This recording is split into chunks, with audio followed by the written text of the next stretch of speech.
Welcome back, everyone, to World Tour Christchurch, where we're going to be looking at the calling.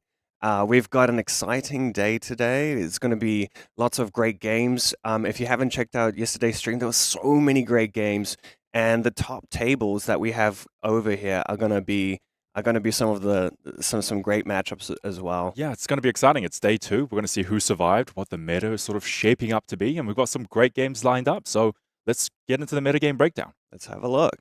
And yeah, Viserai at the top. We have Nu. This is day 1 here. Viserai most represented alongside Nu. Cindra coming in hot with 12 players here. Yeah. And Zen as well. Let's see who survived day 2 and what really is actually powerful. So Nu and Viserai, most represented, still at the top. But only 7 decks passed through. Then followed by Aurora and Enigma. But my personal favorite, holding a special place in my heart with a 100% conversion rate, Slippy. 3 Araknis just slipping through the metagame, actually just tearing up the scene. Absolutely. And I feel like the focus for me has been on these Viserai lists and these Enigma lists. I have been looking at the top tables yesterday, and I have to say the Enigma lists are looking very strong. There's a lot of count your blessings builds that are very control-based, and the Viserais have been smashing through this competition as well. Yeah, and as we saw in our last game, Kano and Cindra, these Drakai representatives, still putting on a powerhouse performance.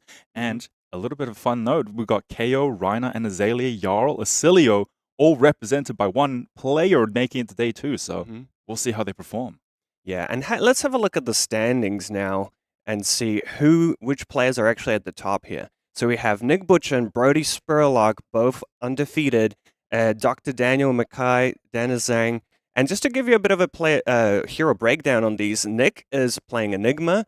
Brody's playing Viserai. We have Enigma by Dr. Daniel and Azalea by Dennis Zhang. Oliver Berry's playing Ira, Sean's playing Cindra, and Jasin Long on Slippy. And talking about Slippy, I feel like we could chuck that on stream for you guys. Yeah, all right. I believe the games are already ready to go, so we're going to get right into it. But just a second, I also heard that in Battle Hardened Barcelona, Arthur Trehey is currently in the finals playing Verdance. Oh, nice. That's very exciting. Yeah. All right, let's get straight into it. So, my hometown Auckland friend Dennis Zhang on Azalea, ace in the hole, 6-1 fighting. Jasin Long on Arakni, Slippy. Yeah. So, my allegiance is torn here. Do I cheer on my friend, or do I cheer on this Slippy just dominating this surprising Auckland meta? If you haven't seen yesterday's stream, you have to check it out because we have some great games, and Slippy's been a big part of it. Jasin smashing with this deck. 3 Christchurch guys, locals, decided to play this deck, and honestly, it's been a blast to watch. Yeah, so Dennis on the play. Yeah, and he's activating Death Dealer, getting that drill shot into his arsenal. Let's see if he can find a dominated arrow here. Yeah, ideally on this turn 1, you just want to play a bunch of pumps, hit an arrow off the top of Azalea's ability, and just dominate a powerful on hit before Jasin can do anything. And Nogda Death Whistle allows him to find an arrow, put it on the top, and give that dominate to start off the game. Yeah, so he can almost guarantee a powerful dominate arrow off the top. So the question is, will the remaining cards in his hand be pumps to allow him to push that on hit through? True. And on Jasin's side, Assassins, as great as they are disrupting, they don't have much of a fridge, don't have much of that equipment suite to be able to defend those dominated arrows. So this matchup, I feel like, is very much 2 different types of disruption, and it's going to be interesting how both players navigate that. Yeah, indeed. Dennis just taking a little bit of a think on this arrow that he plays on turn 0 because it will be critical at setting the pace of this game. And he did notably pitch a red hamstring shot there, so he won't have another point of resource without committing another card to a 1-cost arrow like red in the ledger, possibly. Indeed. If he had blue, he would be able to put like a 1-cost arrow on top, Azalea ability it in, and also activate Crow's Nest. But with that red being pitched, he's going choosing to be a little bit strained. Endless Arrow. So this gives me a tell that he might have a bunch of pumps in his hand because he most likely wants to have an arsenal for the following turn. Indeed. Immediately activating Azalea, getting that Endless Arrow into the arsenal, and 2 pumps, slamming it out. dominate. What a way to start the game for Dennis. Now, the Seek and Destroy trigger there is very useful because it's going to deny Jasin the ability to arsenal on his turn. So it's really going to put pressure on Jasin to make something work with the 4 cards he has. Yeah. And the arrow connects. He gets the endless arrow back. He still gets to keep an arsenal. What a beautiful start. But oh my god, toxicity right into Kiss of Death immediately. What? Did Jasin just take all that damage? I believe so. He didn't even commit a block card. His hand must be perfect because if he's willing to take all that damage, I think this could be it. This could be the combo that Slippy's are known for. Kiss of Death, toxicity. He is ready to flick that thing and deal some unpreventable damage. Yeah. Well, not unpreventable, but the flick knives trigger is going to deal the damage from toxicity on the Kiss of Death. Indeed. And Dennis just correctly identifying that this is just going to be a devastating turn. He needs to figure out how much damage he can block and how much he can keep to slow down Jason's next turn, because Rangers typically struggle to block, especially Assassins, especially because Dennis will also have very little, if no, D-reacts in his deck. So, and I feel like because Jasin kept his hand because he must have a pump and a follow-up, and the toxicity ability actually works on both the Kiss of Death, the attack, and a potential Flick Knives trigger. So this is just 8. He's facing losing 10 life purely based on the on-hits. Indeed, this is a terrifying position to be in. This game is just going right off the bat, throwing the biggest haymakers around. This game might not even last very long, Dennis. Absolutely. I do feel that, I kind of wanted to mention the disruptive abilities of both heroes, but yeah, these players are just going ham, value damage. That's what matters at the end of the day to get that win. It is very rare to see a turn 0, no block, take 10 damage. And also remember, Jasin is under the effect of Seek and Destroy. So he was saying, my 4 cards are so perfect. I'm willing to take 10 damage, and I won't even have an arsenal because I'm going to throw it all out. I do wonder if Dennis is deliberating potentially double blocking this, because most likely Jasin does have a form of pump to go over the top of just a simple defend for 3. Yeah, and the reason Dennis is tanking so long is because it is Kiss of Death, which is also a dagger attack, meaning Tarantula Toxin will get both sides of its effect if played on Kiss of Death. So blocks can be punished heavily on this attack if incorrectly measured. So Dennis, taking his time, critical decision, knows he's stuck between a rock and a hard place. And sometimes these games go to these very small kind of decision points where Dennis just... I love these players. They're both just saying, you know what? I'm not afraid. But no block straight into CNC. Dennis possibly correct in not blocking that so they can block the CNC, but no, he might be just taking this as well. I think this is exactly what Jasin was hoping for, because he didn't actually have a pump. So that Kiss of Death connecting on the first attack, he must have been stoked that Dennis went for a line where all that threat of those attack reactions were enough to make Dennis go, you know what? This isn't worth the risk. Yeah. And I'm just going to take it all here. All right, Dennis on 20 life, 4 cards in the grip. Let's see what he can do. All right, Bolton Shot Red in Arsenal. Lace of Blood Rot.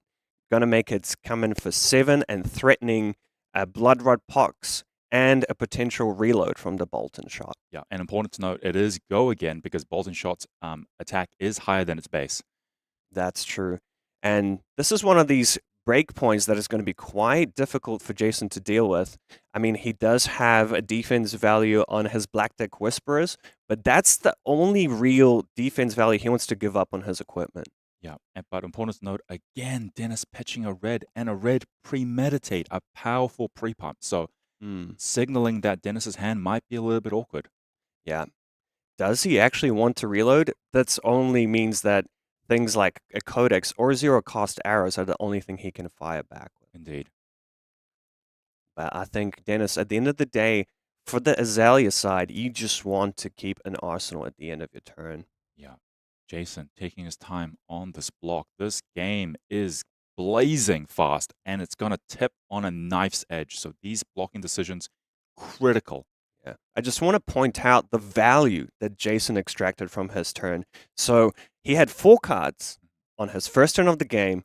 He managed to deal 20 damage and attack with a CNC and strip through 2 cards from Dennis's. I mean, and Yes, as strip Dennis's arsenal there as well. very, very powerful. We do get the block for 7 Yeah. All right, another Lace of Bloodrot. So into Dennis Codex of did have Frailty. 2 cards and Endless Arrow. I think this is a great choice for him here. He's just happy to just present 4 damage. So we have another Bloodrot potential on hit for this Endless Arrow. Now Jasin deliberating what card he wants to get back. Now Kiss of Death is an important part of Jason's game plan, but I think he's opting for the Command and Conquer here. Yeah, CNC still very, very potent against rangers that want cards in their arsenal. Interesting. He discarded the Toxicity, kind of showing that maybe he didn't have the Kiss of Death Toxicity Flick combo once again, but he's just happy to take this Command and Conquer here. But facing so much damage, this Endless Arrow is going to be coming in for 7, threatening that Bloodrot. But yeah, the actual on-hit of getting back the arrow might not be as valuable for Dennis because he will be getting a Ponder as well. Yeah, so an attack for 7, Bloodrot on hit, Endless Arrow returning to hand as well if hit, but there is a Ponder in Dennis Zhang's hand, and Dennis just opted the top, and it is not what he wanted to see before. But Dennis, I love this play. Whoa! Snapdragon Scalers making the use of the on-hit. He is going to be getting this Endless Arrow, and he's using the Bullseye Braces to come in again for 5 more damage. Yeah, this game is all gas, no brakes, no blocks. Let's keep going. I'm not even sure if these players will get to their first activation of Tunic there. Yeah, they're going blazing fast. Yeah, they are in it to win it. All right, 1 card in Arsenal, Dennis Zhang passing the turn. Let's see what happens. So yeah, another Codex of Frailty pitched from Jason's side to play out that Command and Conquer for 6. But currently 5 because of that Frailty token and was played Right. from Arsenal, which allows Dennis to be able to block with an arrow card that will block for 3 and possibly a pump that blocks for 2. Dennis calculating whether this is even worth blocking or whether he keeps the grip. Yeah. So Dennis is quite known for his back in the day playing heroes like Oldham, playing these kind of defensive-based heroes. It's really cool to see him, the flexibility that this player has to be able to play something completely different in the form of Azalea. Yeah, I have roughly about 100 games of being destroyed by Dennis Zhang playing Oldham, blocking me out on Lixie. So it is personally strange for me to see Dennis playing a ranger himself. Yeah, great choice for him though. 6-1. Yeah, great medical in this. Mm-hmm. All right, taking his time again on this block. It is critical. Yeah, so Jasin is going to be dropping down to 14 because of that Bloodrot box. And yeah, Dennis deciding that, you know what, I don't need this arsenal. I can do better without it. Yeah. And crucially, getting that 3rd count on his Tunic, which kind of opens up the play patterns with Death Dealer. Yeah, Dennis with tempo here, 14 life to 15, but he has a full grip. Activating Death Dealer, will he have a blue this time, or will it be another red?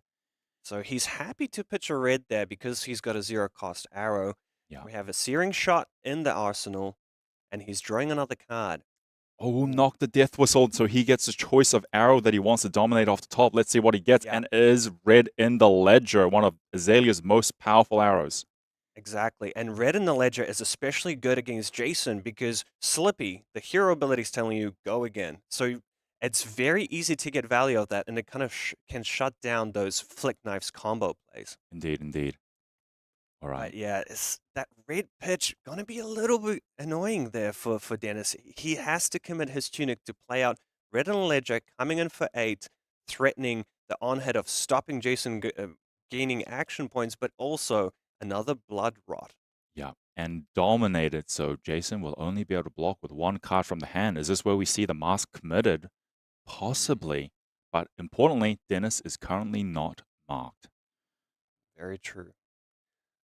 Yeah, I do wonder how Jason's going to use this Mask of Deceit in this game. Yeah, it's going to be critical to see what he flips into. For example, if he goes into Trapdoor, getting a free D-React from the deck, very potent, especially against Dennis's dominated arrows. But This could be a pathway for Jasin to actually defend this card out. If he manages to hit that 1 out of 6, get that trapdoor randomly. He's playing Assassin, not Brute. So yeah, he's going to be taking 5 here. He is getting that Bloodrot Pox, and Dennis is sitting comfortably with an Arsenal. And there it comes another Command and Conquer. So this is the third attack this game with a Command and Conquer, being able to get it back thanks to Dennis's Codex of Frailty a few turns before. Yeah, and this time coming in for 6. There is 1 floating and 3 counters on Tunic, so Jasin will be able to pay 2 to stop that. Oh no, pay 3 to stop that Bloodrot Pox if he wants to, using the card from hand. And he is he actually does. happy to pitch a yellow shred and get rid of that Bloodrot Pox. All right, Dennis. Death Dealer activation, no hesitation from Dennis's side. He knows exactly what he's doing. Let's see what he decides to chuck in his arsenal. Yeah. And Azalea sometimes a very tricky hero to play because you need to figure out what random card you're going to draw off the top of your deck. You need to figure out what random arrow you might hit off Azalea's ability. So not only a math of figuring out what is in your hand, the math of figuring out what could be in your hand. And there's a blue pitch from Dennis, getting a red Bolton shot in his arsenal. It's a very powerful arrow. Ability to get go again is rare in Azalea, but Bolton Shot allows Dennis to go wide on turns where he might not usually. But this is just for... Is that a Rain Razor? That's a Rain Razor. 6 damage taken by Jasin, allowing Dennis to reload thanks to the on-hit of Bolton Shot. Yeah, and Rain Razor's giving Bolton Shot go again because it's suddenly higher than its base. So 6 damage taken. Dennis thinking on the reload. Yeah. And this is starting to get dicey for Jasin. You don't want to get too low on life against Azalea. Those dominated arrows, especially when you don't have access to a fridge, can just end the game on the spot. Yeah, but it's a tricky position because Jasin can't simply just sit here and block out because Dennis will be able to leak damage, leak on hits. So Jasin needs to have a proactive turn to try shut out this Azalea. And he's actually been doing quite well. He's been disrupting Dennis's arsenal all this time. But Dennis just saying, you know what? Fine, take my arsenal. I'm going to fire a bigger arrow back.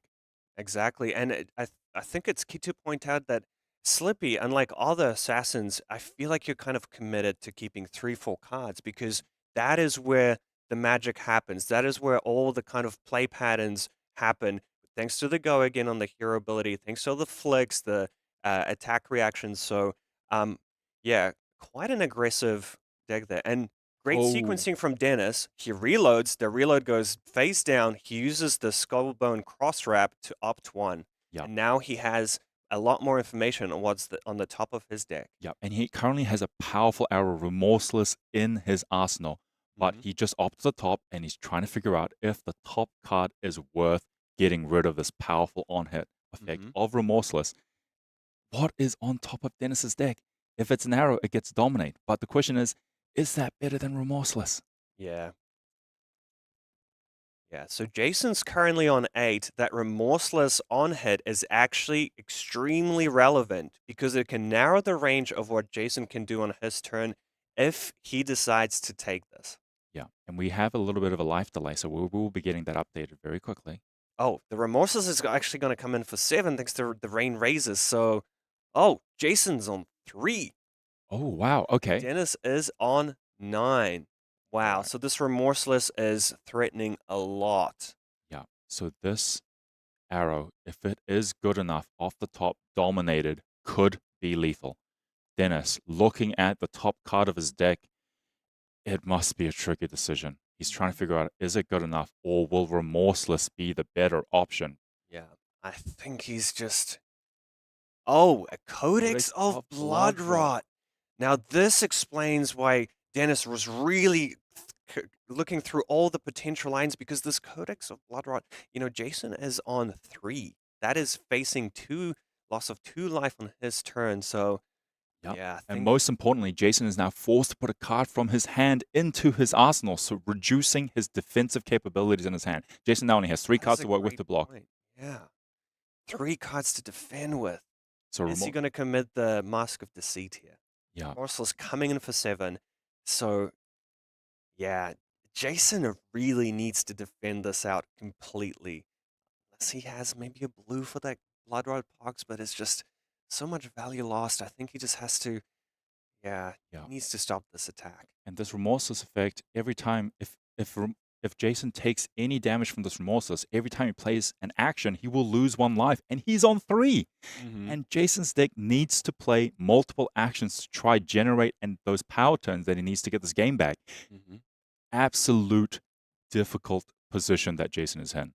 I wonder how much Dennis was considering the chance of the Mask of Deceit going into a trap into a trapdoor, because I mean he's opting to kind of strip 1 card from Jasin's hand, force him to go into Arsenal, present 2 damage with the Blood Rot, and 7 with just an undominated attack. But honestly, even just this is so threatening, and he has the Ponder to set up the following turn. Yeah, and he just has to deal with this Blood Rot as well, which is going to take 2/3 of his life if Jasin does not pitch blue to it.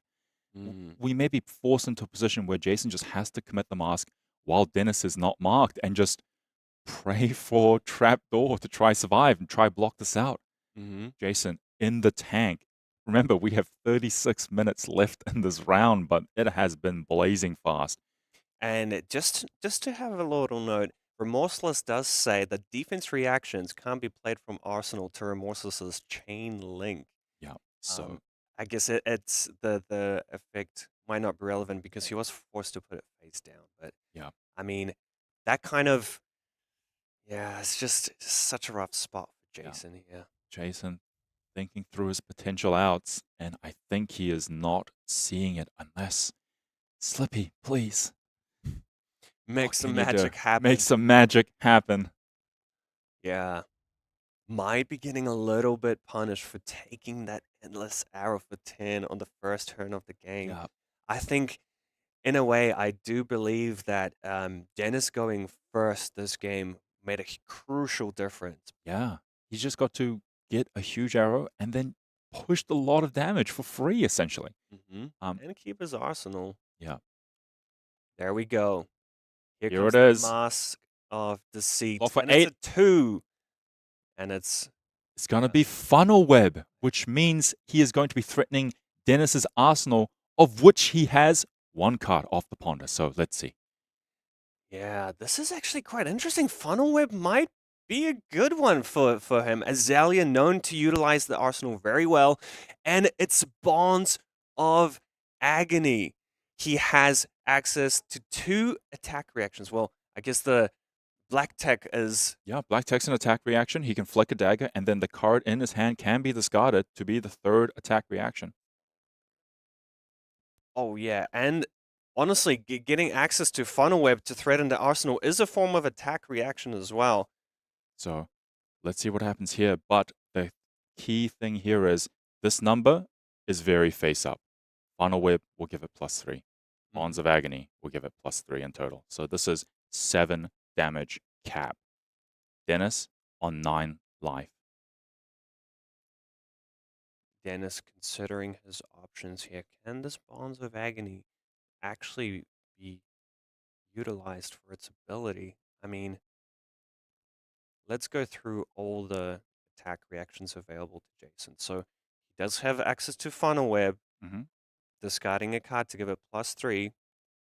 He has access to Flick Knives, but I do believe the Black Tech Whisperers is an on-hit. It's not actually a attack reaction, is it? Oh, It is? It is. Oh. Oh, wait. Am I? It is early in the morning. It is 9 a.m. Give me a hot second. I believe it is. There we go. It is attack reaction. So that is the 3rd attack reaction that Jasin is looking for. The go again requires that the attack hits. But so the maximum damage that Jasin can present is 1 from the bonds, +3 from its ability, and another +3 thanks to the Funnel Web. Yeah. But +1 from the flick as well. +1, one damage from the flick as well. So is Dennis going to respect? He has to respect it.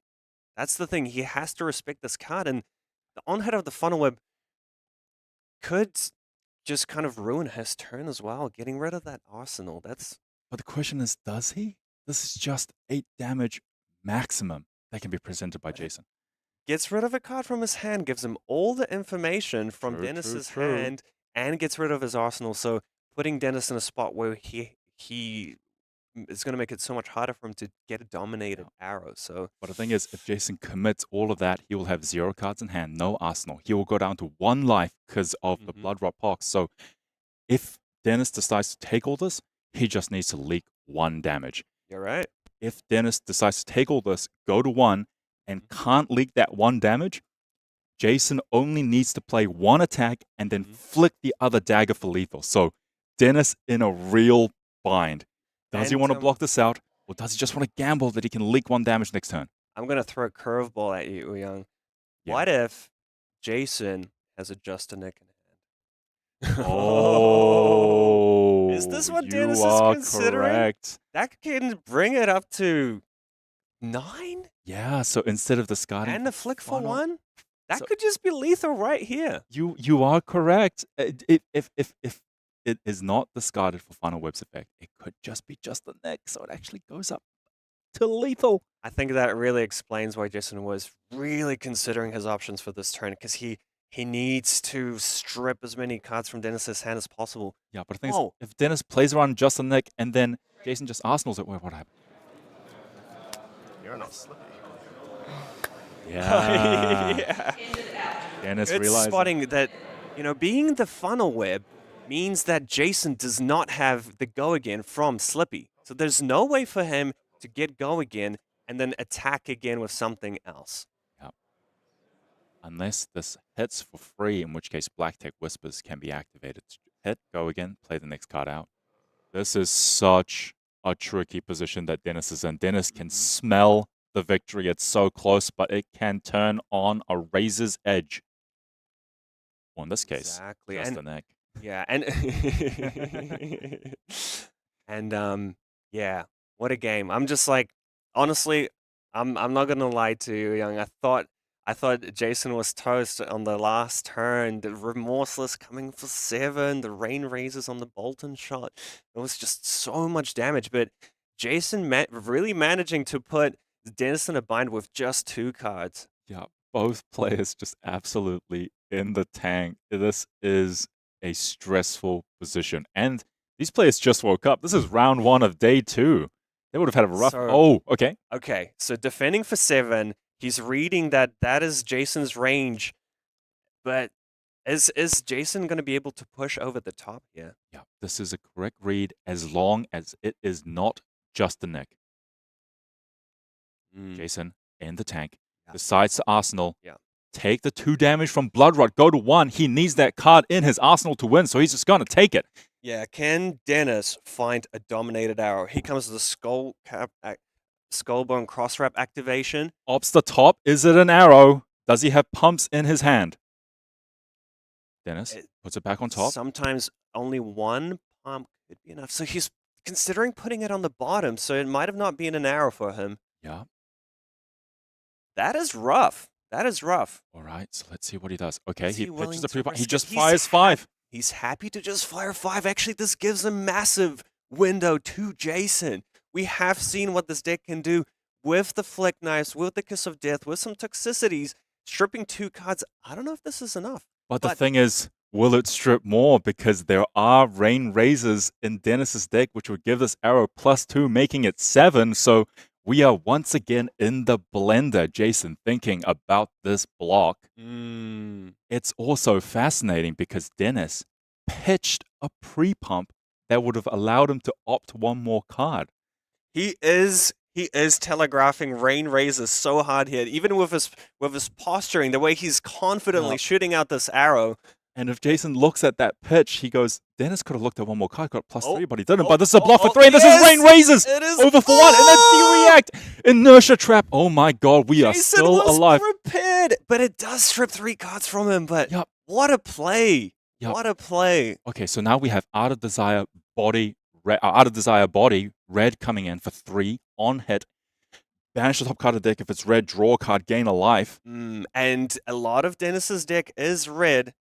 Yeah, and crucially, if this hits or is allowed to hit, Jasin can activate Black Tech Whispers, give it go again, potentially draw a card, gain a life, and then have 2 cards to play with the card in arsenal and the new card in hand. That has go again already. And here comes oh yes, of course, Spike of Blood Rot. So it's coming in for 6.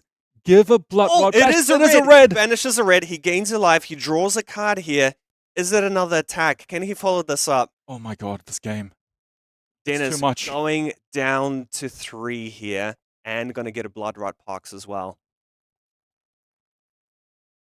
Oh, it's a kiss of death. Oh my god, it's a kiss of death.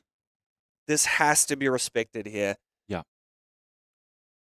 So yeah, Dennis really needing to defend this out. Yeah, Jasin now on 2 life. So a potential access to Flick for a Hunter's Clave can put him down to 2. Is Jasin going to go for this? So yeah, he has to put in the Skullbone Crosswrap, probably meaning that he has some 2 blocks here. Yeah, unfortunate. Dennis couldn't find a clean 3 block in hand. All right. Lace of Inertia, so defending it for 3. He is opting to flick the dagger here. Yep, so now we will be on 2 life to 2. Look at that. Look at that mark token. Yeah, so Dennis is on 2, and he does have a Blood Rot Pox, so he either has to pitch to get rid of that thing, or he has to present lethal. And crucially, gaining that 1 life, thanks to that, thanks to his stealth attack, I think Jasin just gets that little bit more of a cushion. Yeah. He has 2 defense value available to him on his equipment, so he's looking okay. I mean, Dennis really has to work here for a dominated arrow. It's really hard for an Azalea without that Skullbone Crosswrap, without that arsenal, to be able to find that. Yeah, and Dennis may be running out of options to try close out this game, and he no longer has access to Skullbone Crosswraps, which means he will not be able to op the top of his deck easily, meaning Dennis may end up being forced into a gamble, looking for an arrow off the top to try dominate, try close this out. Trying to see his hand. Is that a Codex of Fealty? That would be big. There we go. The Remorseless. Is that a Memorial Ground yellow? Whoa, what a spy. So we talked about how it's so hard for him to find a dominated arrow, but that is exactly what he needs, except for the fact he does not have a card in his arsenal to activate Azalea's hero ability. He would love to get that Memorial Ground played to put an arrow off the top, but the thing is he's currently gripping Memorial Ground yellow and then 2 reds, 1 Sleep Dart and 1 Premeditate, I believe, so 1 Pre-Pump. So yeah, he's trying to figure out this turn, and if he decides to activate Death Dealer pitching Memorial Grounds, he will draw a card, which will be random, so he's trying to calculate all these odds. Yeah. Another more kind of conservative option that probably, he has that Blood Rot Pox to deal with. So if that arrow, even if he finds a dominated arrow, but it's not lethal, then, it slides out for Dennis. Yeah, and Dennis's deck, Azalea, does not run many blues. He does not have blue in hand, and he has a Blood Rot Pox, which means at the end of his turn, if he doesn't pitch blue, he will die. And most likely, Dennis might not be able to find those resources, so he needs to kill Jasin. And the problem with that Memorial Ground, if he wants to play it out, then he's forced to pitch his pump to load out an arsenal to have a dominated arrow. So he's not able to play out the pump and attack with a dominated arrow on the same turn. Dennis, deep in the tank. He must find lethal here. It's like one of those chess puzzles. Find lethal in 1, or else you will die. And for the players at home there watching, tuning in, maybe this is a great way to kind of figure out the puzzle for yourself as well. Yeah. There's another line, I mean, it's risky. I mean, even an activation of Death Dealer is, do you find a blue, maybe to deal with the Blood Rot Pox and shoot an arrow? It's just so many lines here. And a lot of it is based on what is on the top of Dennis's deck. Do you want to hear my Hail Mary line? Yeah. Play the pre-pump. Pitch Memorial Grounds to Death Dealer. Load Sleep Dart. Draw a random card. Pray it's a pre-pump. Play that pre-pump. and then pray it's an arrow on top. Azalea, blind Azalea into a dominated arrow, win the game on the spot. Yeah, wild. I mean, sometimes you gotta make the big plays. Sometimes you just gotta roll that dice for that win. All right. That is actually a good point. A lot of it is the probability, crunching those numbers. Dennis must be super familiar with his deck, so he knows the outs. He's seen quite a few cards from his deck, from drawing them, from putting them on the bottom, thanks to the opt. So, all right, let's see it. Oh, but he pitches the premeditate. All right, let's go. Oh wow! So he's giving himself an out. Even if he draws a red, he can pitch to that Bloodrot Pox. Yeah, he's preferring the safety of guaranteeing the arrow he wants on top by trying to keep Memorial Grounds, but he does lose 3 damage because he's no longer able to play that premeditate. What did he draw off the top? Yeah, the sleep dart kind of awkward. I bet you Dennis wishes this was a 0-cost arrow that would allow him to use the Memorial Ground, and potentially that is a pump. Shoot it for 7. Yeah. If that draw did not go Dennis's way, he may just be forced to blind Azalea off the top.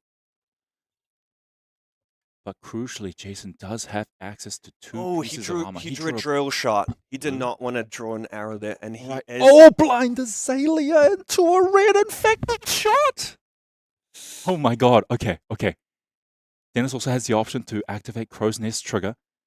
But the thing is... Right, the +1, thanks to the Crow's Nest. He's going for it. He's going for it. Coming in with the aim counter. But is it gonna be enough? This is coming in for 6? Dominate. Okay. But Jasin has 2 pieces of equipment. All he needs is a 3-block to survive this. Yep. Unless Dennis. But I believe the last card in Dennis's hand is a blue, I think.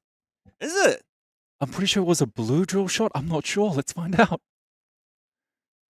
I mean, it has to be. That Bloodrot Pox is staring down at him. Yep. But you know what? Jason's on 2 as well, so the on-hit of the Bloodrot Pox is another threatening on-hit that he has going to have to deal with as well, unless he can find lethal. Yeah. But noticeably, Dennis is forcing Jasin to throw in that flick knives, which is a huge part.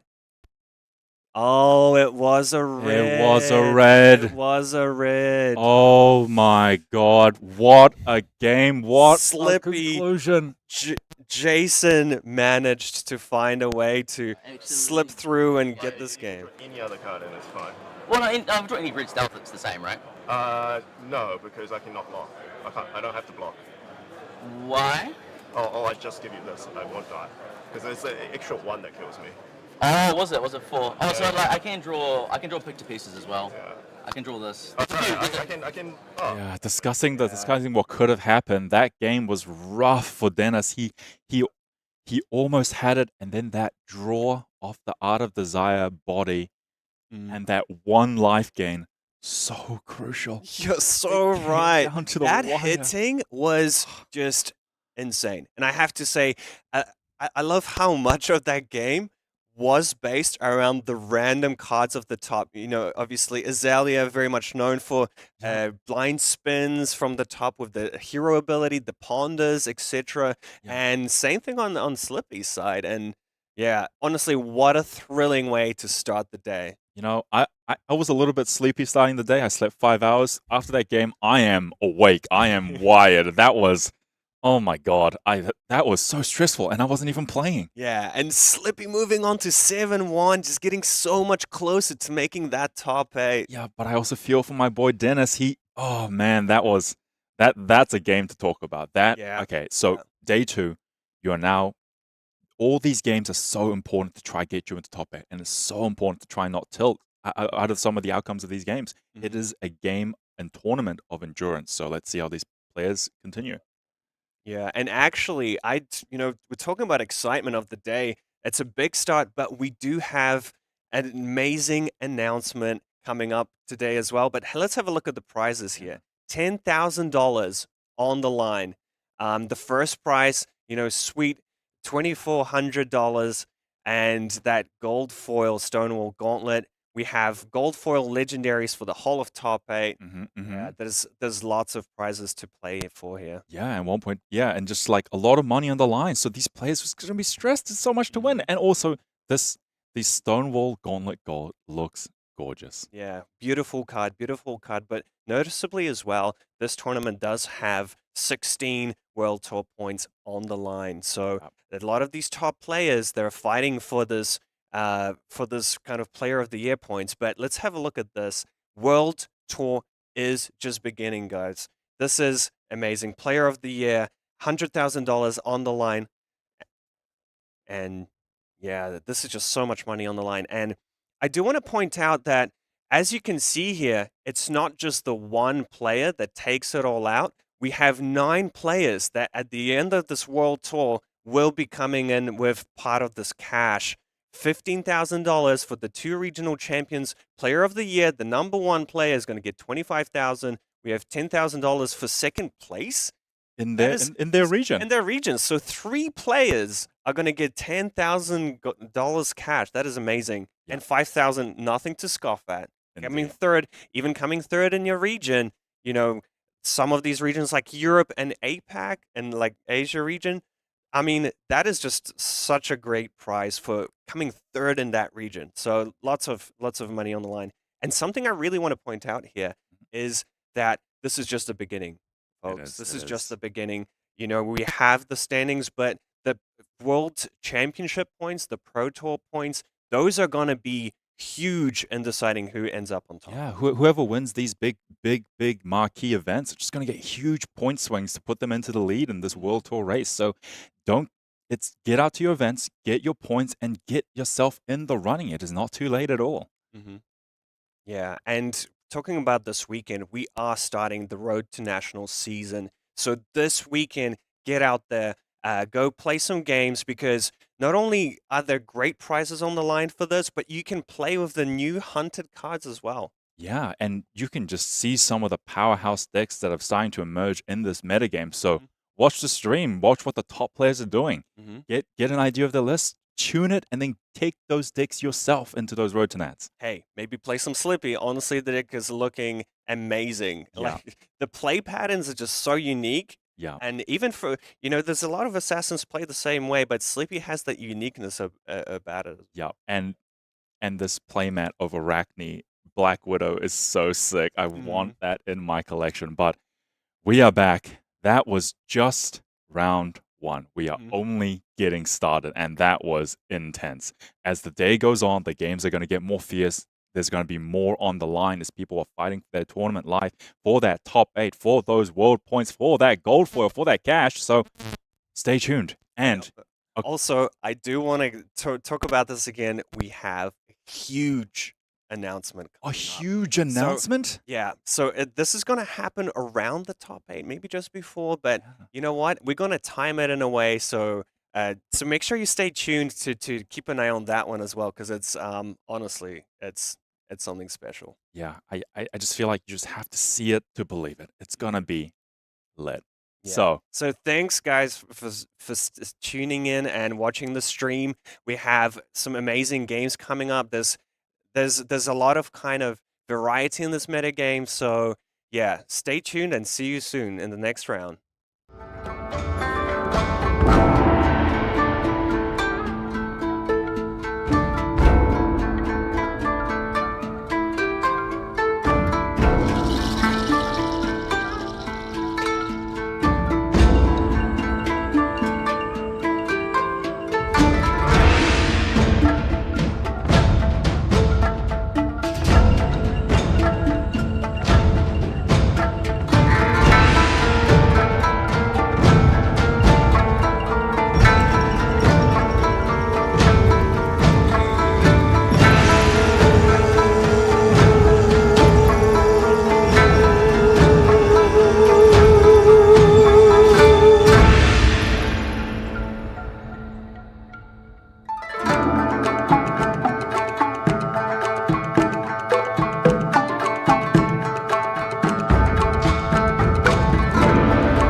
Welcome back, everybody, to the World Tour calling Christchurch. My friend Karol has now left, and now I'm joined by that guy from work, Kieran.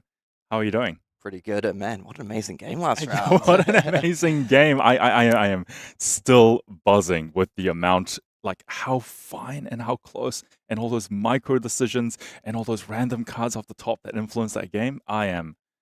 What a game. When I saw that Remorse was coming in, I'm like, this is over. And then like, wait, no, it's not. What an absolute thriller. So, man, still shaking. But we have a really cool game coming up this round. Yeah. And so we have two people sort of, in a way, fighting for their tournament life, both at X and 2 currently. Yeah. And so, you know, some 3 losses might make it through to the top 8, but it gets a little tricky if you do lose here. Yeah. So we have Zen versus Aurora. So a classic matchup. Yeah, a bit of a classic matchup. Maybe a little bit of a throwback to the pre-hunted meta. Yeah. But Zen still has quite a lot of tools. I'm going to be looking at the impact of the Zen state being made off the chest, how that might play into things like a big arc lightning turns. So yeah, and we have a little bit of a Kiwi versus Australia rivalry going on. So for our international viewers who may not be aware, New Zealand and Australia, we definitely have that sort of little brother, big brother friendly rivalry going on. So we have Thomas Bailey Galbraith playing Zen from Wellington, and Isaac from Melbourne in Australia. Yeah, New Zealand's a better country, so I know who I'm voting for. Totally unbiased commentary. Totally unbiased commentary, but let's go New Zealand. Let's go Thomas. Yep. Now, I do know Thomas as well has made top 8 at New Zealand Nationals in the past. So yeah, very, very prominent, very skillful, very consistent player. So 5-2 is an important bracket because they are now fighting for their top 8 chances. If they lose here, they are no longer in contention for top 8. So this is everything on the line for these players. And this is going to be an aggro matchup. It's going to be fast. It's going to be tense. And just while they're shuffling up, just wanted to mention, with FAB being such a global game with the World Tour having events all around the world, I did just hear previously as well that over in Battlehard in Barcelona, the finals was Verdance versus Jarl. Oh, versus Jarl. Verdance versus Jarl, so that's really interesting. And none other than Arthur Trahey, Pro Tour champion on Verdance. So I'm definitely keen to see what happened in that final. It may have finished by now, but I thought that just goes to show like how we talk about the importance of knowing your local metagame and people like how there's been differences around the world and who's playing what. And I don't know about you, but I wouldn't have picked that for the final necessarily. Exactly. Not following the way this sort of New Zealand meta is sort of developing. It feels almost completely different. Yeah, even looking at Memphis, right, as well. It just a really cool development. It just goes to show that, when you get some of these top players figuring out the meta, who knows what they're going to bring. But anyway, right into the action. So we'll just see what the equipment loadout is here. Looks fairly standard on both sides. I know, Aurora does have options, things like that Crown of Dominion if they want to go with that aggressive build. But I do think the Crown of Providence here is pretty nice when you're trying to stop some of these on-hits. Yeah, it seems like a nice classic aggro battle. But Zen does have Arcane Barrier, so it's not just going to be a race to the bottom like some of these matchups can be. And a bit of a sacrifice having to... Oh, and just going to start things off with the Sacred Art right off the bat. So a little bit of a sacrifice having to play the Tide Flippers, but the go again actually can be relevant in these in-game spots as well. Indeed. Oh, passing. Priority. No responses, so no instances played by Isaac here. So no Channel Lightning Valley in the hand or potentially just holding it in the grip to hide and conceal information. So Thomas is putting a really big premium on getting that early chi there, like just playing that Sacred Art out to transcend. Yeah, it does activate Traverse the Universe, so Thomas already locked and loaded, ready to explode when the time presents itself.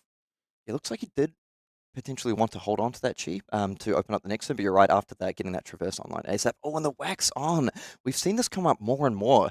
I think it's just players looking at the metagame and going, there's so many decks, like, Aurora, even Viserai, just running these Zero Cast and Cindra.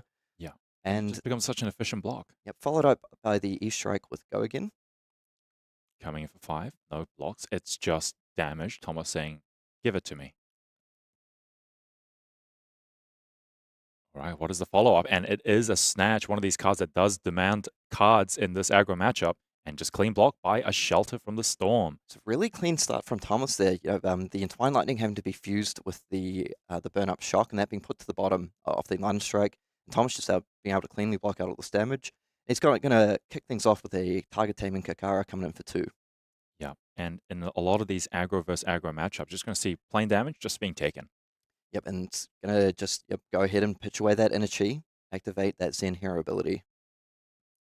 Looking for a nice combo card. We're going to get Tiger Swipe.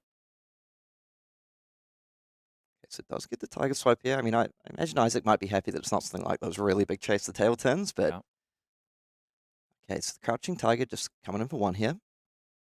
Let's see if he looks to line up the Shuko buff onto the Tiger Swipe here. Yeah, let's see it. Yes, indeed. So this is coming in for 5 go again. 1 resource available. So maybe going through Isaac's mind, if he gives him the Tiger, following up with something like a Mauling Key here would be really nice. Yeah, so this will create 1 Tiger on hit, so leaking 2 damage. Let's generate that Tiger. All right, here's another one. Oh, and he did have it. And into a Mauling Key. It's a really, really nice start to this game for Thomas here, just being able to cleanly line up basically the Tigers in the sequence that he needed them. Yeah, just a clean combo, good sequencing, good damage, good payoff, great turn cycle. Putting himself slightly in the lead, but let's see. Let's see what happens here. These aggro matchups can go by pretty quickly. Yeah, Isaac, 3 cards in the grip. Let's see what he can throw down. Yeah, and as you mentioned, that getting that Chi into the deck as quickly as possible to get that Traversing Universe online, so important. Just the ability as well to either use it offensively or defensively if you want to use it with the chest. Yeah. So it's going to be an Electrostatic Discharge coming in with the Static Shock for 7 here. Immediate no blocks. Is that blind damage? I don't care. Give it to me. I'm going to keep my 4 cards in hand. So and it's going to get the on hit for the 1 extra damage, but yep, Thomas with a 4-card grip here. oh, transcending here. Draw a card and sink 1 to the bottom. Really nice lining up with a Wind Chakra to get that big buff up on the first Crouching Tiger that's going to come through. But Thomas, yeah, I mean, totally understand why I made this play, but he really needs to make this turn count now. Yeah. And one of the key turns to sort of look out for in this aggro matchup is that they'll be sort of trading these value turns, putting out efficient numbers. And then the moment Thomas blocks with that Traverse the Universe, we're going to go ham.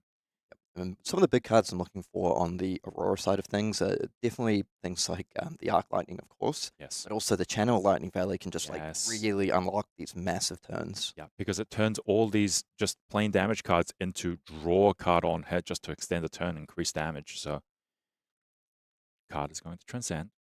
Let's see if he's going to activate his ability to search for a combo card or if he has what he needs in his hand. He's just going to pitch it.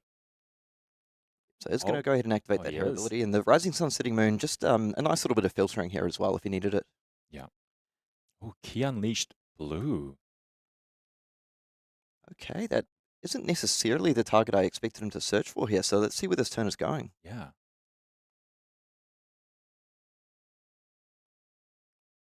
All right, in the Banish Zone. Let's see what the follow-up is. Oh, pitching another Transcend card. May have been a little bit of a clunky hand. Tiger Taming Kakara coming in for 2, buffing the next Tiger by 1. And Yes. here is the Tiger. So that is going to come in for 4 because of the Wind Chakra here. Yes. Now, potentially fetching up that blue key unless to try and get full value out of the Shuko. If the hand didn't quite nicely line up, so wanted to Yeah. preserve some of those power red cards in the deck. Right. He Unleashed for 6. Just blocking 2 here, electing to stay a little bit higher on life and just get the maximum value he can out of these equipment pieces. All right. 4 cards in the grip, 1 card in arsenal. Let's see what Isaac can do. This is potentially a big power turn for Isaac. Yeah, you see the players laughing. Thomas saying, this is a little bit scary. You kept your entire hand. Yeah. Tunic is on 3 as well. Going to lead off with Scar for a Scar, and definitely the threat of the Channel Lightning Valley is very big here. Yeah. It looks like 4, but when Isaac has 4 concealed cards, Thomas is thinking, is this a Channel Lightning Valley turn? Do I need to block this out? If this hits, will it turn? Oh, and it is Channel. Oh, an immediate response with a defense reaction. Thomas did not even hesitate. He was ready for it. Yep, so the Shelter from the Storm going to go ahead and cover up that Scar for a Scar. The big Rabble reveal, and it does hit the red. A nice piece of information here, though, with the Sigil of Suffering, particularly in combination with that Channel Lightning Valley. Being able to draw a card on your opponent's turn is massive. Yeah. So now Thomas is just going to have some awareness of that, and if he's able to ensure he keeps up that spare resource to pay for the paying on the Sigil. Indeed. Oh, Traverse the Universe coming out reasonably early, so he's going to block for 2. Find a Chi from his deck, get it into his hand. He is saying, all right, I see your Channel Lightning Valley. I'm just going to go ham and try push more damage. Let's see where this ends up. So currently that Rabble is coming over for 2, and that Sigil of Suffering is a nice card to end with an Arsenal. Yeah, and this will lead to draw a card. So Thomas, I mean, another Rabble coming through. Another Rabble, this time a blue coming in for 2. Not what he wants to see. Immediately taken smiles on both sides. And interestingly, Isaac, no, okay. Always hurts when you do hit that blue off the top. And at the moment, though, does not have a lightning card in the pitch line to keep that Channel Lightning Valley around. Did he find one in the hand? He does have 2 cards. Entwine Lightning for 4. No go again, no fuse. What is that last card in hand? It's the Sigil of Suffering that he drew. It is. So this channel will simply die. That was not the ideal turn, but it was still a lot of damage. It is still 19 to 17, but Thomas has committed the Traverse the Universe. He has that G in hand. This is going to be a big one. Yep, Thomas has got to be thrilled with how that turn went, honestly. Like, the Channel Lightning Valley just drawing 1 card, the Rabble hitting the blue, the Valley just going away at end of turn. And now Sigil of Suffering is no longer threatening that draw card on Thomas's turn. This is a small disaster. Yep, so the 100 wins kicking things off, and does have access to that inner chi to perhaps search up another 100 wins to keep the ball rolling.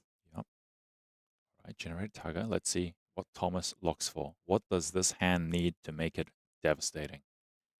And I have to say, we haven't seen a whole lot of Zen this weekend, but Thomas just really showing, this is still a scary deck that you have to consider. Yeah, and it's just another 100 wins, which is going to combo off itself to get +1.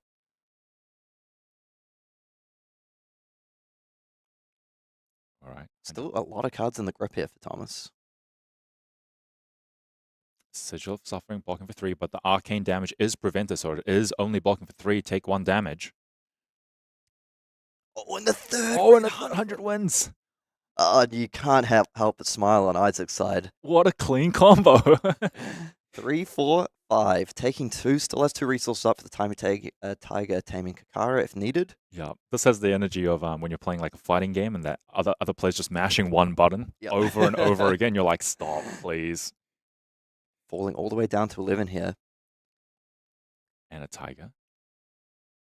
Now, you'd hate to see a Tiger swipe following this up. Yeah. Oh, and it is. He just has it. What an absolutely monster turn from Thomas. Just perfectly. I mean, not only is that Tiger swipe awesome for coming in for 5, but getting that Shuko value as well. Yeah. Able to use his entire hand, every single point of resource efficiently here. Yeah. As Mr. Classic was saying in the dev room, of course he had it. Of course.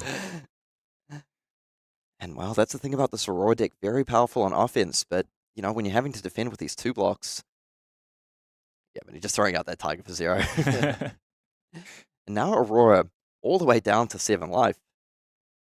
Going to be quite tricky to come back from this one. Yeah, this is an aggro race. Isaac is very behind on tempo. He needs to do something big, but it is just going to be E-Strike, draw a card for 5, and that is vanilla damage. Very unlikely to strip anything from Thomas. Unless, of course, he wants to block. I was talking about the potential importance of this end state, and looks like it's not going to be very important at all so far. Oh. Isaac having a little bit of a rough start, and sometimes that's all it takes to lose tempo and lose these aggro matches. But let's see what happens from here. Yep, Thomas can break. Does have the Snapdragon Scalers available if he wants to use it, depending on what he drew off this line strike. Yeah. And still has the equipment defense up on the grass, the Crown of Providence, and if needed, the Tunic. Yeah, no blocks, no reactions. Just going to Arsenal and pass. 7 to 12. Thomas, 4 cards in the group. Let's see what he can do. And another 100 wins. This man will not stop smashing that X button. Let's go. And 100 wins blue, really nice synergy with if you have a Transcend card in hand, being able to use this, then immediately Transcend. Exactly. This is just 1 damage, but to be honest, kind of annoying when you're on 7. Yep. And also, importantly as well, it's that first attack to get that Shuko online. Yeah. Oh, E-Strike. What's the mode here? Draw a card. Oh, I'm sensing a path well traveled potentially here. Yeah. Because a blue card has been played, it will allow to give this card go again and transcend at the same time. Yep, everything coming up Thomas at this point. Yeah. So able to get the go again off the path well traveled, then also, crucially, get that inner chi to activate the Zen Hero ability. Yeah. Has the ones for resource floating, so really just has the option of going Tiger for 1 off the Shuko into something like a Mauling Key into Arsenal, putting a lot of pressure on Isaac here. Yeah. Isaac just needs to catch a break, but he is not being given the space. And here is a mauling key with the Tiger already in hand. So this combo is going to line up nicely. Yep, and that Walling Key may very well pick up the Tunic and the final block on the grass of the Arknight here. Yeah, Tiger for 1, thanks to the Shuko. Takes to 1, down to 5. These are very low numbers. And here comes mauling key for 5. Does he have the 3 block in hand? Okay, but actually is going to give up 2 cards here. Very fair. Needs to preserve that life. You can't get that much lower. 2 cards. What can you do? Electrostatic Discharge, giving the next attack +3 into Lightning Surge for 7. But again, just damage. Yep. No tricks. Would not be surprised. And the wax on as well. Oh, no. And off. Oh, that is disastrous. The Zen State being made here as well. Thomas with a very comfortable life lead. Also, a whole lot of brick protection now. Even if his follow-up isn't that good. I mean, so far his follow-up has been excellent. Yeah. Wax on, wax off. Would you say Thomas is cleaning up this game? He absolutely is. And oh no, I even see the Sigil of Suffering in Isaac's hand, but the Zen State. No, not like this. All right, block 2, 4, 7. And I think Isaac very wise here just to say, look, you know, I'm not going to be able to push damage through that Zen State, so let's just go ahead and pass the turn and hope, really hope that you like brick one time. Yeah. Looks like Isaac has picked up the Arc Lightning here. That is a really big card. The question is he going to have enough space in order to be able to sort of deploy that and run out a number of go again attacks to get some value out of it? Yeah, so really up to the Fab Gods. We really need this turn. Thomas to brick if Isaac is going to make anything happen, but here's a taming Kakara for 2. Yep, and you know, still has a lot of cards in hand here. But maybe it's 3 defense reactions. We can pray. Oh, and then that 100 wins coming in for 1. Now Transcend is active. If he has a Transcend card, also just everything lining up nicely. Yep. That Shuko online. Exactly, an attack for 1, taking a third of Isaac's life here. Into a Transcend, gain 1. So Thomas will be able to find pretty much any card that he wants from his deck and also generate a Tiger. Now you have to feel a little bit for Isaac. This is one of the cleanest end games I've ever seen. Just Transcend, Transcend, Transcend, Transcend, Yep. and close out. Oh, and it's Chase the Tail as well. Yeah. So you have to think here there's a good chance Thomas has a way to generate an additional Tiger to get the absolute full value out of this. Yeah. And this Tiger, it's coming in for lethal. That's 2 damage, brother. 2 damage. I mean, Tigers are scary. 2 damage seems about right. I have just realized in this arc, Crushing Tiger is taking out human life in that photo. That is actually a terrifying photo of Crouching Tiger. Chase the Tail coming in for 4 here with Go again. Is going to go ahead and give that next Tiger +3 if Thomas has one or is able to generate one. All right, an awkward breakpoint to block. He's just going to give 2 cards, block 6. Oh, an aspect of the Tiger body, as my friend Tom Penny and Dev would call it, body bag. And Tom is really looking to try put Isaac, put Aurora in that body bag right now and close out this game. Indeed. And that Tiger coming for 3. That's a big number. With Go again, still 1 card in hand. Oh my god, this is one hell of a combat chain. Just not giving Isaac any space to breathe. Block for 3, 1 card in hand, just goes to the arsenal. Now, I guess we're back to possibly just throwing out an attack for 4, praying Thomas bricks, because that hand was clean. Surely the D-reacts are coming. Yeah, well, we've already seen a few wax ons played out, including a wax off as well. Yeah. So just going to go with the 1 card 4. Yeah, and if we are looking for Isaac's out here, like a massive one would be if he somehow manages to catch him up with something like a Lightning Valley into that Sigil of Suffering with an offhand. But Yeah. I mean, I just saw a Chase the Tail in Thomas' hand, so I think he's just ready to keep on going. Yeah. Oh, Oh. hits a red. All right. That's a bit of a break. That's a bit of a break for Isaac. So if we see he's got 100 wins, a Chase the Tail. I mean, depending on what's in Arsenal, this could be a slightly awkward hand. Yeah. I mean, a Transcend would just completely unlock it. All right. A classic. 100 wins again. Here we go. Representing lethal here because of that Ancestral Harmony. Yep. Oh, and it Yeah. is the Transcend card. That drop in the ocean that was pitched earlier, but then from the shuffling the deck, Yeah. it's just come right back up to the top. Yeah. Did Thomas not find the attacks he needed? It doesn't matter. He's got a G. He's going to get what he wants. Almost feels like cheating. And Stir the Pot going to go ahead and shuffle deck. So going to transcend a second time. More chi than he knows what to deal with. Yeah. Man, this game is a bit of a cheese. Yeah, it's been all Thomas all the time so far. Yeah. All right. Attack for 2, block for 2. The writing is on the wall, but can anything happen for Isaac? We need some kind of brick from Thomas to give him space. Like 2 to 9 life, I mean, that's not fully out of the question, but with these cheese, the deck is too consistent. Let's see what he grabs here. Yep, so we know he has another blue in hand, so this is going to be at least a target for 2 into that Mauling Key coming in. So that Sigil of Suffering Isaac is maybe his one out to stay alive this turn. Yeah. Just taps the deck, sees the writing on the wall. 2 cards in hand, Tiger and Mauling Key. Let's see what happens. Oh. Both players having a bit of a laugh at the situation. All right, Tiger for 2. Sigil of Solace.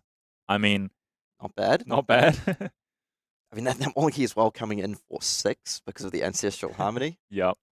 And Mauling Key for 6. Now, does he have a card in hand to defend this? Because he does have the Sigil of Suffering. And a no block and a Sigil. Oh, Yeah, but pitch 1 to prevent, and that is game. And that will be that. I mean, a bit of a quick one. Yeah, a bit of a quick one, a bit of a calm one. As quoting Tom Penny again from Dev Room, Isaac seemed to have been walked down this game. Yeah, just constant pressure from Thomas, starting from right off the bat. Just a bit of a heads-up play, I think. Not trying to get too greedy with that Sacred Art, just recognizing the important thing in this matchup is to get chi as quickly as possible. So happy to just transcend, hold that chi in hand, at the nice clean blocks to shut off Isaac's first turn. Immediately transcends, and then it's just go, go, go all the way. Yeah. Pushes in the transcend very early. I mean, maybe a little bit fortunate that on Isaac's side, he bricked a little bit, not able to keep that Channel Lightning Valley around. Yeah. But then Thomas, yeah, just complete understanding of how this game is going. Pressure, pressure, pressure, damage. That's how aggro mirrors go sometimes. Yeah, and this sort of highlights the power of Zen in these matchups. Sometimes aggro matchups can feel quite swingy depending on what you draw, but Zen able to just make your deck so consistent. Being able to pitch those cheese, smooth out your curve so that you are able to apply constant pressure while other aggro decks might sometimes need to rely on the top of their deck to try to figure out. And you did see as well, Thomas sort of making a recognition that the aggro matchups aren't always going to go that way. So trying to hedge his bets a little bit with those copies of Wax On and Wax Off. Yeah, extremely powerful defensive tools. Yeah, we saw him play 2 yellows, 1 red was banished off the top. So just illustrating how those can be a little awkward sometimes. Ancestral Harmony banishing a red Wax On. But when they line up, it lines up really, really, really nicely. The numbers look very good on those cards when they line up. Yeah, just shutting down those 0-4s. Yeah, just absolutely beautiful. Being able to generate the Zen state as well with Wax On, Wax Off, having all the chi in the world to, if he needed to, activate the chest, but he was just able to use them very aggressively because of that early lead he was able to build up. Yeah, so showing us that the old meta is not fully out. We've been seeing all this hype with Arakni, with Cindra, all these new hunted heroes, but the old meta is still here to stay as well. Still powerhouses in this metagame. Yep, Zen's still a very strong hero, as we saw, and Thomas moving on to 6-2 now. So definitely on that march towards the top 8, you're going to see, like, I'm going to help contribute Zen getting to Living Legend. Yeah, two more wins, and he's almost locked for top 8, right? Yep, very, very, I mean, yeah, X2 should make it here, so very, very close. Feeling very good about that one. Yeah, and with the Road to National season coming up as well, and with what seems to be a very diverse meta, we just talked about Battle Hard in Barcelona, the difference between the Calling Memphis meta and Christchurch meta. One of the best places to go and practice for these upcoming ones is your local armory. Yeah. And one very cool thing that's come through recently is the addition of these gem packs. I mean, these gem packs are so sick. Some very cool extended arts, foils, and did I see on the internet that a Marvel Azuri was pulled? Yep. I have seen a Marvel Azuri open, and what a beautiful card. Indeed. I think the cool thing about the gen packs, and we're just going to have a look at the screen here and see, you know, the cold foil Kunai of Retribution for all those big Cindra fans out there, the Endear Devotion for our fangs, and the absolute powerhouse Mark of the Black Widow. And that art is so cool and extended. Yeah. That is terrifying. Yeah, big shout out to the creative team and everyone at LSS who worked on making these beautiful extended art cards. And yeah, and that's a really cool thing about these gem things. The local game stores are kind of empowered to use them how they wish. I believe the recommendation is for like some participation prizes. But I have heard of some scenes where their local player base is like leans a lot more competitive, and they're just like, we want to play for something, and so they can use the packs that way. But it's cool to empower local game stores who kind of know their player base best to use them how they wish. And it's one of those things as well. Like previously, no disrespect to some of the previous Armory promos, but there were rumblings from players like, oh, these cards aren't necessarily in the heroes I play, or the class, or the talent, etc., etc. So lining them up with the sort of heroes from the latest set, I think is a really cool thing. I know if I'm playing one of these heroes, I'm going straight to my armory to get my 3 copies of Extended Mark of the Black Widow. Yep. And as someone who just loves to rip packs, the fact that we get to play armories and then rip packs at the end of it, I mean, that's a blast. Really cool feature as well that I like is for sort of some of the newer players who are just beginning their Flesh and Blood journey, starting off at the armory level, which is basically, after learn to play, you want to go along and have some fun at your armory. I really like the fact that you can just go along.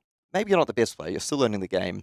I always think of our Fab promo video where like you have the new player going in and playing against like Pablo and stuff like that. But it's quite cool that even if you don't do the best, you can still get that gem participation pack. Yeah. And I'm just imagining you go there, you rip open, you get the Marvel of Zeri, and you're like, sweet, now I'm well on my way to building out whatever deck I want to play.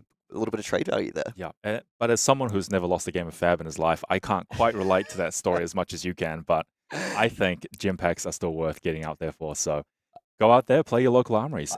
I actually heard a funny story that our producer Alex, one of his first armory games ever was against you. So Alex just starting off his Flesh and Blood journey. It's like, oh cool, I'm just gonna go to armory, have a good time. Comes up against I'm playing, I think maybe like Ice Lexi. I was playing Ice Lexi, and Alex was on fire. Well, Alex, and I felt so bad because like every turn was like consistent Ice Fuse, disrupt your whole turn, disrupt your whole turn, disrupt your whole turn, and Alex got to play like 2 attacks maybe. The game ended, and then I kind of found out he was new afterwards, and I was like, oh, I shouldn't have done that. But a win's a win, and sometimes you just got to take it.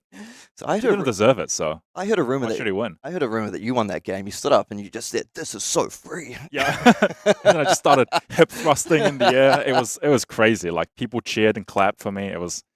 That's why I go to armories, to crush scrubs and boost that ego. And then the dev team was like, that's the kind of guy we want on our team. So here I am, a dev. One of the cool things about Armory, though, is it's like that great place for people to come along and learn. And if you play against more experienced players, I know when I started playing Armories way back in the day, it was always good because, if I didn't quite know a matchup, I'd always find the experienced opponents were pretty happy to just walk me through maybe some mistakes that I made, or if I needed help with sideboarding or just like the approach to the matchup. Most people are just pretty happy to sit down and say, yeah, look, perhaps you want to look at bringing this card in, or you want to play the matchup this way, which is a really cool aspect of the Armory experience to me. Maybe not so much you, but we'll see. Yeah, definitely. Like it is. There is something special about playing these card games in the Flesh and Blood. And as much as I like to joke about it, it is something very nice. Just head down to your local armory on a Thursday night, Friday night, unwind after work, meet some people, play some cards, and then just chill. Open some beautiful gem packs. Yeah. All right. Well, that's us for round 9, and then we're going to cut to a short break, and then don't go anywhere because we'll be back with round 10 with these players' tournament lives on the line for that top 8, for all that prizing. So see you soon.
World Tour Christchurch, where we bring you the action from the calling all weekend long.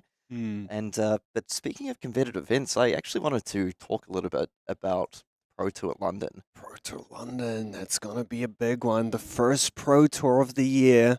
Yep, and one of the big things the Pro Tour has an influence on is this Player of the Year race, right? So you can earn these World Tour points, up to 28 points on the line. And just thinking about how much 28 points is, it can definitely get someone from that doesn't have any points in contention, just like that. One of the like wins of these big marquee events just puts you straight into contention for Player of the Year in your region or even the whole thing. Yeah, it can take someone from the, on the fringes to right up into the top ranks, or if you already have a number of points there, you can fly yourself right up into the lead. And it's held in April between 10th and 13th. And the great thing about the World Tour London is, yes, it is a Pro Tour, but it's also a calling. You got Battle Hardened, you have Super Armories, so there's always something for everyone. Exactly. So it's sort of the pinnacle of fab competition. But if you're someone who just likes to get out there and play games in the flesh and blood, as you said, there's competitions at every level for everyone. Yeah. If you don't feel too confident to play in the Pro Tour, you haven't qualified, you can always enter the calling or wait out for all those top players to kind of make their way through day 1 and day 2 and join in the Battle Hardened. And we have the beautiful Sink Below full art old art here. Yep, so some really cool event promos that you're able to pick up at particular events at the World Tour London. I do love there's a little bit of controversy amongst some of the English fans, is it meant to be the jam then the cream or the cream then the jam? Yeah. But man, I'd love to get my hands on one of those as well. For sure. And there's going to be specific events in the tournament where you have where you can play for those, but you can also pick up the souvenir package that already comes with the Sink Below with it as well, and that gorgeous Command and Conquer playmat and some Dragon Shield sleeves as well. And not to mention that deck box. Very, very cool. I think that's from Pursue to the Ends of Wraith or something like one of those cards. But that souvenir package, 60% sold out. I mean, I know at previous events the souvenir package has sold out, left some people disappointed. So, get out there and get that package now. Secure it now before it's too late. Yeah, because there won't be any more tickets added. So get your souvenir package now if you want it. And so many amazing, unique prizes up for grabs. We have this kind of classic Jarl playmat that's just looking so gorgeous. I love the colors on this. It's very bright. It's kind of screams the frost and frostbites.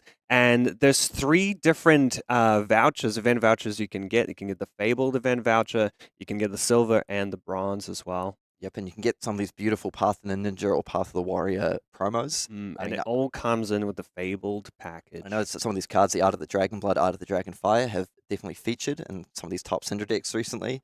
And that Jagged Edge, I know a lot of Warrior players are saying, this is a card that can help me into some of those tricky ward matchups like Enigma. Honestly, I love the full arts, the Art of the Dragonblood, full art, being able to fit that text on the bottom and really showcase the beautiful artwork. And as you said, the Jagged Edge as well. It's big Yarl fan, man. I want that playmat on those sleeves.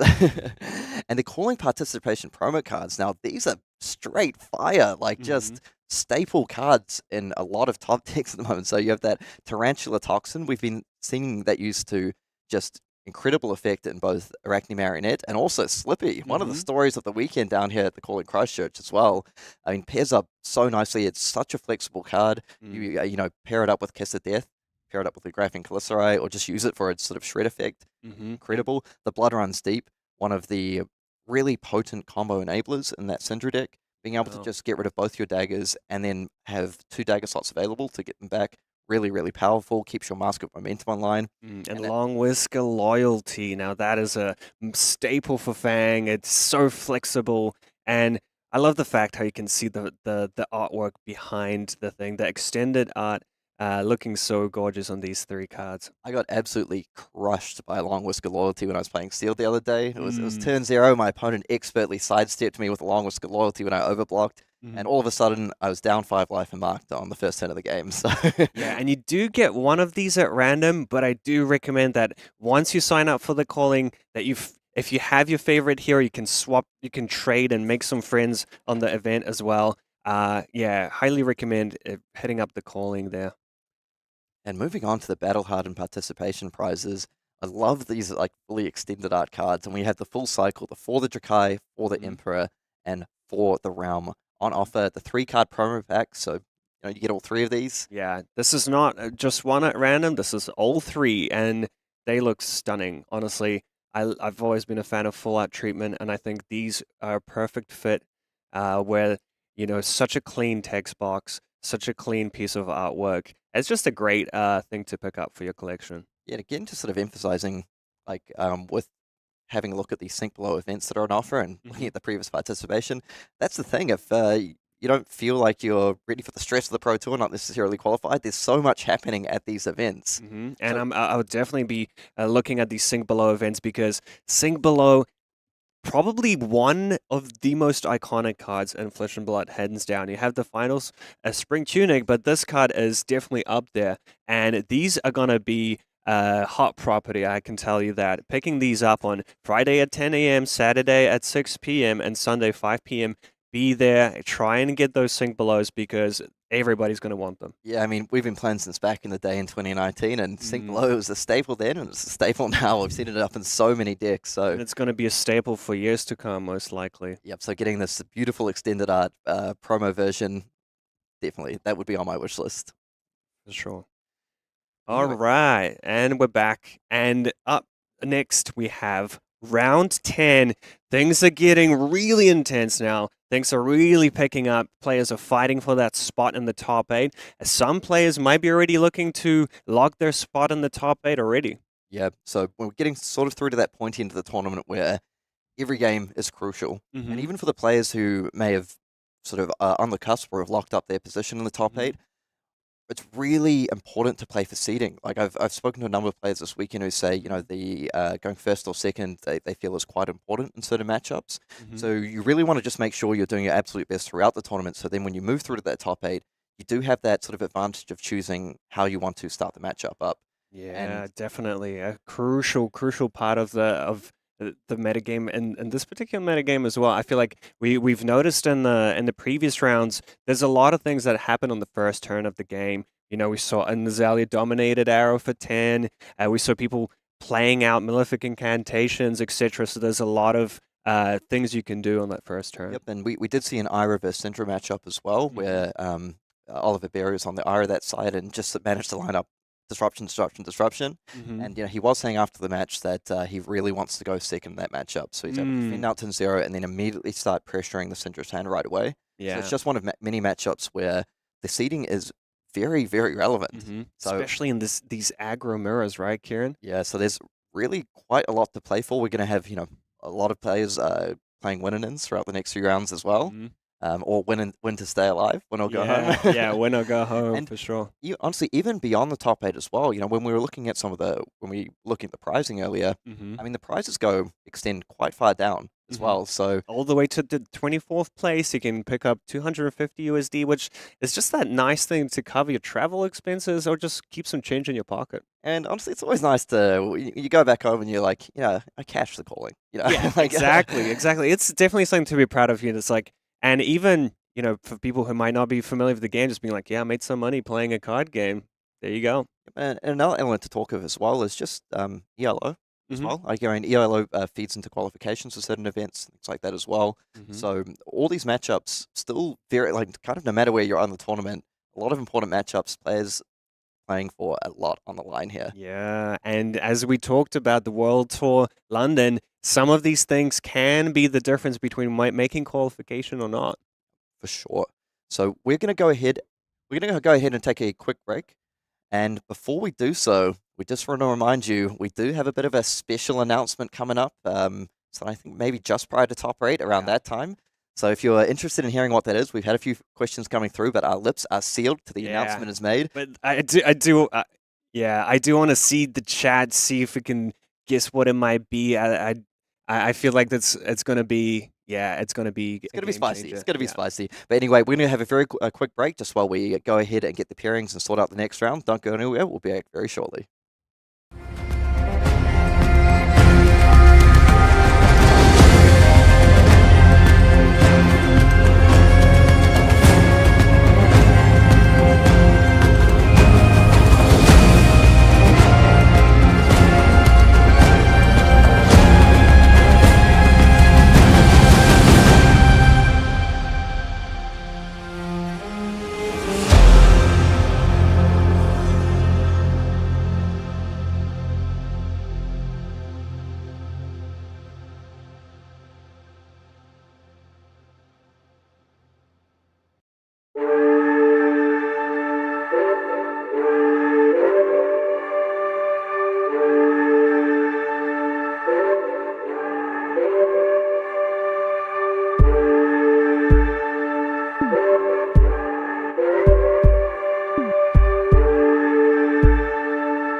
everyone to the World Tour Christchurch, and we're getting into the second to last round of Swiss in the calling coming up now.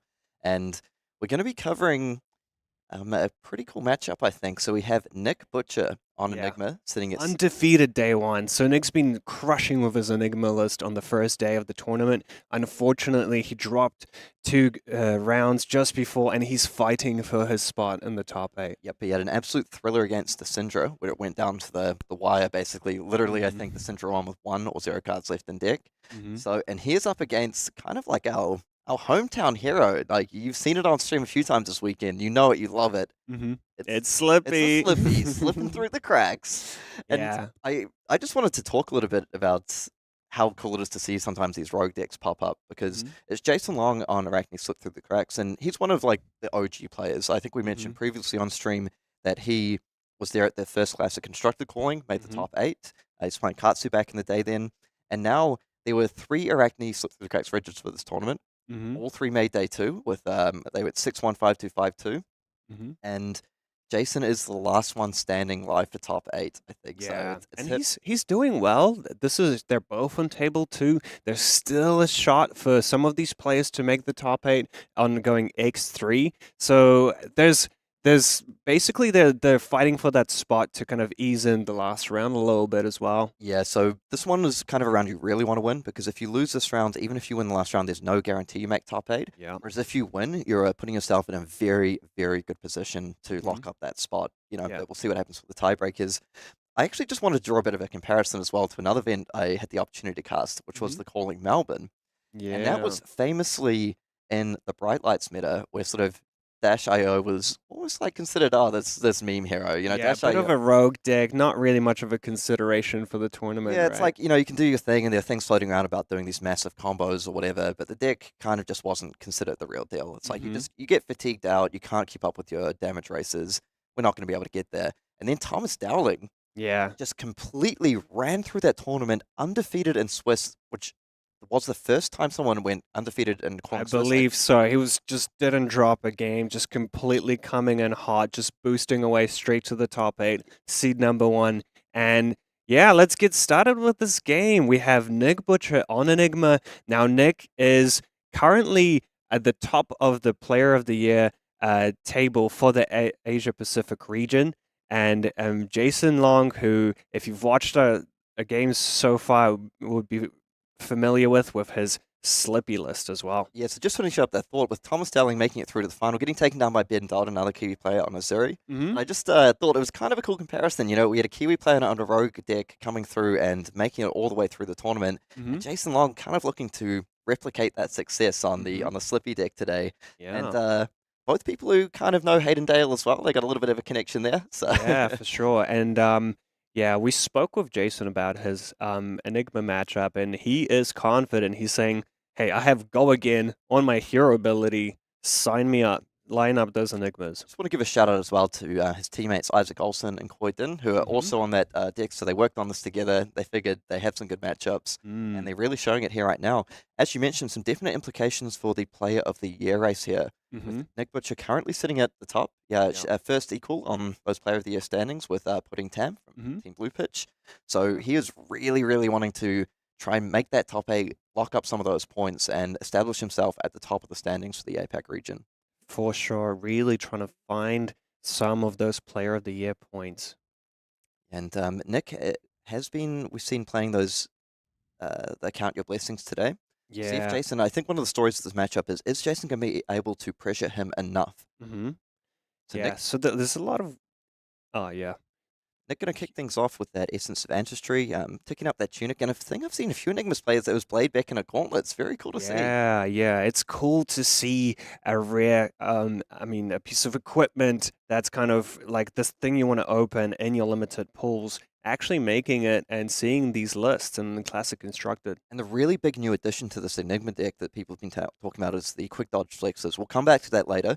Jasin Long going to kick things off here with that Persuasive Prognosis. Now, this is coming in for 1, but because he's Slippy, it has Go Again already. And really nice to have that Essence of Ancestry mind here. Yeah, just a Nick. Oh, yeah. Covers it nicely with a Shelter from the Storm, but that is 1 shelter down. Now, Does Jasin have a follow-up? Can he buff it a bit as well? No, he's just going to close the chain here. Does he have a non-blue source of damage? He does with the backstab. Now, backstab is an interesting choice in this list because of how it works against these kind of very defensive decks. It's a lot harder for these control decks to stop the leak of damage if they don't have access to their defense reactions. Nick defending with the red Spears is Reality here, so the 1/5 go again with Phantasm. Very nice aggressive piece to actually start pushing a little bit of damage. Slip Through the Cracks, not a deck known for playing sort of a lot of poppers, and by that I mean 6 power attacks to shut off that Phantasm. It's true. But one Shelter of the Storm down, and as we know, this is kind of what the combo of Jasin's deck is based around Flick Knives, so maybe he might be quite happy to see that one of them copies gone. And that Phantasmaclasm coming in for 9, such like a massive chunk of damage coming through. Really importantly, maybe an underrated aspect of this card is when you're playing against a particular deck like Assassin, having full knowledge of their hand really important. So he's going to be able to, he's looking at ripping out the Tarantula Toxin, putting that on the bottom of the deck. So now he knows, like, there's one unknown card in Arsenal, one unknown card off the top, but he knows that, at least for now, there's no attack reaction in hand. Yeah, you're right. Just kind of knowing the texture of the Assassin's hand can make it so much easier to kind of play around what they have. But yeah, 9 physical damage coming in hot. And yeah, Jasin protecting his life total here, defending for 6 and taking 3 damage. It's a really delicate balance when you're playing against these Enigma players where you want to keep as many cards as possible because you have to be able to threaten them before these like Count Your Blessings, before the board presence from the ward builds up. At the same time, you do need to leave yourself a little bit of wiggle room. Like you don't want to be dropping too low in life when you can't threaten enough because then that lets them pivot to get a little bit aggressive. Particularly once that you transcend and that Traverse the Universe comes online. Yeah, and Persuasive Prognosis. Did Jasin top deck another Justinic from his hand? Is that why he decided to keep the blue and defend with the 2 reds? Really nice breakpoint as well. If you defend with 1 card, even something like the Razor's Edge can just sort of push over by 1. There it is, Justinic, and it's going up to 6. Now, does Nick have a counterplay to this? Something I want to draw your attention to as well is the importance of banishing cards off the top, particularly when you're playing against the Count Your Blessings list. So Nick has a Count Your Blessings in his... he doesn't have a red! Oh my goodness. So he does have a yellow Count Your Blessings. I was wondering if can Jasin hit a yellow, and banishing a Count Your Blessings would be huge. Yeah, so that's something we definitely need to keep an eye on in this matchup. Being the ability to banish things like Count Your Blessings, like really cascades down to be a lot of life total. Yeah, it removes the ceiling from that life gain of the card. And Nick, with that Manifestations of Miragai in hand, does he have a way to transcend perhaps from Arsenal? We do see a transcend card banished off the top there. Yeah, so Nick doing a great job mitigating every threat that Jasin has. I believe I see a truce, and now this is just a sign to say, you know what, I'm happy to gain some life, and if you attack me, gain some more. So Count Your Blessings, gaining him 2 life to start the game off. So Truce a really nice addition to this deck list. Just the basically when you're playing a strategy that wants to try and extend the game a little bit, Truce just says, well, if you want to attack me and give me a 5-card hand, which is going to be what happens here, kicking things off with the Kiss of Death with Go Again.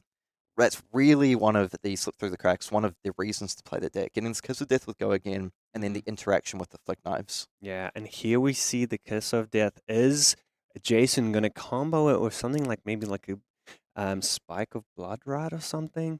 We've seen him do this time and time again, and this Kiss of Death is coming in for 3 with Go Again.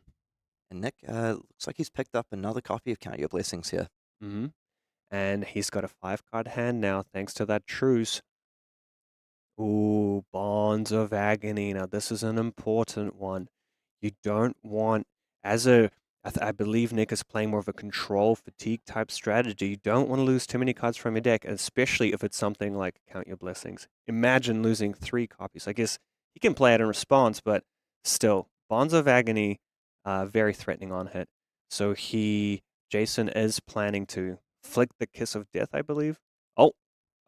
Shred and Razor's Edge. So Nick does have a copy of that Sink Below in hand. Does he have access to another defense reaction? So interestingly enough, that is 2 reactions 2 attack reactions, and and the flick knives. You're right. So this is coming in for 10, and it's currently being defended for 4 thanks to the sink below. But yeah, Nick maneuvering this turn masterfully, playing out the count your blessings, getting some life, and saying, you know what? Hey, I don't have any cards in hand now. Yep, Enigma is certainly one of the better decks at playing around the Bonds of Agony. Mm-hmm. And so while Jasin is able to push a little bit of damage there, Nick just being able to get another copy of Count Your Blessings into the graveyard and get rid of that hand so he's not having cards banished from the deck. Yeah. The one great thing about connecting with that Bonds of Agony is Jason's going to get a lot of information of what the makeup of Nick's deck, which is, hey, sometimes like knowing what threats can be coming is huge. Yep, just knowing about things like the Ripple Aways as well may help influence some of the turns. He knows what attacks he has to deal with. And as we're having a look through here, it looks like Spears of Sterility, Phantasmaclasm, and Manifestations of Moragai are the key damage dealers in this deck. Certainly leaning more into that fatigue angle. Yeah, and seeing those beautiful rainbow fall E-strikes and looking at Nick's collection with the Marvel Command and Conquers as well. Cold War Sink Below looks like too. Yep. And the Manifestations of Moragai, which we saw on a previous turn, may have actually lined that up in Arsenal now. So Jasin doing a lot of work. Nick's still on 38 life here. Now, we did see, so was the Essence so interesting one? We did see when we're looking through the deck as well, Nick playing the full 9 copies of those like red 4 defense reactions. So the Fate for Scenes, the Sink Blows, and the Shelter from the Storms. Yeah, very defensive build. I love how he's happy to Arsenal an Essence of Ancestry and just say, you know what, that's all I need to do on this turn. All I need is Ward 2, protect me against those flick knives, and protect me against all these toxicity combos. Yep, and put into context, actually, a very nice tool in this matchup as well. Pick 2 pieces. Now, a key part of Jason's counter strategy against Enigma, against those wards, and against all the prevention. Now, this card is amazing at clearing wards. Probably Essence isn't the thing that he wanted to pop the most. Things like you said, the manifestations are the big targets here, but I think he's happy with that. Just kind of getting some extra 2 points of value here if this manages to connect. One thing I'll be keeping an eye on as this game goes on is the number of left. Double spike of Bloodrot. I think he's just really keen to put Nick down on life and just pressure his life total a little bit. Yep. Now, this goes all the way up to 10, threatening 2 Bloodrots. So Nick does have access to that Sink Below, put into context, plus the 2 from the Essence of Ancestry. This is actually currently 1 point over. Oh, true. Put into context, a great card against these assassin decks with small attack values. Yeah, so it does care about the base attack. And so because a lot of these that start at base 3, even if you pump them, still those put into context, still very nice. Wow. So yeah, 10 damage on 7. He manages to clear that ward 2 and give Nick 2 Bloodrot Pox tokens. Now those cards are great against plays that involve the ward auras because it puts the Enigma player in a situation where they have to take those Bloodrot Poxes into account. Just like to spotlight the power of that put into context there. Nick now able to transcend, get that chi. So he does have 2 blues available. Yep, he's just going to go ahead and pay for both those Bloodrot Poxes. Yeah. And now the chi into the deck, that traverse the universe, very much online. Yeah, you're right. And you can see how much Nick values being on a high life total, really respecting the Bloodrot Poxes. Jasin doing a good job at just chipping away. I'll definitely be keeping an eye on the number of defense reactions left in the deck. So at this point, we've seen 2 Sink Belows, 1 Fate for Scene banished, and 1 Shelter played. So it's about Hunter's Clave coming in for 1. I believe this is the first Hunter's Clave attack. Nick with access to that Shelter from the Storm in hand. Oh, nice spotting. Wonder if this is the turn to use its ability. No, he's happy to get marked here. Now, we know that Arakni Marionette, really important to mark your opponent. Slippy, we'll see what he manages to do with this mark. He just loves using his custom-made mark token, but you know what? The actual token is pretty nice as Now, well. this is one of the important reasons that you want to mark your opponent in this Slippy deck. Things like Mark the Black Widow, also important cards to keep an eye on. Take Up the Mantle. Really nice as well, having that Mask of Deceit, being able to sort of choose your destiny in a way if your opponent is marked. Yeah, and especially against decks like Enigma that can set up a board of prevention or can be very good at trying to defend out like Nick is doing here with the Shelters of the Storm, etc. It's quite common to keep this marked, to keep staying marked for a long time. And yeah, Nick is happy to just stay marked, but prevent everything that Jason's throwing at him. So we see the Razor's Edge buff there covered up by the Shelter of the Storm, but that is the second copy of Shelter gone. Something that Jason will be very happy to see. For sure. And Nick actually pushing that blade back in his gauntlet there as well. Ah, true, yeah. And yeah, this has the ability to defend potentially a weapon attack for one. Kind of gets countered by the piercing, but at least it's always there. Yep, so did go for a bit of an overblock there, and Jason probably fairly happy with that exchange. Yep, yeah. Back to Jason. He's pitching a blue, coming with this Hunter's Clave again. Now, Nick's already marked, but 1 damage. He's happy to take that as well. When another pick up the pieces, so Nick actually looks like he has that defense reaction at all times, though. He does have that Fate for Scene in hand. Yeah, and that is the second copy of Pick 2 Pieces going to be gone for Jason. No ward, notably, on Nick's side. No, it's actually kind of a big deal, the number of defense reactions that have been gone through. So 2 Sinks, 2 Shelters, 1 Fate banished. If this Fate is now played, then he's down to 3 reactions left in deck, and we're actually going to see the spike with Blood Rot, the third copy played onto the Pick the Pieces, going all the way up to 7 and threatening a Blood Rot here. Yeah, and 7, that cannot be prevented, so even with his Fate Foreseen, Nick is going to have to find something else to cover this up. Fate Foreseen put into context would be sick here if he had that combination. And also notably, the Blood Rot Pox can stop some potential plays that Nick, I believe he has a Manifestations in hand and a Transcend card, so could be delaying that kind of play for later. Yeah, and Nick pretty comfortable with taking this game sort of a little bit longer if need be. We'll say as well, the Blood Rot Poxes, while they're very effective against some of these more aggressive decks with lower blue counts, Nick, generally, if he has a card left in hand, is pretty happy to pitch away, sort of treat it like a couple of rune chants in a way. But this isn't going to be the last thing that Jason does this turn. He still has access to go again, thanks to Slippy's hero ability, and he has 2 cards to work with. Okay, so Nick just saying no blocks, going to go ahead and take the full 7. Wants to hold on to that Favor Scene, perhaps to combat a on-hit later down the line. Yeah, Blood Rot Pox coming down. I think Nick knows that if he can't clear this attack with his Fate Foreseen, maybe it's best to save it for later. And yeah, Nick also taking this damage becomes unmarked. And let's see if he wants to get a little bit aggressive with that Traverse into the Manifestations play you were talking about. Maybe he does need to keep these cards in hand. If he does want to go for the Manifestations, he most likely will need to keep a blue to pitch to that Blood Rot. Okay, so Jason's just saying, you know what? I'm going to try and mark you again. Let's see what you're going to do about that. Could be quite important because he knows Nick is looking to get quite aggressive here. One aspect of this might think it's quite important to get him marked. Then that Mask of Deceit is online. If he wants to try combat something like a Maragai, having access to, his choice is pretty nice here. For sure, for sure. Having a lot of these kind of chaos Araknis having access to an attack reaction or ways to sidestep Nick's defenses could be crucial to counter something like a Manifestations play. While Nick is just lining up this block, I want to talk about Quick Dodge Flexes for a moment, a really powerful addition from the Hunted. Just being able to go sort of chain wide against, particularly Slip Through the Cracks, which has multiple go again, built in from the hero. And we'll come back to it, so I promise. The Codex of Fealty coming in here, Mark of the Black Widow coming in for 4. Heads up play by Nick holding on to that Fate Scene.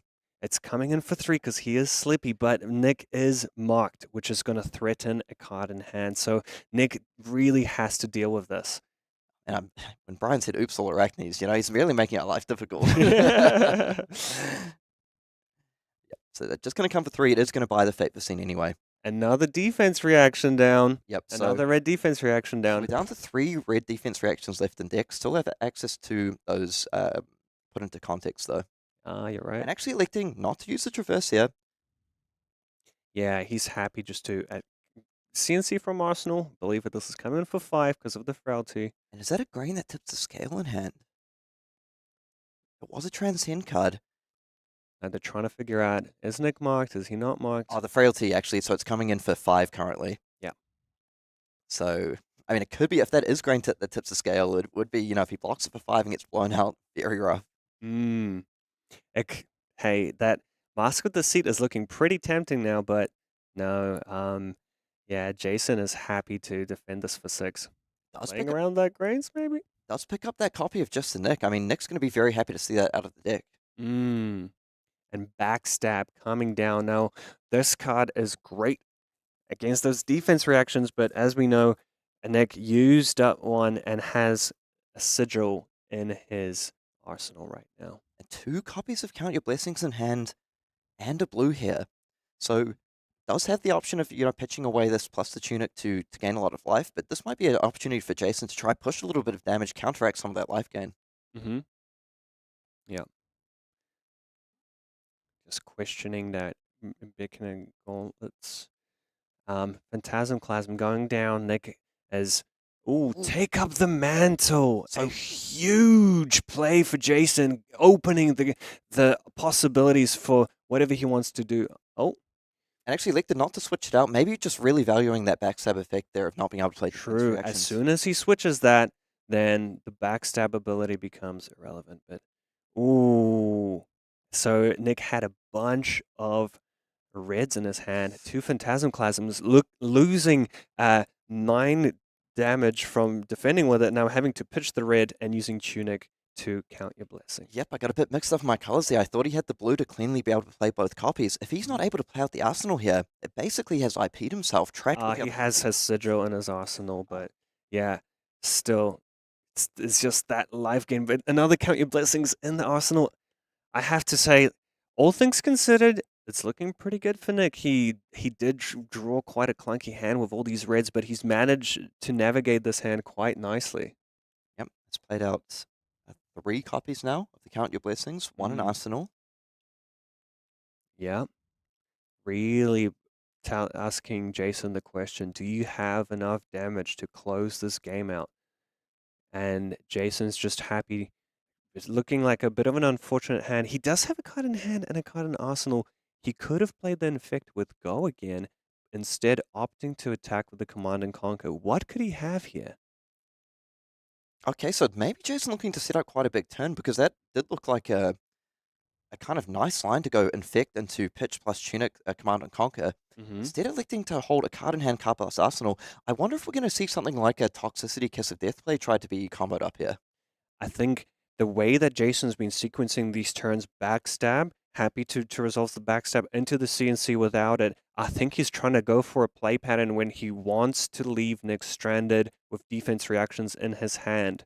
But unfortunately, Nick's played a lot of them and did not have any on that particular turn cycle. And Nick picking up that 5th copy of Count Your Blessings in hand has found them very quickly this game.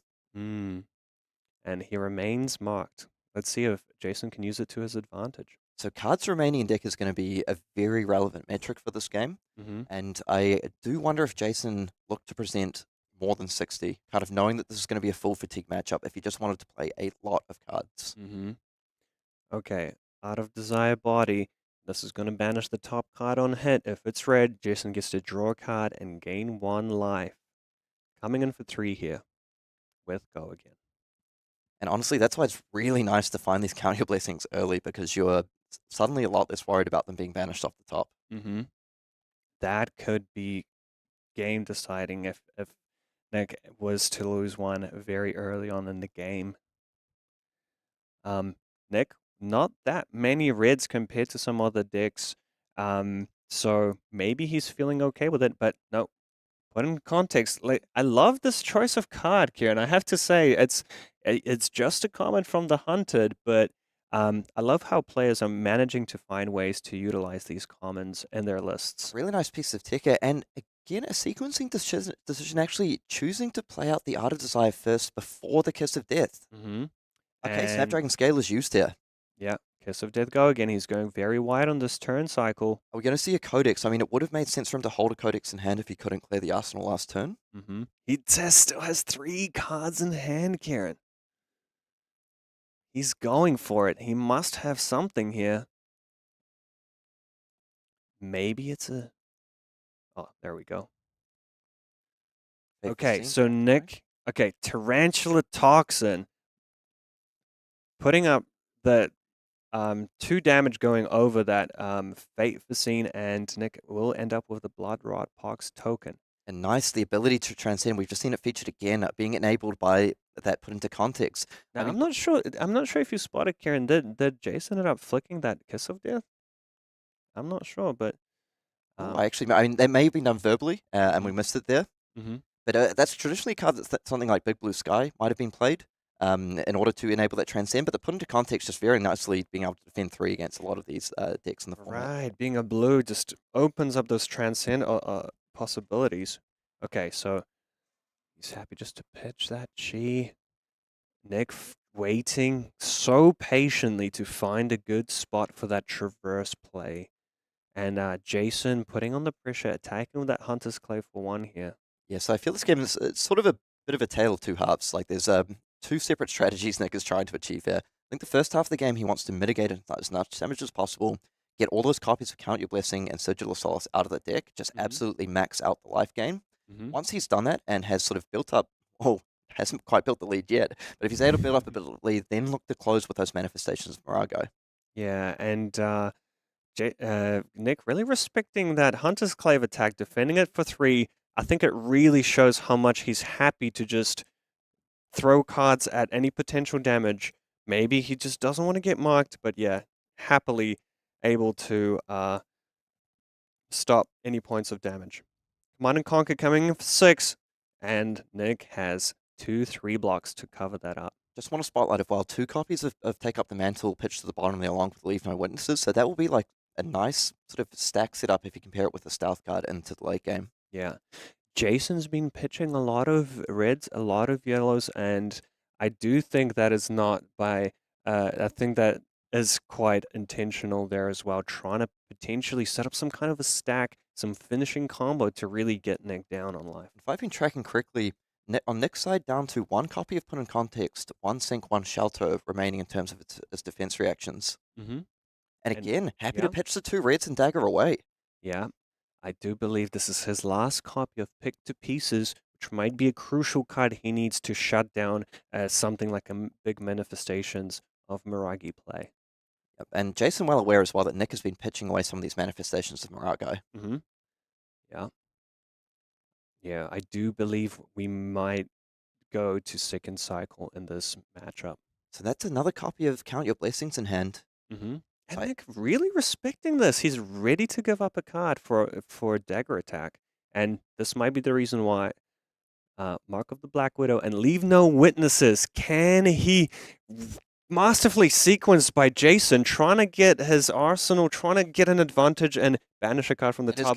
It's going to be countered by the Count Your Blessings here. Poison the well! Oh, there's that poison. What a nice piece of ticket. This is the 5th copy of Count Your Blessings. This is a massive, massive life swing in this game. Oh my goodness. Well played by Jasin. The masterful sequencing in, kind of placing Nick Butcher on that Count Your Blessings in his arsenal. And yeah. Wow, instead of gaining a bunch of life, Nick is going to lose it, which just, that's a huge swing in this game for sure. So, from memory, that was the 5th copy of Count Your Blessings, a yellow. So that should have gained 6. That's a 12-point life swing, and now playing out the 6th copy from hand. Yeah.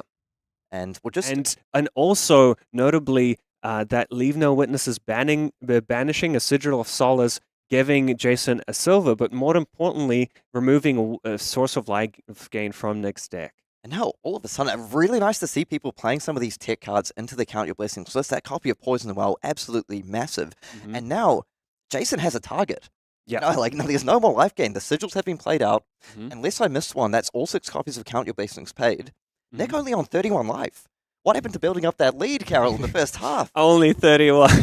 I mean, I know 31's a high life total, but in the context of these Count Your Blessings deck, I mean, if I look over at Jasin's deck, it looks like he has just over half his cards remaining. Mm-hmm. I know 31's a lot of life, but we've burned through a good chunk of the defense reactions at this point. There still is that traverse. There's still the quick dot flexes. Yeah, and also I just want to say another attack for one with Hunter's Clave. Isn't it going to respect it? We've seen this. He was very comfortable before, just saying, you know what, I'm going to use up a card and defend a dagger attack. But now things are changing. Oh, another dagger attack. 2 blues, 2 floating for Jasin. Is it going to be a Codex play? And Nick here, I think, may have been rattled a little bit by that poison well, but he's he's a very cool, calm professional player. He'll get past this, but definitely a bit of a shock to the system.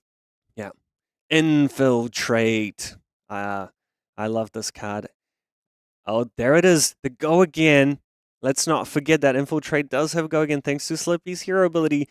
And now Nick is put under the pressure. Does he have 2 3 blocks in his hand to defend that out? So I just saw a sink below a Manifestations of Maragai here. Oh, so Nick is going to most likely lose this Arsenal card no matter what he does here, right? Yep, so sink below Manifestations, and it looked like a blue 3 block of some description. Mm-hmm. Still actually has to discard to the Codex here? Yeah. So most likely won't be able to cover this, and is just he's going to be. I don't think Nick cares too much about losing that Arsenal. It's just more cards from his deck that are getting destroyed. And that's a copy of Maragai gone. Mm-hmm. And this CNC is gonna connect. Yeah. Still Here we has the go. Ponder token, and one silver lining for Nick is he is going to be able to Arsenal that copy of Sink Below. Yeah. Which but I might the defense add. reactions are running low, Kieran. Which I might add is the last copy of Sink Below. Yeah. Wow, 26. Nick's really feeling the pressure. And here we see the combo. Toxicity, Kiss of Death. Can Nick stop that? Does he have any way to prevent that? We knew that he had one Shelter of the Storm, but I don't think so. Tarantula Toxin! Oh, that plays around the Sink Below so well. So he does have drop in the ocean, but there's no other way to transcend it. He's just going to have to go ahead and eat a lot of this damage. Wow. Wow, this is so much damage. So we have, 6 from the Kiss of Death itself, losing 1 from its own ability, so 7, and then 4 from the yellow toxicity. That's 11 points of damage. And the flick knives. And the flick knives. As well. We'll just try and get the players to update the life totals here so we have an accurate record. But yeah, Schism off Chaos as well. Oh my goodness. So because Nick is sitting on this defense reaction as Arsenal, he's actually able to get an extra card in his Arsenal thanks to that Fabled. Okay, masterfully played by Jasin, and I bet you he can't wait to see if this Kiss of Death flick is going to connect, because it's really going to put Nick in single digits as well. He knows there's only one copy of Shelter remaining in the deck here. I mean, one option. No, he just wait. Did we miss the flick here? Oh, so they were waiting for reactions, I believe. Okay.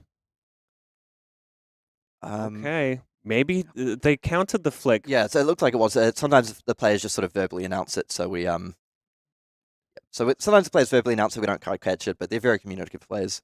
Yeah. But you made fun of me before when I said now he's got a target, and at 31 life going down to 8 with no life gain remaining.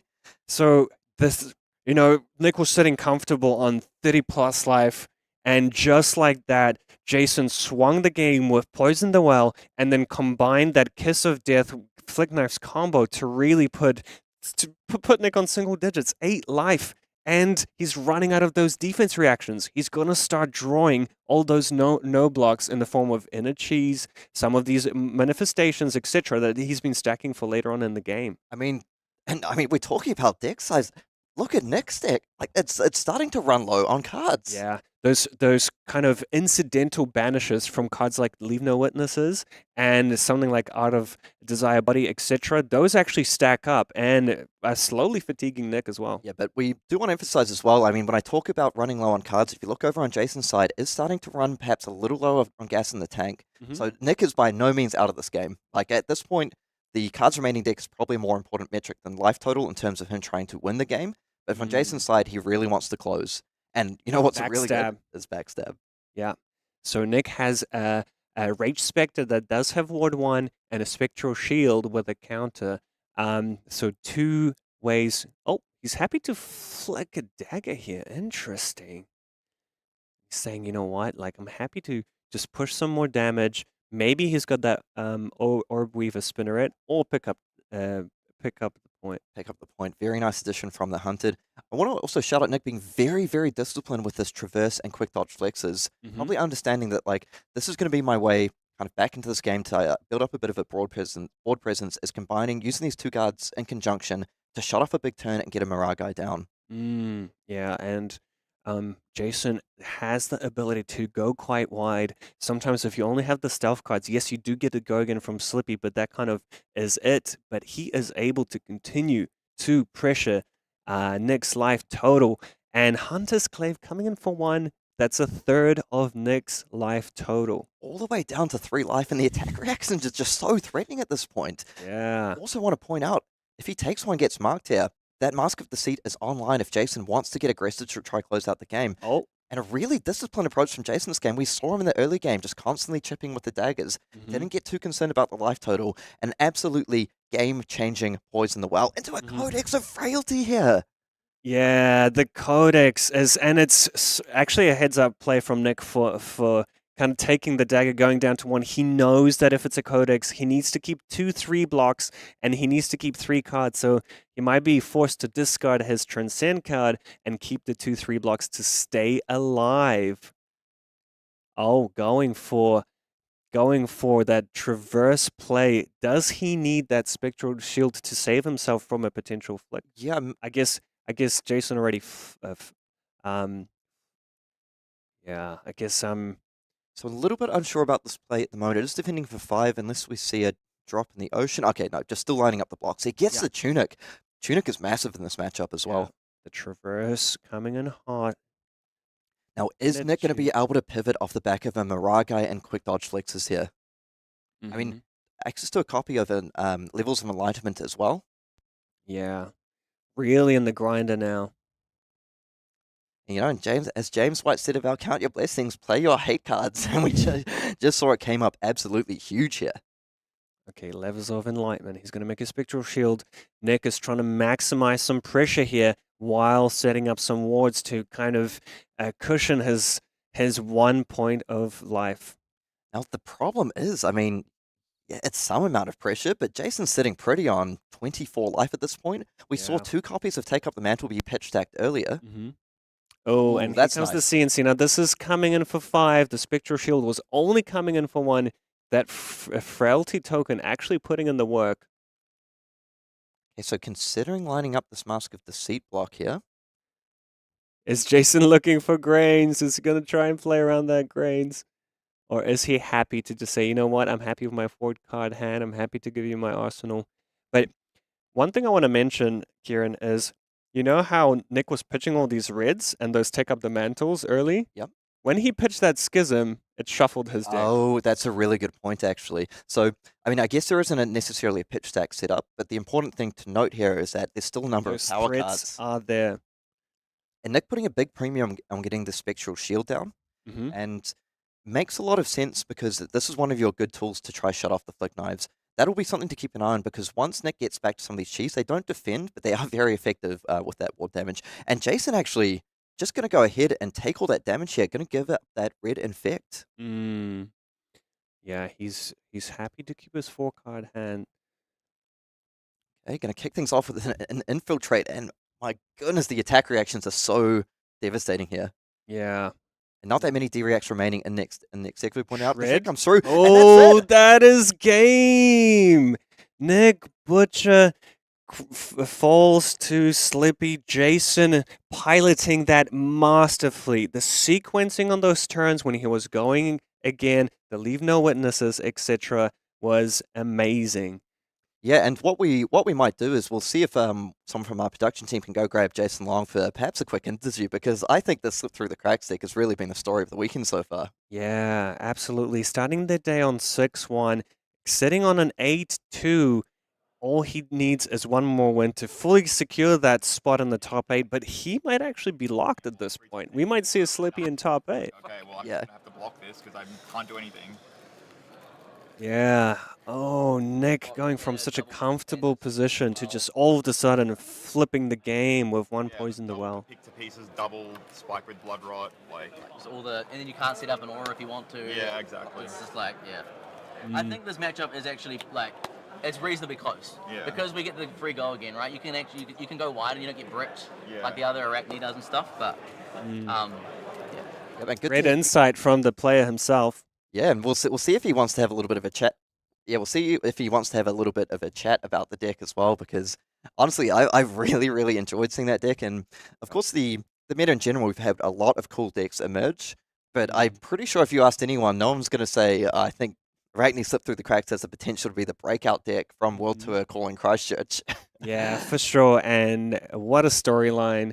Honestly, I'm not going to lie. I was very, very worried for Jasin that game when Nick was playing out those Count Your Blessings, defending with everything, feeling like he had the access to these never-ending defense reactions, just stopping what Jasin was trying to do.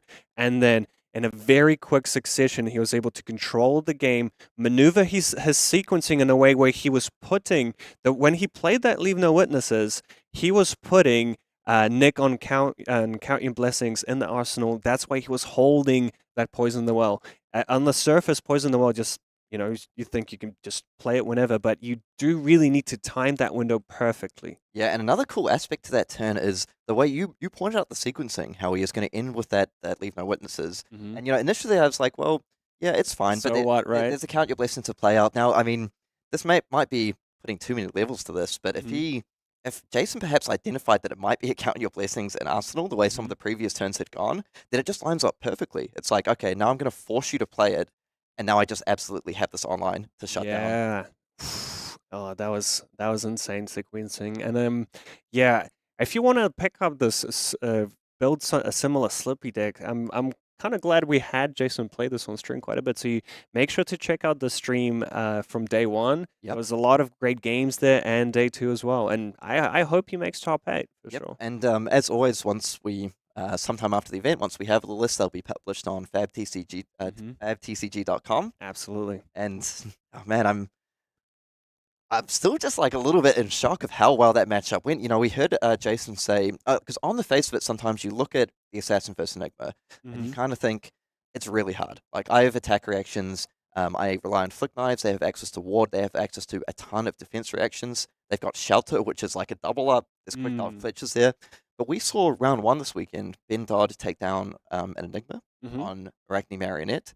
And now we've just seen Jasin Long take down, honestly, one of the best players in the world, Big Butcher. Yeah, I think for that's sure. a very reasonable statement to make. The head of the APAC Player of the Year leaderboard, very accomplished player on this Enigma deck. And we might actually be able to get him through for a quick interview.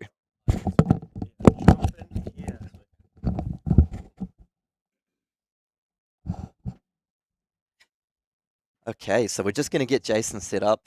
So, Mr. Jasin Long, the man of the hour, playing this Arakni Slippy deck. Now, do you just want to give me a little bit of a walkthrough how you and your team ended up on this deck? Oh, we wanted to play something spicy. Yeah. That's the first thing. I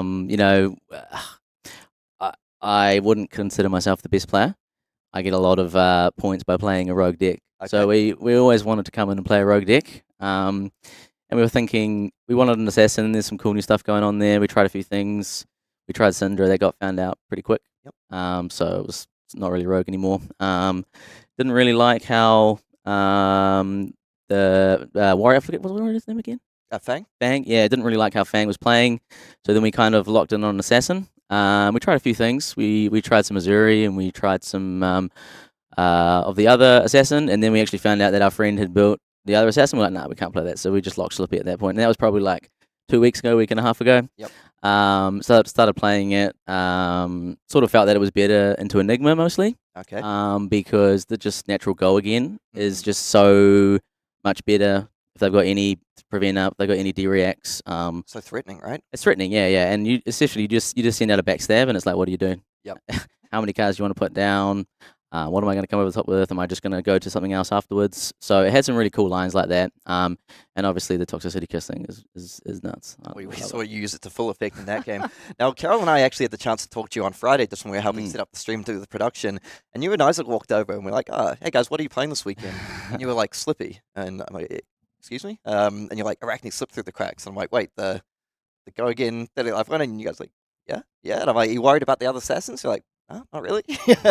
I mean, the other Arakni, the other new Arakni, it's like a 0% matchup. Because they have all the stuff that we typically have, but then they just get free go again, so it's kind of a bit rough, and they have 2 more life. Against Nu though, it's kind of interesting. So I think we've gone 2-2 against Nu. Again, we got a bit of benefit there from it being a rogue deck. I think people have worked out how to do it a little bit, but there's some cute things you can do. And if they just come in with the blue stealth, it's actually not that threatening, and most of their stealths are blue. So it's not as bad as you think that matchup. Like it's still not great, but it's fine. And also you can't beat everything. So yeah. So you mentioned a couple of times the benefit of playing a rogue deck in some of these tournaments. So I just wanted to ask, by that do you mean that, a lot of players, myself, myself included, wouldn't necessarily have expected to see Slippy show up this weekend? Exactly. So does that mean you feel they wouldn't really have tested in the deck? So they're a little, like, some of the lines are just a little bit unusual. Like, they don't know what to expect next. They don't know your deck list. Yeah, it's even like, exactly. Like Michael Feng on turn 0, I just attacked with a pick the pieces. He thought I was passing, and he plays out a Maraga, and I just killed it because he didn't know I had go again. So is that one of those guys that reads the hero? Like, wait, what's happening? Yeah. Well, the funny thing is he read it before he did that. But then I just think he forgot. But it was just kind of one of those things, right? Like, it's a rogue deck, and no one's really played against it before. So people are going to make mistakes against it, and I'm not a perfect player. I'm going to make mistakes, but I just hope they make more mistakes than me, and they don't know what I'm doing. So now, my understanding is that you've worked on this deck together with your teammates Isaac Olsen and Koydin. Yeah, it's just, I mean, I wouldn't call us teammates. We're like friends, schoolmates. I mean, we went to high school together. We've been playing cards since the early 2000s, and it was just really cool to build a deck with him and play it. Yeah, had a great time doing it as well. Really cool. Like, you're well on your way to the top 8 now with that 8-2 record. And I know that yourself and Isaac and perhaps Koi, not 100% sure, are kind of some of these OGs of the game. We're playing back in the first Classic Constructor Calling, which you top 8'd as well. Yeah. So is this, now that you're on the path, is this going to be one of your bigger results in recent time? Oh yeah, I mean, well, I've had 2 kids. I've got a 3-year-old and a 1-year-old, so it kind of puts the brakes on a little bit. But I mean, it's one of those interesting things, right? Like as I say, I make mistakes. I'm not the best player. I get some advantage from playing a rogue deck. And there's a lot of good players in Flesh and Blood right now, and it's just hard to win. You got to put the hours in to really perform, or you just got to show up with something rogue and hope people make mistakes. So. Yep, and you mentioned a lot of good players. I mean, you just took down one of the best in the business, and Nick Butcher. Now, I have to ask, because it was one of the absolutely pivotal points in that game. Yeah. How many copies of Poison while are you playing? 1. Just 1? 1. The spicy one of man. It was brilliant. He actually thought there was no way I was gonna play the count. I was gonna have the Poison while because I pitched 2 red. So that's why he played the double. But I think you just got to hold it because he's only got 2 left as well. It was his last 2. So it kind of negated it, which evened it out. I actually think even if he gets the count there, it's pretty hard just because my next hand was so ridiculous. Yeah. It was a massive life swing. I think, it was 11 into 10. Yeah, it's 20 damage, right? You had the beautiful Toxicity, Kiss of Death, Tarantula Toxin lined up really nicely, and to go again and to flick the Kiss of Death. Exactly. It's absolutely beautiful. I was talking to Karol at one point. Once all the copies account your blessing were gone, I'm like, okay, now Jasin has a target. He has a target life total, and he's doing pretty well. And Carol's like, oh yeah, the target of 31. And then like 1 turn later, it's like, well, now the target's like 14 or 10 or something. I actually only have 1 Toxicity in that matchup, which was funny as well. I literally just drew the nuts the next turn. So, as I say, and you got to. It's one of those decks. It's got all these kind of cute little cool combos in there. You got Justinic on the Art of Desire, Mind Blue, draw 2 card. Like, you've got all these really cool little spike turns, and so you just kind of hope 1 or 2 of those come off in a game, and that it wins you the game. So that's why it's such a fun deck to play, man. You never know what you're going to get, and sometimes you get the nuts, and it's cool. So you're feeling pretty chaotic? Yeah, pretty chaotic, exactly. The Schism was madness as well, and the extra card and the Arsenal for setup, and yeah, the whole thing kind of came together. Schism, giveth and taketh, right? Last time you got that 8th Wildfire against the Cannon to Arsenal, but I know like James White will probably be watching, will be pretty happy to see you play that Poison in the Wild, because there's Count Your Blessings. It has its upsides, it has its downsides, but when you actually play the hate cards for it, they can be extremely effective. Right. That was like a 12-point life swing from the blue. Yeah. He played, 3 cards to basically do nothing. Yeah. Off that and for my 1 card. So yeah, it was really good. Came at the right time. Yeah. Absolutely huge. Okay, I'm going to let you go because I know you want a bit of a worries. break. Any shout outs to your local game store, friends, anything you want to do before we go? Oh, just shout out to the boys, Coy and Isaac. You know, we've been testing late at night. We tried to build 3 decks when the tournament had been released. We basically ran around on Friday night just trying to pick up cards. Koi's card battery went flat. We had to push that. It also added to the whole experience, you know. So yeah, shout out to those guys. It was really awesome to test. I haven't actually seen what they've done. Hopefully they've won. So I'm going to go check that out now and see what they got. So well, good luck, mate, for the rest of the tournament, and Cheers, hopefully man. top 8 for you. And we'll see how we go. I'm sure we might be seeing you again on stream later. Thanks, man.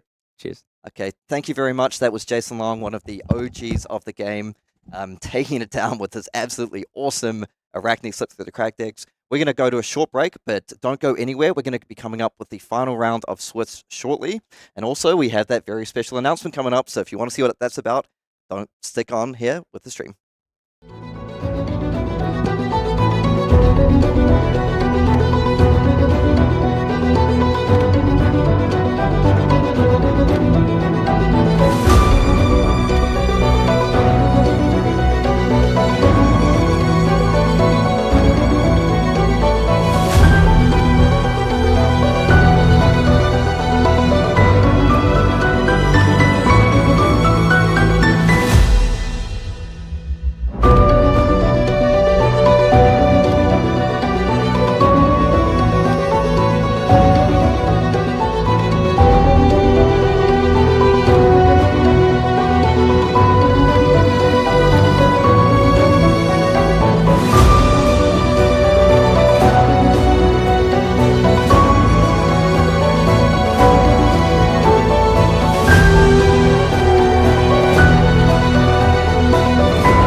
welcome back to the World Tour Christchurch. We are in round 11, which is the last round of the calling, and the emotions are running high. The top 8 is just around the corner.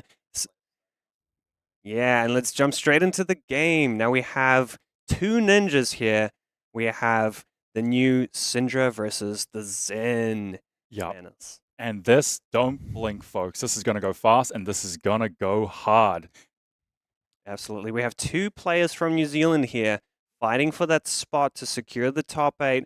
Ignite coming in for 2. Go again. Yeah, and this is their last chance to try secure a win to lock their place in the top 8. So a lot on the line here. Mm-hmm. The Kunai coming in for 1. Second chain link. If Thomas takes this, Mask of Momentum is starting to get dangerous here. Yeah, but on turn 1, it's so tricky to block these daggers because you just got to save your hand to block some of these bigger attacks. Now, I do believe this is actually Thomas might have gone first here because he did have a card in his arsenal. So the Wax On perfectly covering this Ravenous Rabble. The dagger's coming in. Wax off! Immediately off the Wax bat. off! We are cleaning house. Here is a Wax Zen on. State tail Wax cannon. off! The Zen State is out. Oh my goodness. What a play by Thomas. Having a Zen State against Cindra is amazing. It starts to nullify the daggers. It starts to nullify the flicks. It starts to nullify the breakpoints.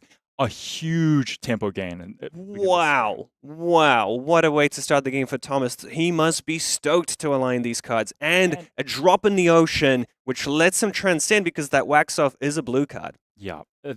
Everything's coming up Thomas right now. He gets to transcend early. That's going to be also be able to be pitched away for this turn and then activating and putting online Traverse the Universe, a powerful card that's going to swing tempo more in his favor. So let's see what happens next. That Blaze Headlong usually comes in for 4, gets -1 to 3, and gets the prevention from Zen State. So Sean, the classic aggro deck in Cindra, now has to put on the brakes a little bit because you don't want to run everything you have into that Zen State. Yeah, when that Zen State token comes out, sometimes you just got to chill as well. Be a little bit Zen, block, preserve some life, wait for your opportunity to really push that damage when that prevention effect isn't up on the board. It's funny because Thomas is down to the Zen State, but it's actually Sean who has to really chill and calm down on this. Exactly. It's a fast-paced game, but when you see that Zen, just got to slow down. Tiger taming Kakara coming in for 2 with Go again. Yeah, and usually a matchup where Sean does not necessarily want to block this early, but because of that Zen State, he's going to want to start blocking. And Thomas has access to that inner chi thanks to the Transcend on the previous turn. So already managing to transcend, which is going to be a key component of a strategy of the Traverse the Universe. Oh, but Sean elected to take the 2. Saying, oh, wow. Maybe Sean wants to go ham in this one. You know, maybe he just doesn't want to slow down. Maybe he just isn't feeling very Zen today. And here we have Zen Hero Ability Activation. Thomas is going to be getting a Crouching Tiger into his hand and search for a combo card. And there it is, the Mauling Key. So we have the Crouching Tiger is going to come in for 1 here, and the perfect resource curve for Thomas to put on the pressure. All right, Tiger for 1. Takes it again. Sean valuing this hand. Sean I think he's just happy to just go ham into the Zen State. Yeah. There is a chance that his hand is actually lining up despite the Zen token, so he wants to keep it, but so he is respecting the Mauling Key combo. When this hits, if Crouching Tiger was last attack, this combat chain deal 1 damage. So yeah, putting on respect on that combo card there. Yeah, so 2 cards in the grip. It'll be tough to push much through, but it's just going to be a breaking point for 5. No on-hit effect because it is Chain Link 1. It is just vanilla damage, but sometimes at the end of the day, when the Zen token's out, you just throw what you can. And actually, props to Sean. It's a heads-up play because that Zen State, the best way to play around it is to present a 1 big attack. And that's exactly what he's doing here, biding his time. And that's going to be it for the Zen State. So coast is clear from now on. For now. For now. All right. Tiger Taming Kakara coming for 2 again. And yeah, I love the one of my kind of favorite cards, the kind of underrated cards, I'd say, is the Key Unleashed blue in the pitch zone. A nice access to 5 damage on a combo card. Yeah, and it's blue, blocks 3, you know. We're a fan. Mm. Yeah. Yeah, works with Shuko. Good point, Alex. Thanks for that. And yeah, Enlightened Strike coming in for 7 here. Oh, Sean. He knows the coast is clear. He has his hand on the pen, ready to just take it all on the chin and come back. It's just vanilla damage. The Zen State token is gone. Now is the time to really go fast. What can Sean do on this turn? Full grip, Arsenal. Let's go. Ignite. Coming in for 2, reducing the next activation or card, a Draconic card, by 1 resource. And yeah, Sean sitting on 26. Thomas taking it, dropping down to 32. Kunai coming in for 1. And this is just that classic Cindra sequence. These annoying low to the ground attacks that make it difficult to block. Mm-hmm. Yeah, blood runs deep now. I love this attack here because Sean is throwing daggers at Thomas. He's saying, you know what, even if you don't defend this. Okay, so Thomas is declaring that he will be taking damage from those dagger throws, but now blood runs deep, threatening mask. But even if Thomas decides to defend this, the mask will still be active on the following chain link. Yeah, and this is that kind of immense on-hit pressure that Cindra can dish out. All these chain links, no matter how you block it, is going to keep threatening mask, keep forcing your opponent to block so that you can stay on the offensive. Yeah, that's something I really enjoy about these aggressive matchups is despite there being so much aggression and people throwing damage at each other, there's still that kind of nuance to defending, stopping the mask triggers. Both decks need to be pretty good at on defense. Oh, wax on, defending it out here. Yeah, so no mask trigger here, at least for now. Zero response from Sean. He's saying, you know what, I'm kind of happy with that. I can keep going.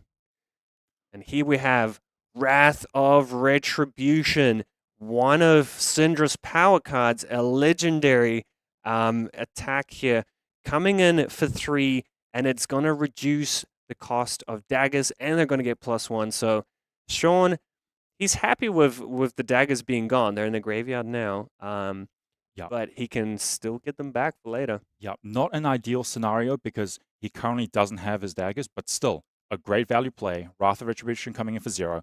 Cindra can buy back the daggers, and they'll be swinging for 2 each for free. And wait a second. Thomas is defending with 1 card. That is another wax off! Wax on, wax off. Thomas is the master of cleaning his cards, that's for sure. Really extinguishing the flames of Cindra here. Another Zen State. You want to go fast? Let's chill out. Oh, Sean trying to get some damage in response to that Zen State hitting the field here.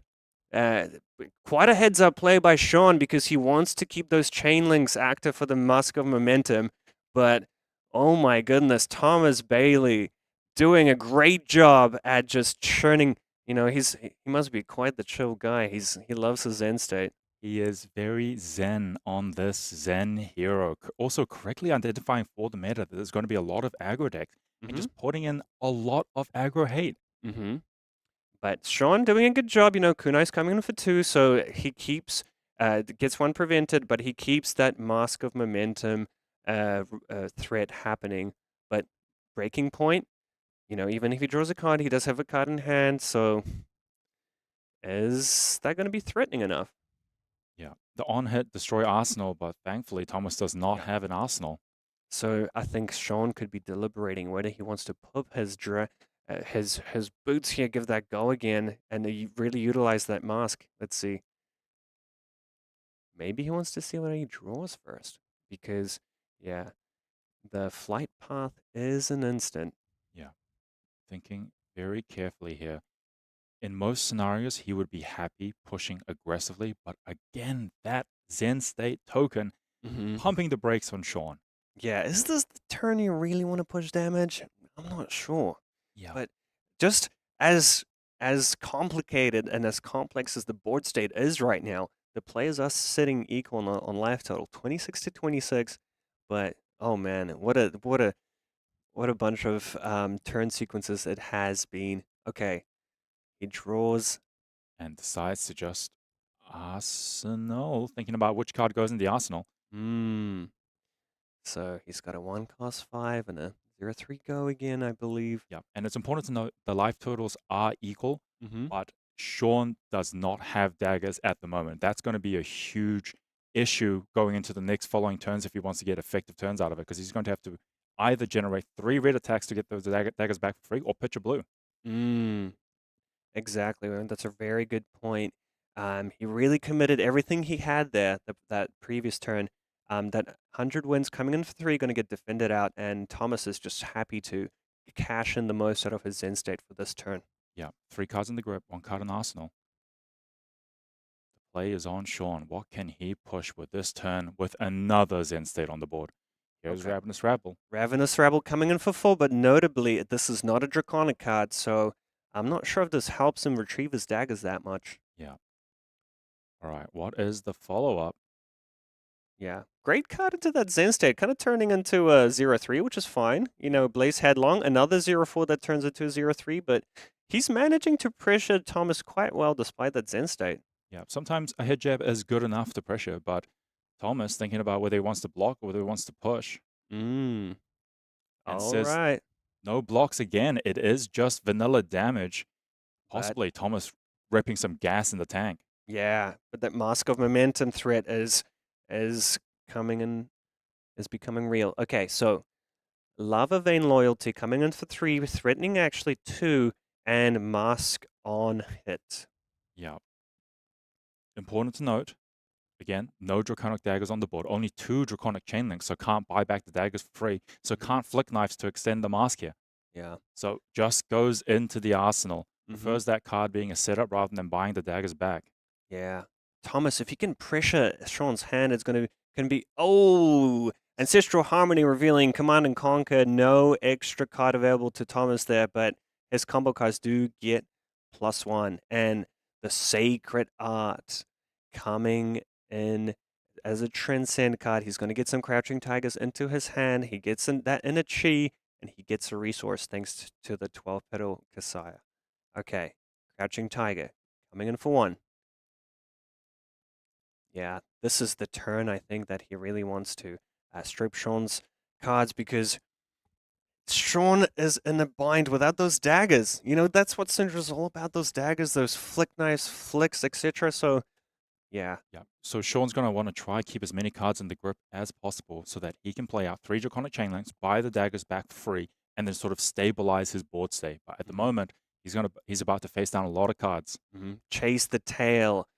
In a cheap pitch to Zen. He's grabbing Chase the Tail. He has 2 tigers in his hand now, so that combo effect will definitely be threatening. Yeah. If Sean wants to keep the cards, he is going to have to pay for it with his life. Here comes Chase the Tail. Coming in for 4. Sean takes it, dropping to 21. Crouching Tiger coming in... Oh, sorry. The Chase the Tail was for 5 thanks to the Ancestral Harmony. And Crouching Tiger coming for 5 as well. That is a big tiger. And it cannot be prevented thanks to the Shuka. Yeah. Players just confirming that the resources were pitched correctly, and they are correct. Sean, not particularly happy with all this damage coming out, but here is a Wax On. Wax On. What a card. Stopping that 5 damage. Crouching Tiger is a 0-cost attack. Okay. And he takes the one from the extra Crouching Tiger, sets up for next turn. And now Sean doing a good job to stopping that turn. Yeah, I have to say. That was a big grip from Thomas, but Sean managing to stay relatively even on life. This is feeling not that bad at the moment. Oath of Loyalty coming in for 4. It's a Draconic attack. It's going to stop Sean from playing non-Draconic cards for the turn, but he looks like he doesn't really care about that particular ability. I think it's if he has some more Draconic attacks, those daggers will be brought back. Yeah. Cindra making that oath of loyalty, pledging fealty to the Emperor. I am only going to commit Draconic actions this turn. Yeah, Thomas taking it, dropping down to 16, and just like that, Sean's in the life lead now. Yeah. Potentially the turn to get some tempo. I think the thing to look out for is, will Thomas commit the Traverse the Universe to get a Chief from the deck? and just swing back with something devastating. We need to figure out what Thomas has and how much damage he can throw on and whether he even wants to block. And Sean is trying to find a way to sequence this, maybe to threaten the Mask of Momentum without the access to the Flick Knife's flick. So if there was an attack to defend, I think the Slava Vein Loyalty is the one. And the wax on yellow, stopping that in its tracks. Man, these two players really waxing on and waxing off all game. It's generating so much value. So much wax action in this game. And wax, they're expensive. Have you ever tried to wax your car?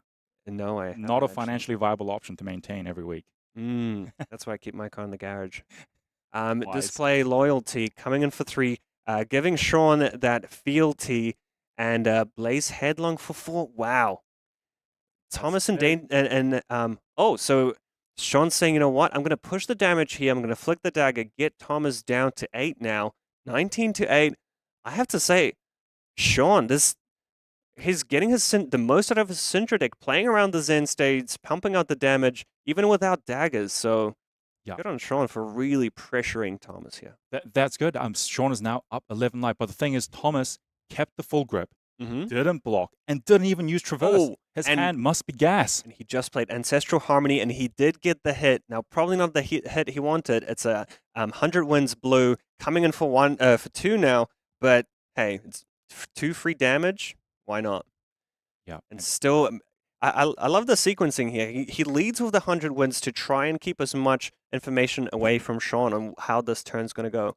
Homage to Ancestors, gaining a life here, transcending, gaining a resource, thanks to the 12 Petal Kasaya. So, some great sequencing here from Thomas. Yeah, and gaining 1 life, a very relevant effect in this matchup. So we'll see how that plays into effect. Yep, and now he's pitching in a Chi, Zen, looking for the aspect of the Tiger body, as Tom Penny would love to say, body bag.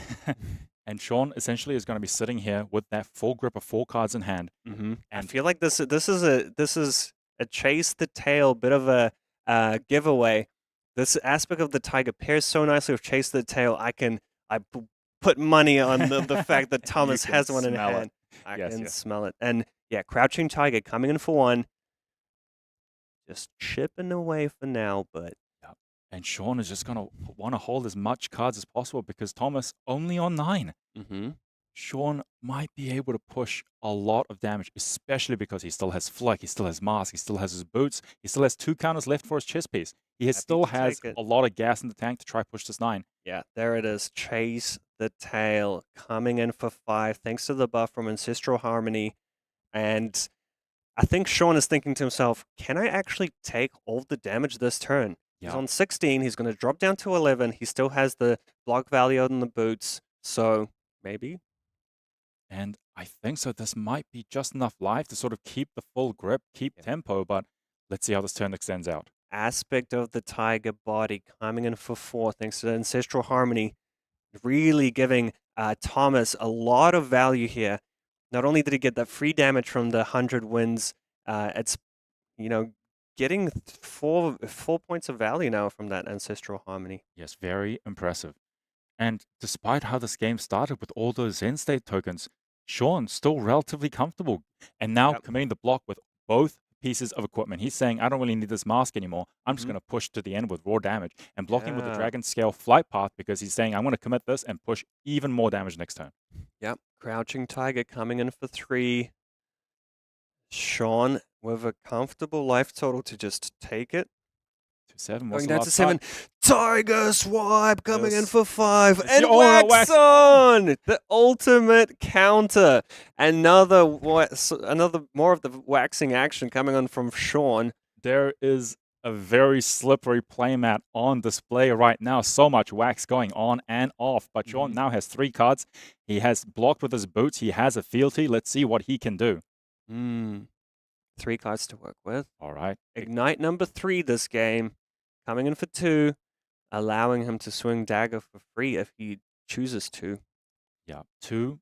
Relatively low number, but when you're at 9 life, it is very meaningful. And the lower you get against Cindra, those daggers are going to be coming in flicked, going to be coming in for 1 on the combat chain. It's going to be very annoying to block life out.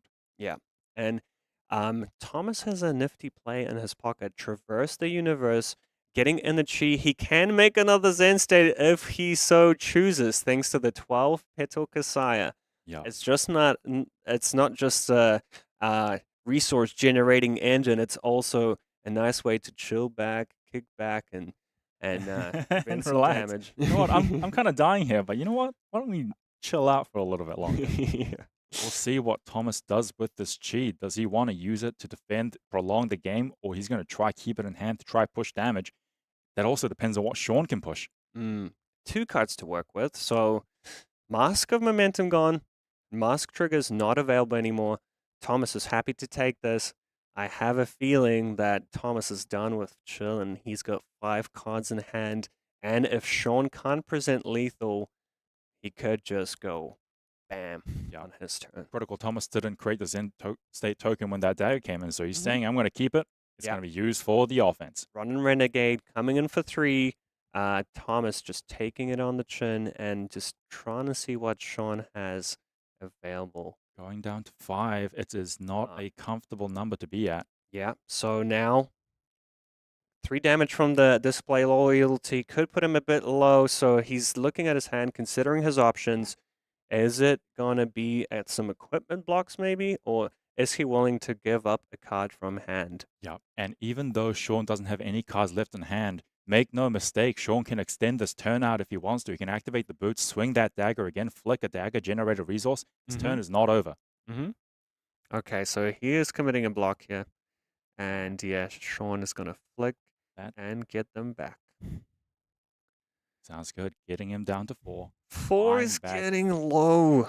We've seen these blood runs deep kind of effects that just kind of... This is getting scary for Thomas here. Yeah, 4 is not a comfortable number you want to be at, especially when Cindra has both her daggers back. All right, Thomas facing down 10 life that he has to pressure to try strip cards, or else he may die on the swing back. Pass over.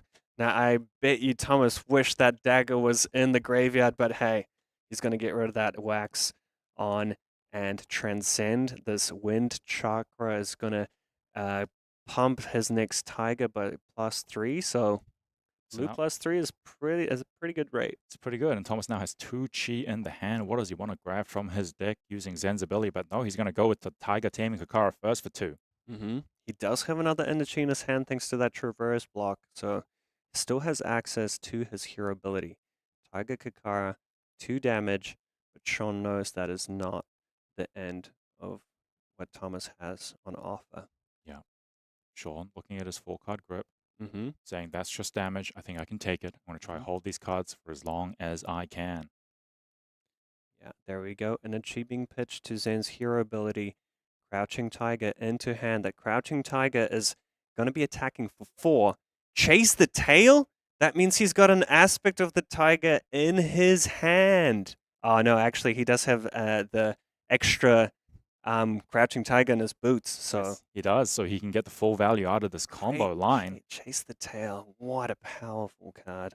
Okay, Crouching Tiger. This is coming in for 4. 1 from Tiger Taming Kakara and 3 from Wind Chakra. And that is another big tiger. That is a lot of damage. Sean won't be able to keep the full grip. Now he's trying to do the math. What does he need to block? What can he keep? Throw something back, because, again, this is coming down to the wire.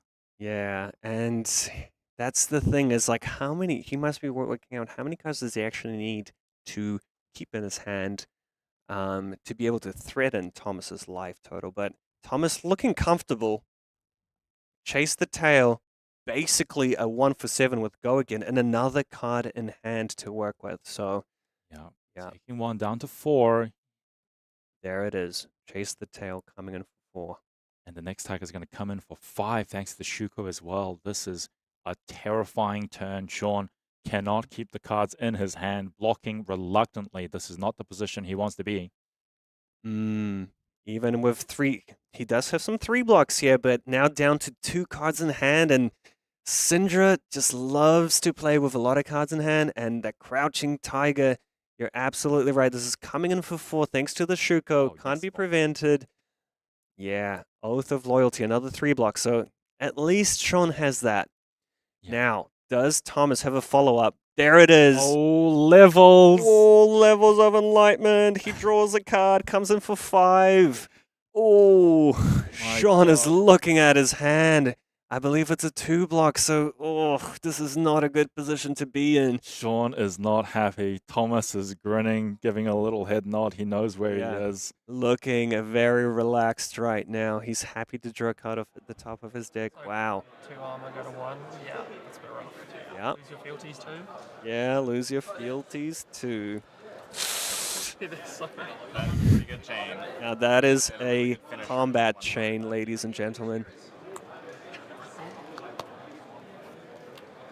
Everything hitting the combat chain and going to 1. This is dire straits. Yeah. And Sean does need to hope that Thomas just draws the most brickiest hand ever.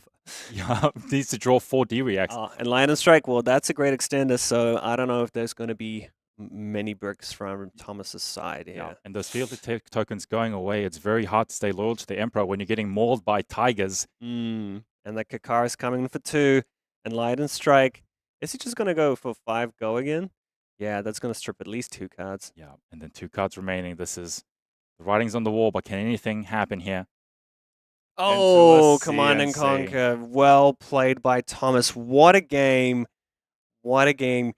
Winning this last round of this competition, sitting at 9-2, locking in his spot in that top 8. We're going to see Zen. And hey, talking about Zen and talking about the potential of Zen winning this tournament, there's a potential that Zen will be getting 50 Living Legends points, bringing him so much closer to the LL. So very impactful win by Thomas. If he manages to pick up some LL points for Zen, he might be gone in a week. Yeah, and we just saw the absolute power level of that deck when facing against other aggro decks. Thomas has really sideboarded for these aggro matchups. He has wax on, he has wax off, he has all these defensive capabilities. Just those Zen tokens at the start of the game really put a dampener on Sean's turns. Definitely, Uhyoung. And the masterful play of playing defensively, setting up those Zen states, denying the Mask of Momentum triggers, really controlling the pace of the game. And I love how quickly Thomas was able to pivot from the defensive game plan to all of a sudden spitting out these wide-ass chain links with Chase the Tail, etc. Yeah, it really felt like I was watching Kung Fu Kid. At the start of the game, he's just waxing on, waxing off, just, taking it chill. And then at the end of the game, it's like bang, bang, bang, bang. Wait, all this practice means something. Yeah. Bam, bam. I've been chill this whole time, but take this, and take that. Thank you, Mr. Miyagi. So that is pretty much the final match before the top 8. What an exciting finish. And I cannot wait to see the other decks that have made this top 8 and just see who comes out on top. Yeah, exactly. It's going to be, looking at the top tables, I have to see it's going to be a very diverse top 8. I'm pretty confident of that. But before we go to the ultimate announcement for this weekend, which is going to be shortly after a little break, let's take you to a video to showcase what you can do and explore. Oh yeah, true. We've been to. I mean, this is. I don't know. You've been to Christchurch quite a bit, right? Not in quite some time. So when I came this time, it's just been so beautiful walking around the city. Yeah. I especially coming from Auckland, just being able to walk around a flat city. Yeah. And there are spaces where, I don't know, just people hang out. So many people on the streets, and it's summer here, Yep. so it has that like amazing vibe to it. But there were all these kind of little festivals going on all over the city. Like, this has been my first time to Christchurch, and honestly, I've been blown away. And it's going on the world tour and enjoying like cities that you wouldn't even think of going. Like, I had no didn't really think to go to Christchurch that much, but being here and seeing the city, I fell in love with it, honestly. Yeah, last night we finished the stream. We went and got a dinner at like a beautiful place. We got some drinks and we walked around the gardens, looking at the people, just strolling through the town. It was been a really enjoying the Christchurch. What was it, the symphony? Oh yeah. It was amazing. So yeah, it's the World Tour is such a great way to see places that you haven't been to. You want to go to, or maybe you even didn't even think of going to. So check out this video, kind of exploring this, and we will have something special for you guys later on. So don't go anywhere. That special announcement coming very soon. Yeah, stay with us.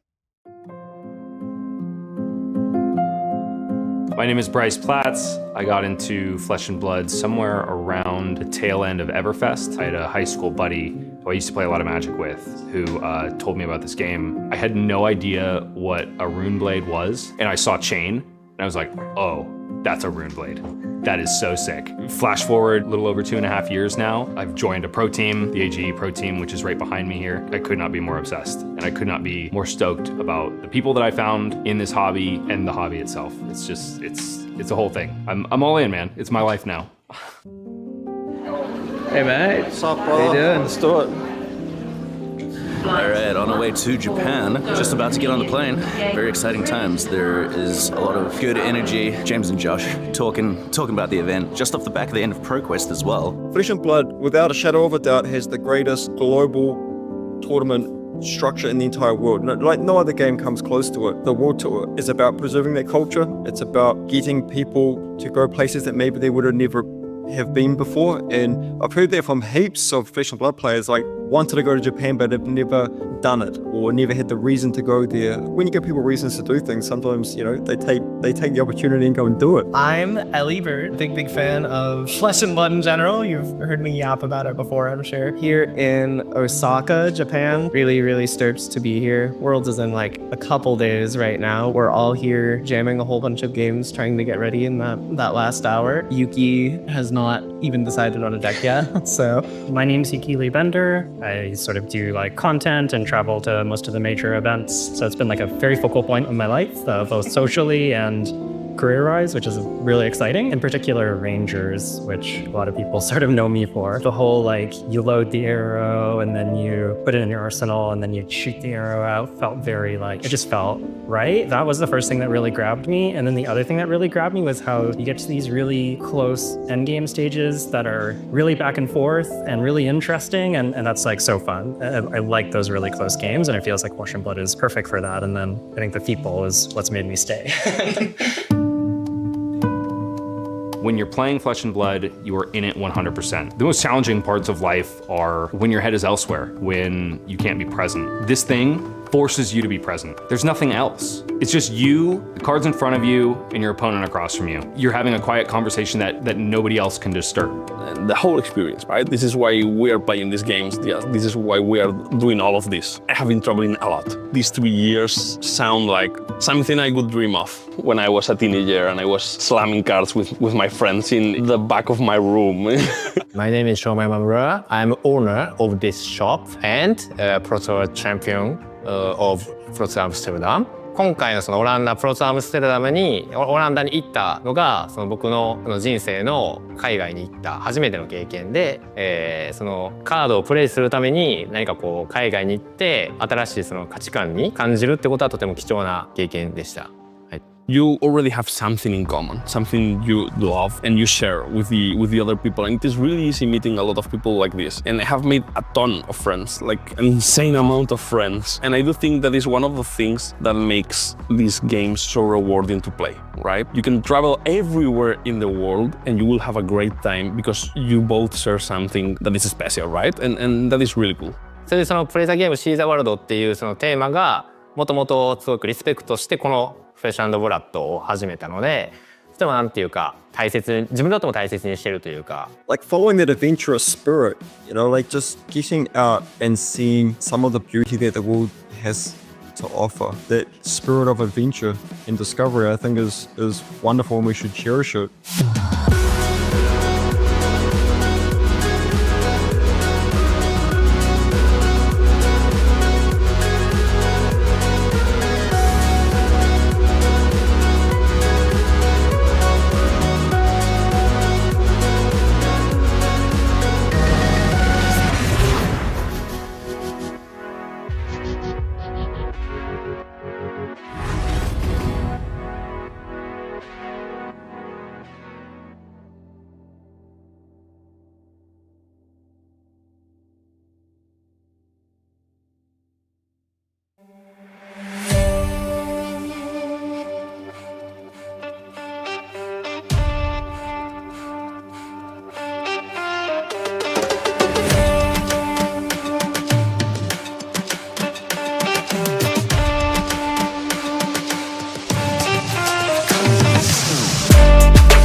Hello, welcome back to the World Tour calling Christchurch. I am momentarily here with Liv, a very prominent Flesh and Blood player and YouTube content creator. Would you like to just introduce yourself for a little bit? Sure. So my name is Liv, or you might have seen me on YouTube or X or Blue Sky as TCG. And yeah, I've been making Flesh and Blood YouTube content, which has been one of the most exciting times of my life, I think. It's so much fun to make that. Amazing. I've actually been having a blast watching all your content, but I must ask, how did you get into Flesh and Blood? Like, there's a lot of TCGs out there. Why this, and what happened? Look, I started in Magic and I just played socially, like just a couple games, and it was a little bit slow and a little bit boring. I did fall asleep during a Magic game one time. Sorry, I'm so sorry. But yeah, my partner started playing Flesh and Blood just randomly, and I was watching him open packs, and he opened this random card called a Crown of Providence. Ooh. And I didn't really understand what it was, but I was Yeah. like, I want to know what's going on here. So I brought my Uzuri Blitz deck to an armory and got totally smashed, and it was so much fun. I don't think I've ever had that much fun in a game ever.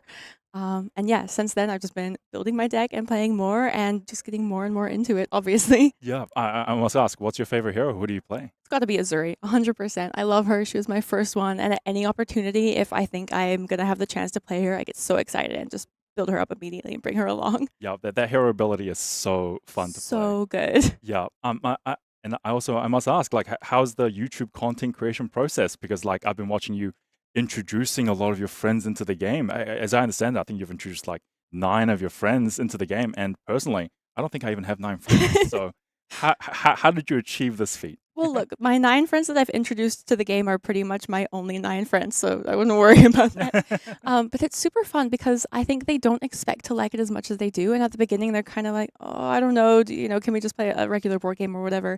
And then we start playing and they're like, oh, this is quite fun. And then by the end, they're super into it. And I've had lots of them message me and be like, hey, what was that CC deck you were talking about again? Oh, Was that? It was like Dash or something? And I'm like, I can help you out. But no, it's so cool to see them get into it because they've kind of like me, they watch me open packs and go to events all the time. They're like, I don't really understand what's going on. And then they get into it and they understand. And it's like seeing me a year ago. It's just really cool. Yeah. And honestly, like playing Flesh and Blood, it's so much more fun when you have friends that you can like drag along to events. So you just hang out and play some games, open some packs. I've even seen you give a rotisserie chicken as some prizing. And I'm like, LSS could learn a thing or two, Like if my local armory gave me a rotisserie chicken for coming first, I'd be in there every day. The amount of comments on that video that were like, LSS, take notes, was crazy. There were so many. And yeah, I'll definitely be giving rotisserie chickens again because it was very popular, but maybe smaller ones because they are quite expensive. Yeah. Inflation. How much is a rotisserie chicken these days? Like $15? $15. Yeah, it's like 3 packs. Oh my God. I know. I mean, the neg EV is insane because if you open 3 packs, you can open like 3 Marvels, right? Exactly, but a rotisserie chicken. Practically $300 for a rotisserie chicken. Sometimes you'll get lemon and herb inside, but that's pretty much it. I mean, sometimes it is a surprise, I guess. That's true. Yeah. So what's happening next in sort of your Flesh and Blood journey? Can you give us any insights into what you're making next? What your next steps are? Yeah, I mean, I'd really like to do more video essays. I have my mask video and I have my Kraken video, but I'd really like to do a couple more like that. I might have a PvE video, maybe a set guessing video coming out soon. But also making vlogs has been really fun. Like going to Taihape and making that vlog with my beginner friend was incredibly fun, and I think this video is going to be really, really cool and also kind of show people what going to a calling is like if they haven't really been before. So hopefully that maybe some beginner guides just on how to get into the game or how to get your friends into the game, maybe rotisserie chicken discounts, I don't know, we'll see. A rotisserie chicken sponsorship. I mean, that'd be Woolies, are you listening? Yeah. So how have you found teaching your friends how to play? Because I think that's something I've always struggled with when I go up to a friend, I'm like, hey, do you want to play some Flesh and Blood? And they go, oh, yes, but that's a lot to learn. It is or a like lot they to get learn. intimidated and they're like, why don't we just play Catan? And I go, no, Catan's a terrible board game. I'm not playing it. There are much better board games out there. What is it about beginners in Catan? They don't want to play Flesh and Blood, they want to play Catan. Yeah. Catan is the new Monopoly. Stop playing Catan. There's more stuff out there. But what's important is How do you get people into Flesh and Blood? Do you have any tips and tricks to get your friends in? 100% the Ira Learn to Play decks. You can pick them up for free, I believe, from your local game store. And if not your local, your second local or your third local, one of them will have them. They are incredibly good. I think they're easy for them to learn as well. They kind of get all the mechanics. So I really recommend that.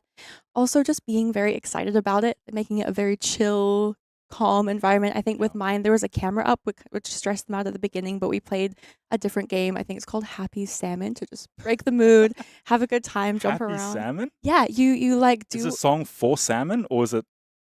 It's like you. Does it sound like happy? What is this? Well, there's a happy salmon, so you have to reach across and find someone else who has the happy salmon, and then tap arms like this, or you have to swatch places, and it's delightful. All sorts of stuff. Fish bump. Sorry, it's fish bump. Fish bump. I see. But yeah, just keeping the mood light and fun and chill. And I think they kind of want that because if they're wanting to play Catan, they want a chill vibe.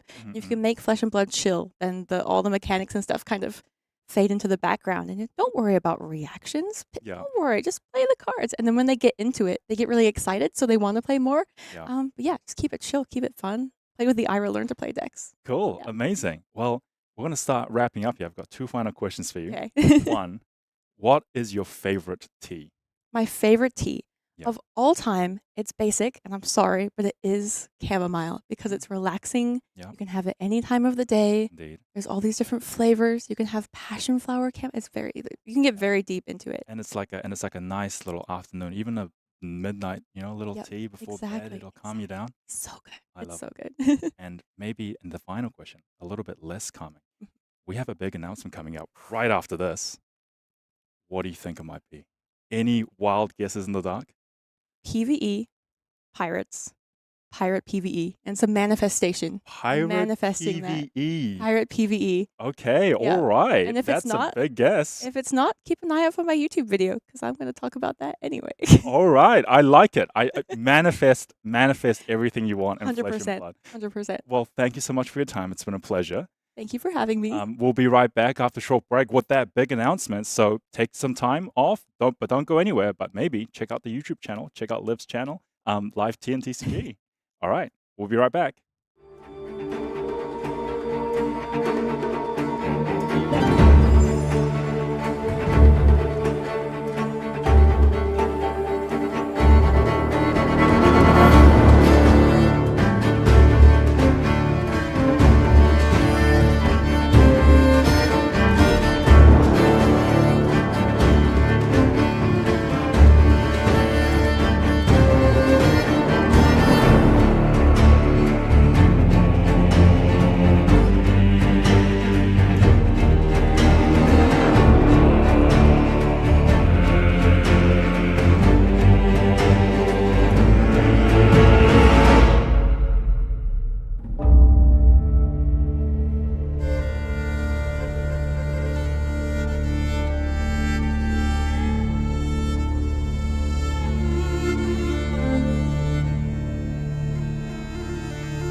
to the World Tour Christchurch, and we know we've been teasing you guys a little bit this weekend, but now the time has come. Yeah, make sure to message all your friends to tune in right now because it's coming in hot. Yep, it's time for the announcement. So without further ado, we've made them wait too long. Producer Alex, roll the tape.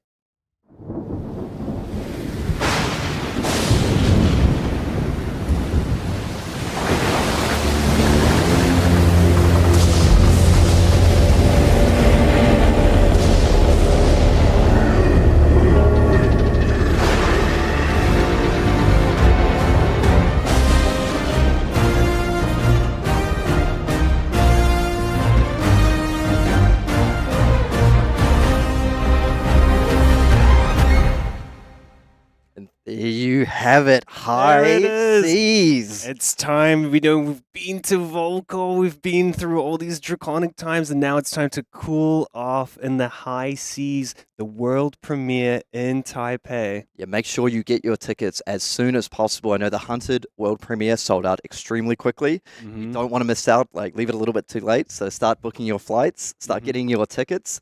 And, to be honest, our lips are going to be sealed about what's in the set, but as you can see, High Seas is going to be in stores June 6th this year. Very, very excited from that.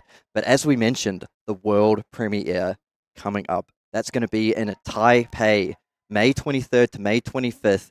As we mentioned, can't overstate this enough. Tickets regularly sell out very quickly for these world premieres. If you want to be one of the first people in the world to get your hand on some High Seas, crack those packs, then make sure you book your ticket now.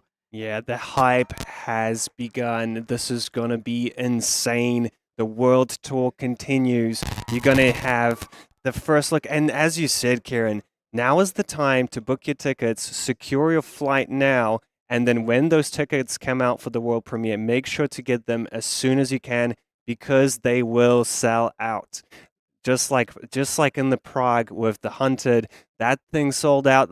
Quite a few people wanted to play, but they missed out. So it's really important to get those tickets as soon as you can. Yeah, and the thing with High Seas, we love our jobs far too much to give away any spoilers. But I'm just going to say in very general terms, Karol, I know that you're a big fan of the limited format. Yeah, and I personally don't say it lightly, but this is my favorite limited format of all time. It's very unique. There's a lot of interesting things that we've done with this one, so it's gonna be amazing. I'm really, really excited for myself. It's actually so much fun. But yeah, I think that's about all we're gonna say in terms of the High Seas. It's just such. But if you do want to keep up to date with all the upcoming information about High Seas, make sure you keep an eye on fabtcg.com and keep an eye on our social media channels as well. And they will keep you up to date as more information sort of comes out over time. Yeah. Stay tuned. Check out that information that's going to be available to you on our website.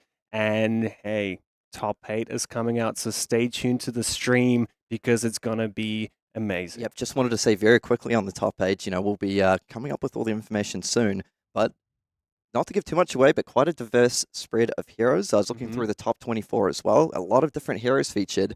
So we're going to come back and get those graphics made up for you all. We're going to come in through with some top 8 action very shortly. So don't go anywhere. The top 8 of the World Tour calling Christchurch coming up very soon.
Welcome back to the World Tour calling Christchurch. We're about to kick off with some of the top 8 action. I am so excited. It has been a grueling 2 days of games. We finally have our top 8 contenders fighting for that first place, the gold foil, and all those World Tour points. Yeah, exactly. And we're just going to go ahead and have a quick look at the top 8 bracket now and run through that. And one thing I want to draw your attention to immediately is 7 different heroes featured in this top 8. How cool is that? That is absolutely phenomenal. It is representing a very diverse meta where people really can't predict exactly the matchups they're going to play in that tournament. They have to be ready for anything. Yep, and I'm going to be a little bit biased here and say good to see a lot of Kiwis featured here in this top 8. 5 to be exact. 5 New Zealanders repping the Christchurch calling in their homeland. Yep, so just going to run through the list quickly. We got Brody on the Viceroy in the first seed. Jaden Allen is in his bracket on the Zen. Then moving down 4th and 5th, we have Lucas and Sean Stanley on an Enigma Cindra matchup.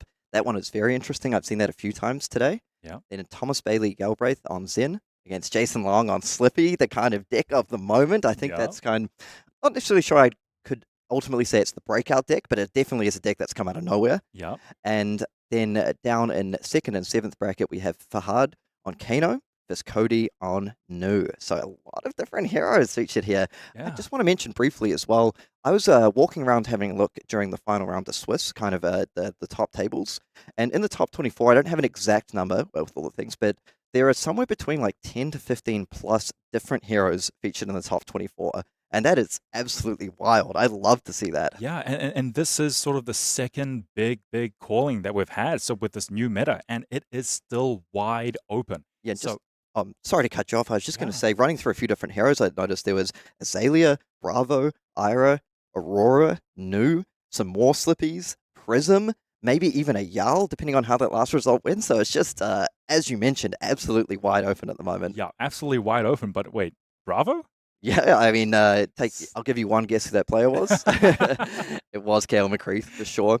Yeah. And just referencing another one of our tournaments on this weekend, over at Battle Hut in Barcelona. As you might have mentioned earlier, I'm not sure, but Jarl ended up taking out that event.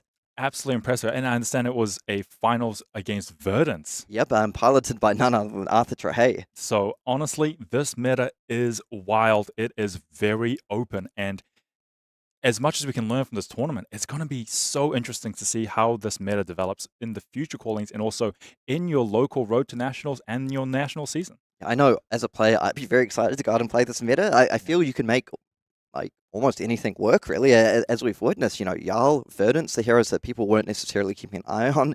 Arakni slipped through the cracks. It's really sort of draws attention to the fact that if you find something that you think works, you test it.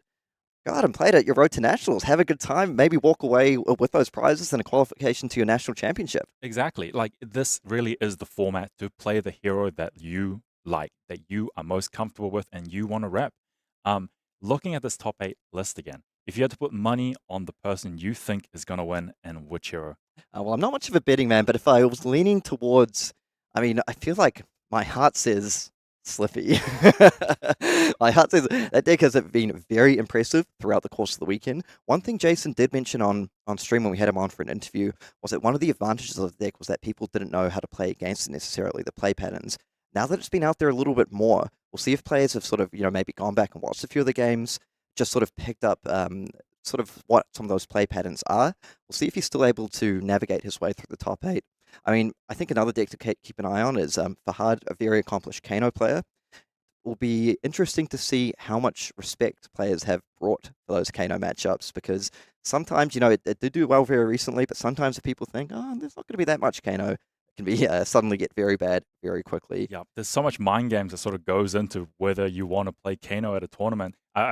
All the pro players that I talk to, they always say Kano sort of does very well early on in a meta because people aren't respecting that AB. They're trying out all the new heroes, so they can kind of get blasted by Kano. But this is the second sort of big calling, and there is some fear of Kano in the meta. So some of the Kanos dropped off, but Fahad's still repping it very well. Yep, and obviously can't ignore the Viceroy and Cindra, two heroes that have been very well represented in the meta.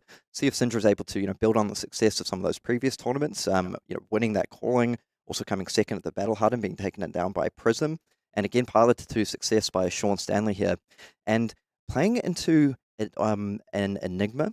So I did watch Sean actually take down an absolute nail biter against Nick Butcher on a very similar Enigma list. I think it went down to Sean had 1 or 0 cards left in deck and managed to just push those final points of damage. So we'll see if he's able to build on that success, maybe take on board some of the lessons he learned from that matchup and implement those in this top 8 here. Yeah, it's crazy to think about all those games that absolutely came down to the wire, could have swung either way on very minor differences that could have changed the layout of this top 8. But this is the top 8 that we are presented with, and we are getting very close to starting our first top 8 match. Yeah, but looks like the players are just shuffling up and getting ready. So while they're doing that, I just want to have a quick look at the deck list that we have available. So the Enigma list piloted by Lucas Ward, it is a Count Your Blessings deck. So looks somewhat similar to what I saw Nick Butcher play earlier. We see the 6 Count Your Blessings, the Fate for Scenes, the Shelters, and the Sinks. So a lot of good defense reactions here.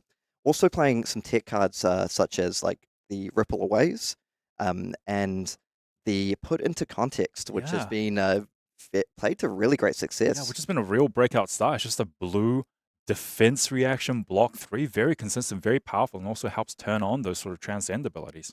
Yep, and just playing a number of the traditional sort of Enigma-style cards. We have the Spectral Manifestations there, the Waxing Spectres. Also, if you know, some hate cards in the form of things like the Weakest Link and Command and Conquer. Yeah, and Passover just inherently just being a dagger threat. Like if Sean just doesn't manage his daggers right and a Passover comes in at the right time, it can just get rid of a whole dagger for the match. Yeah, you have to be very careful with how you play this because, as you mentioned, if you get caught out at the wrong time by Disruption, and then you have one of these hands that just isn't able to buy the daggers back and it's followed up by a Passover, I mean, that could really spell doom. It's very, very difficult to try and win this matchup with one dagger. Yeah. And yeah, so some of the other cards of interest here is actually playing 3 Sifs and the Heart of Findale. I will be curious to see if the Heart of Findale comes in for this matchup. I mean, it is a good sort of grind out card, but it doesn't defend, which is very relevant against the Cindra. Yeah. Just moving on to have a look at Sean Stanley's Cindra deck list. And you know what jumps out to me immediately? I'm looking at the red column. It kind of goes all the way down. So we're looking at about 67 reds in this deck list. 2 yellow brand with Cinder Claws. You know, couldn't even find space for the full 3. Yeah.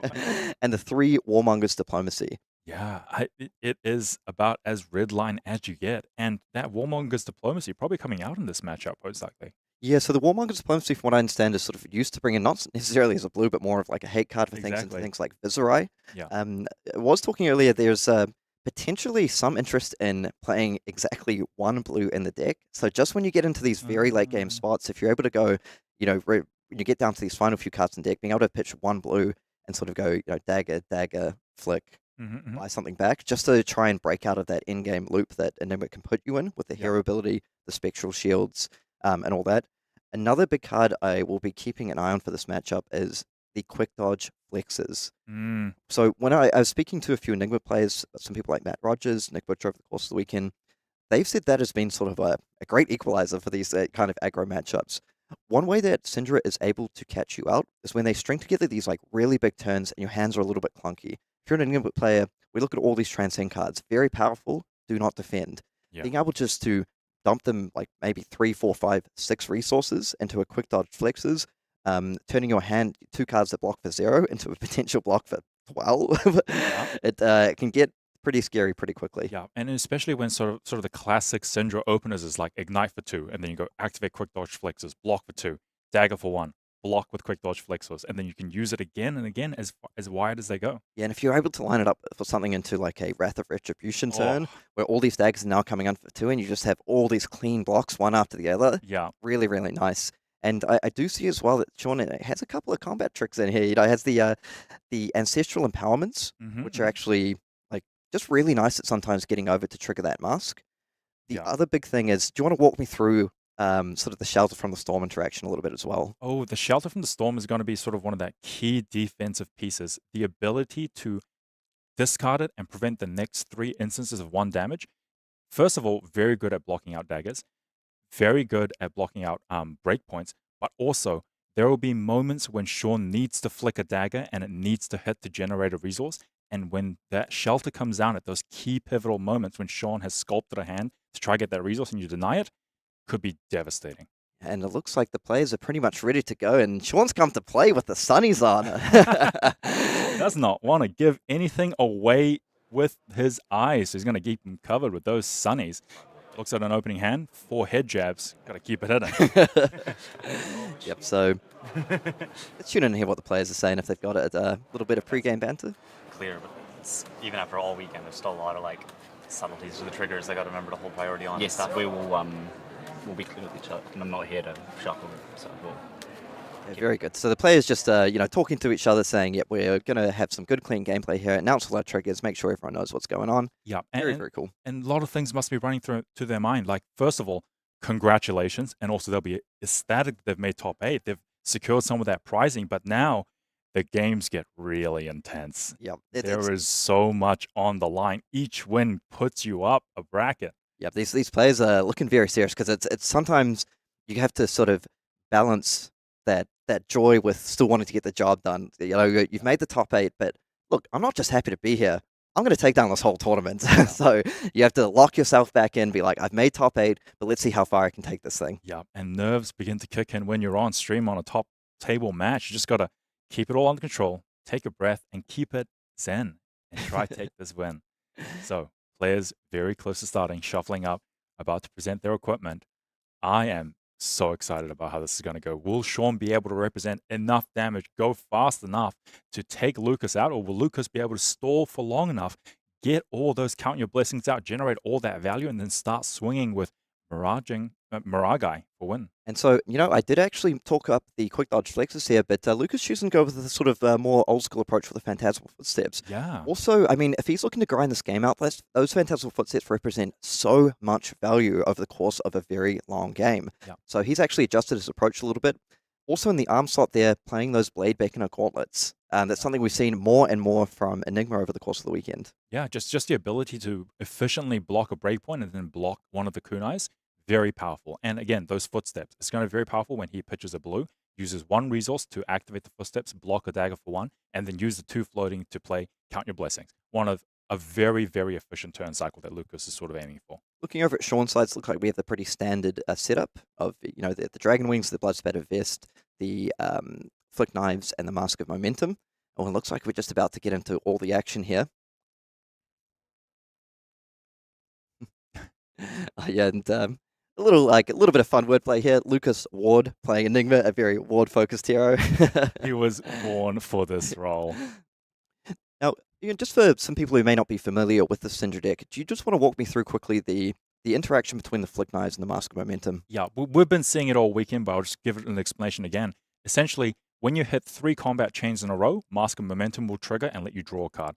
Usually, when your first attack hits, and your second attack hits, and then your third attack gets blocked, you need to reset and try hit 3 times again. But Flick Knives will flick a dagger on that chain and let you continue on trying to trigger that mask on the next attack. And Lucas kicking things off with a big Phantasmaclasm here. And in Sean's hand, he has to drop a Dragonblood, a powerful card, but does not defend. And it looks like it's a 1/3 block, 2/2 blocks. And Lucas actually respecting the power of the drop potentially and putting that on the bottom. Wow. It's going to give Sean the option to defend this out. This is probably a little bit of a giveaway as to Lucas's strategy in this matchup. Not necessarily as concerned about pushing the damage early, but more about restricting what his opponent's able to do. Yeah, Lucas doesn't necessarily need to push damage early and fast. He's just going to grind out for the late game. So that damage, not important. It's more about disrupting that hand as much as possible so that that hand is not consistent. Yep, and Lucas probably thinking as well, hey, if you want to lay down your whole hand for, I will very happily take that 4-for-1 trade in terms of cards. Yeah. Are we just going to see a 1 block for 3? Wow. Taking 6, possibly. Unless there's a defense reaction. Oh! That's a very nice pickup off the top. The Loyalty Beyond the Grave. Getting one of those into the graveyard early just means once you get that second copy in, able to set up these very, very big spike turns. Yeah. And Sean, importantly, being able to filter his hand a little bit there. Yeah, definitely. If Sean finds that second copy of Loyalty Beyond the Grave early, it'll just be able to sit in that grave until Sean finds that perfect hand that he wants and draw that extra card. It is a very good start, and this is definitely what he wanted to see. Yep, because that hand was actually looking a little bit awkward with the Rabble and then sort of 2 Draconic cards that needed a Draconic Chainlink to get going again. So we'll see what Sean has found. All right, 4 cards. Sean needs to push a lot of damage to get this ball rolling. Let's see how this game goes. keeping us in suspense. Suspense. So kicking this off with the first strike. Sorry, Fire Tenant strike first. Yeah. Buffing the next Draconic attack by 1. Coming in for 5, blocked by 4, so 1 coming over the top at the moment. This is a little bit of chip damage here and there. Dagger going to be flicked. So now this combat chain has hit. Okay, coming in with the display loyalty, generating that fealty token, which is actually really important in this deck when you place some non-draconic cards such as Ravenous Rabble, and also the interaction with things like Oath of Loyalty. Luke is going to cover that one up with the link below here. All right, and we're just going to Arsenal and pass. Sean, happy with the amount of sort of damage he's presented, but he's just going to set up for an even bigger turn so they can have the explosiveness when he needs to. Oh, Lucas asking, there may have been a potential response or a sync effect that he wished to do. Okay, players just clearing things up, and we will get those life totals updated just to make sure we've got everything correct. Fair enough, the players maybe a little bit nervous playing in their first game of the top 8. 100%. After you feel the ecstasy of hitting top 8, immediately having to sit down and play a top 8 game on stream, tough. All right, just drawing up, arsenaling and pass. Now, Sean, 4 cards in the grip, 1 card in arsenal. What can he do? This is going to be one of the big first power turns. We do see that Ancestral Empowerment available for Sean. Just making sure he sequences this correctly. This early stages of the game is the time that Sean has to try push for tempo. Here is a yellow brand with Cinder Claw, one of the very few yellows in deck. Not the ideal thing to be throwing out, but sometimes it's good enough. And really important that it has that ability to make your next attack this combat chain draconic. Yeah, Lucas just blocking 3, playing patiently. The first combat chain has not hit. Gonna go ahead and defend with that Rage Spectre. And nice, that Ravenous Rabble here, coming in for 4 and being made draconic off the back of that brand with Cinder Claw, really stacking up these draconic chain links nicely. Yeah, and even though 90%, 95% of Sean's deck is red, I still get nervous when Ravenous Rabble flips the card from the top. Coming in for 4. So one of the reasons Ravenous Rabble is run, even though it's not draconic and can make some certain turns clunky for Cindra, just the fact that it's a 0 for 4 go again is a good enough reason to run it. And here's that interaction you mentioned earlier. So Ravenous Rabble has been defended out here, but the flick knives, flicking the kunai of retribution means this chain link has hit, which means it's going to keep ahead that Mask of Momentum being live for a trigger. Yeah. And the players just correcting the life total there may have just missed that +1 on the Fire Tenant strike first. Honestly, fair enough. I know the nerves of that sometimes playing in the top 8. It yeah, be very tricky. 100%. Sometimes you get real locked into a tournament, and then when the top 8 announcement comes, you just sort of relax, and then you let all that adrenaline go, and then you suddenly have to refocus. It can be very difficult to sort of get fully back in the game. Blaze Headlong coming in for 4 here, threatening that Mask of Momentum trigger. 3 Draconic Chain Links as well, giving them the ability to buy back the daggers with Cindra using that hero ability for free. So it does cost 3, but discounted by 1 for each Draconic Chain Link you control. Yeah, taking 1 because this is actually only the second Draconic Chain Link to hit. Yep, I missed second chain link to hit. Yep, the Brand with Cinder Claw was defended out. See, we're all a little bit relaxed after the announcement. But here is breaking point 1 for 5, threatening that Arsenal very powerful chain ender for Cindra. And a little bit tricky for Lucas here, and we know as well that Sean has access to that Ancestral Empowerment. Yeah, Lucas has 1 card in hand. How do you efficiently and safely block this breaking point? Committing the arm piece, shelter for 4, blocking 5 cleanly. Sean. This looks like a really nice opportunity to play out that Ancestral. Buying back the daggers. Oh, buyback goes to buy back the daggers, and the pass over in response, the dagger is gone. Sean only buys back 1 dagger. What a play to kick this match off. Now, very rough there, because had he played that Ancestral Empowerment, that actually would have threatened the Arsenal and forced Lucas to play out that passover, allowing him to buy back the daggers in response. So a huge advantage gained from Lucas early on in this matchup. A critical sequence of events where the timing has devastated Sean's game plan. 1 dagger is gone, crippled for the rest of this match, and we were only just getting started. Yep, I mean, okay, we're going to kick things off with the Ignite. Now, I do understand maybe wanting to hold on to that Ancestral to perhaps get a Master Trigger later on, but yeah, unfortunately, the way it played out there, that is very, very rough. Yeah, and Sean would have also been potentially playing around a CYB in the Arsenal, so didn't really want to commit for that Arsenal too heavily, but punished heavily Oh, for and his actually, decision. my mistake, I keep saying the Ancestral Empowerment, but the breaking point is, in fact, Draconic.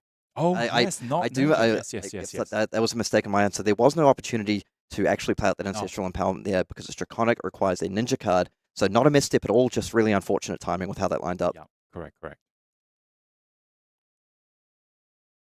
All right, Ignite for 2. Lucas, comfortable taking 2 for now. Okay, so Sean just composing himself. You know, the game is by no means over. It just got a lot more difficult. Yeah.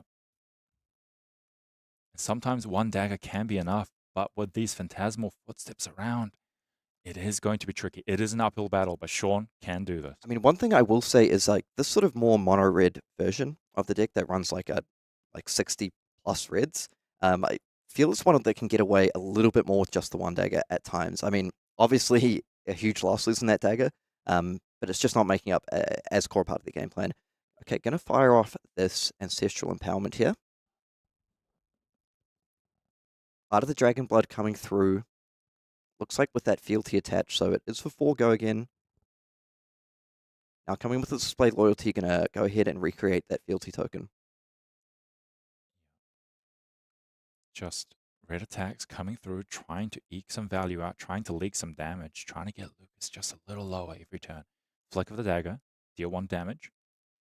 Lucas thinking. Now Sean as well does have the ability to play sort of a lot of cards in this matchup if he wants to. Probably isn't too interested in the defense reactions, but outside of that may have looked to present more than 60 with the understanding that Enigma wants these games to go quite long. Yeah. And we haven't actually seen any Count Your Blessings yet from Lucas's side. May just been that he haven't drawn them. It'll be interesting to see how this goes. Maybe Lucas even took them out, but unlikely. All right, Sean deliberating on the next attack, trying to figure out what is good to throw out now, what might be more important to keep in the arsenal for a potential bigger turn. And here comes Hunt the Hunter, a 1 for 5, but free because of that Art of the Dragon bleed.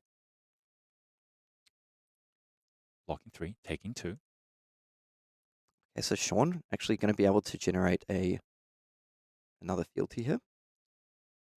Going to draw a card off the mask, but does have a card in hand already. See what he wants to do there. He does have the boots. Is an option if he wants to push really hard this turn, but... And he does. He's going to commit this early. He's going to go fast as possible. This attack now has go again. Sean has 2 cards in the grip, so trying to extend this turn as much as possible. And his next card will also be free if he does have 1-cost attacks in hand. And he does. I actually quite like this line of play here. With the understanding you've lost a dagger early, your opponent has already defended with multiple cards. They haven't seen any counts yet if indeed Lucas is playing them. So Sean just saying, look, you're down to 1 card in hand. I've got 2. I just want to push this damage. And it looks like an Art of the Dragon Fire. Yeah, and Lucas was a little bit comfortable allowing the on-hit draw to happen because he thought the turn may be ending, but a potential punish here. And that's coming in for 5+2, using the Fealty to make it Draconic. That's another 7 damage pushed. Lucas now all the way down to 22 life. Absolutely devastating. Lucas just 1 card in hand. What can he do? I mean, on Lucas' side, he will be happy to see that the boots are gone now. The the Dragon Scaler flight path is just really threatening when it's kept on board. Almost akin to a sort of Snapdragon Scaler style of card. Yeah. That leaves you sort of uncertain of how big your opponent's turn is going to be. Yeah, exactly. Some of these equipment pieces, sometimes the threat of it being on board is enough to generate value. And it looks like that is the first copy of Count Your Blessing that Lucas just placed into Arsenal here. Is one of the downsides of this card. It doesn't defend, so it does leave you open to some of these big turns like Sean was just able to execute there. Yeah, so the first CYB in Arsenal, Lucas has not played a single one yet, unable to get his game plan properly online. And we're really seeing the power of these fealties being able to smooth out the turns and just push that additional damage. We may see another interaction here, opening up with the Oath of Loyalty.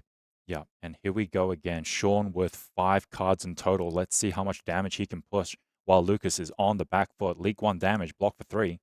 So Oath of Loyalty, a really powerful draconic attack action starter. 0/4 go again, defends for 3. Has to be played as the first action of your turn, and you can only play cards that are draconic. So the deck does play largely draconic cards, but it does open up if you want to play things like the Rebels, the Ancestral Empowerments. You do have the option to use those fealties. Yeah. Going to follow up here with the Ronin Renegade, just coming in for 3. Are we going to see the Flick Knives committed here? Yes, it is. So now this is the second chain link to hit. Despite the block, the flick makes the chain link hit. So Mask of Momentum is online for the third attack. So Sean understands the assignment. Close this game as quickly as humanly possible before those CYBs start to come online. Now, coming in for 3 on hit, draw a card. Lucas, 2 cards in hand. He seems to be looking at his equipment. Does his hand not block well? Very, very spooky. And Lucas not able to transcend so far this game as well. The Shelter of the Storm committed. I mean, that's a nice defending card, but Sean will be very happy to see that 2 of the shelters are gone from the deck now. Yeah. And now we're coming in for 3. Hot on their heels coming through.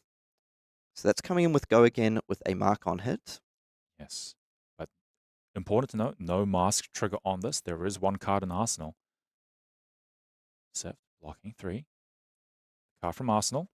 Coming in for another 3. The Burning Blade Dance here. Yeah. So the on hit from the Burning Blade Dance, a little bit less effective when you've only got access to 1 dagger. So we'll see if Sean actually does want to commit it. Yeah.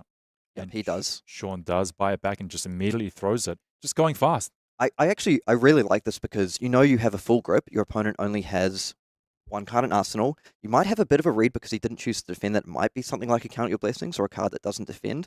And just thinking, look, I've got the Fealty token. I can my deck is very consistent. I feel it's a very good chance that I'm going to be able to run out my Draconic cards and buy back the stagger when I need it next turn. On the flip side for Lucas, does make it a little bit easier to shut off the Mask of Momentum trigger on this turn coming up. Yeah. And we just simply pass back to Sean again. 4 cards. We're going again. Let's see what happens. Rising Resentment. Going to start off the turn here. Just a Draconic Ninja attack coming in for 3 with Go again. Yeah. Lucas, I believe, has 2 Count Your Blessings in hand. Just going to have a think about how to best navigate this because he needs to make sure the Mask of Momentum does not trigger and he has 2 no blocks in hand. So it's going to be tricky work. Also, the Ancestral Empowerment coming through. So that is the second copy. So Lucas will know he's safe from this for the rest of the game because the deck lists are open in top 8. So these players have been able to have a look at what each other are playing. Ravenous Rabble going to come through for 4, choosing not to use the Fealty here. Yeah. Now, and yeah, the Shelter from the Storm available in Lucas's hand. Yeah, Sean having a little giggle after revealing the red because it is still tense, even though it's like a 99% chance it's a red. There's still a chance it's not. All right, Shelter from the Storm, clean block for 4. Now Mask is offline. Here is Blaze headlong for 4. And Lucas is probably pretty sure that they're okay, so going to go ahead and use those Phantasmal Footsteps, pitching the Truce. This nicely sets up 2 resources available to run out one of those Count Your Blessings. Yeah. And critically, even though this damage leaks, Lucas is relatively comfortable knowing that the Mask won't be threatening him this turn. But I tell you what, he's not super comfortable with this Lava Burst. Lava Burst 4/5. What a beautiful, clean chain ender. And Lucas has no blocks in hand, so he just plays out the Count Your Blessings. Yep, so there comes the first count. Going to go ahead and gain 3 life. But yeah, taking 5 from the Lava Burst. Down to 7. But does play the second Count Your Blessings. So that's going to go gain 3 life. He goes up to 10, but there is a count pitch that's going all the way to the bottom of the deck. It's going to be a long time before he sees that final copy coming back. Sean able to get those 3 Draconic Chain Links, get back that dagger, still has a Fealty available. Yep, and despite that difficult start for Sean, he has not let go of the brakes. I'm not let go of the accelerator because I know how cars work. And it looks like that's all 3 copies of Shelter gone as well. Going to make it a little bit tricky to start shutting off that Mask with the ability to use those Flick Knives. Yeah. And just to show that I do know how cars work, he's now going to rev into 2nd and 3rd gear, try go even faster and close out this game. Okay, I mean, I do love your car knowledge, but let's get right back into the game. You got to go fast. Have you seen Speed, that movie where the bus explodes if it slows down below like 70 miles per hour or something? I'll tell you probably. That's what this game is. I'll tell you probably has. Sean Stanley is just saying, keep my foot on the gas. Yep. Let's go fast and let's not stop whilst my game plan explodes. Let's see what he can do with this 4 cards. But he is slowing down a little bit, thinking maybe this hand has clunked up a little bit. I see the Ravenous Rabble. So the Ravenous Rabble may be considering if he wants to commit the Fealty token here, depending on the makeup of his hand. Yeah. And it seemed over on Lucas's side, I saw what looked to be like a crack ball, but what I imagine is sort of a judge replacement for maybe something like a Heart of Findale here. But another card that doesn't defend, can be pitched to gain life and get those Phantasmal Footsteps going. Sean really thinking about this turn. This hand must not be what he really wanted to see here. Lucas is on 10 life. Sean is close. He can feel it. He just needs to keep going. Yeah, so on Lucas's side, has picked up the Cosmic Awakening, Levels of Enlightenment. A card I'm going to take a guess is the Heart of Findale and a Sink Below here. So Ravenous Rabble, going to kick things off, coming in for 4. That Ignite's going to be really nice for next turn. Yeah.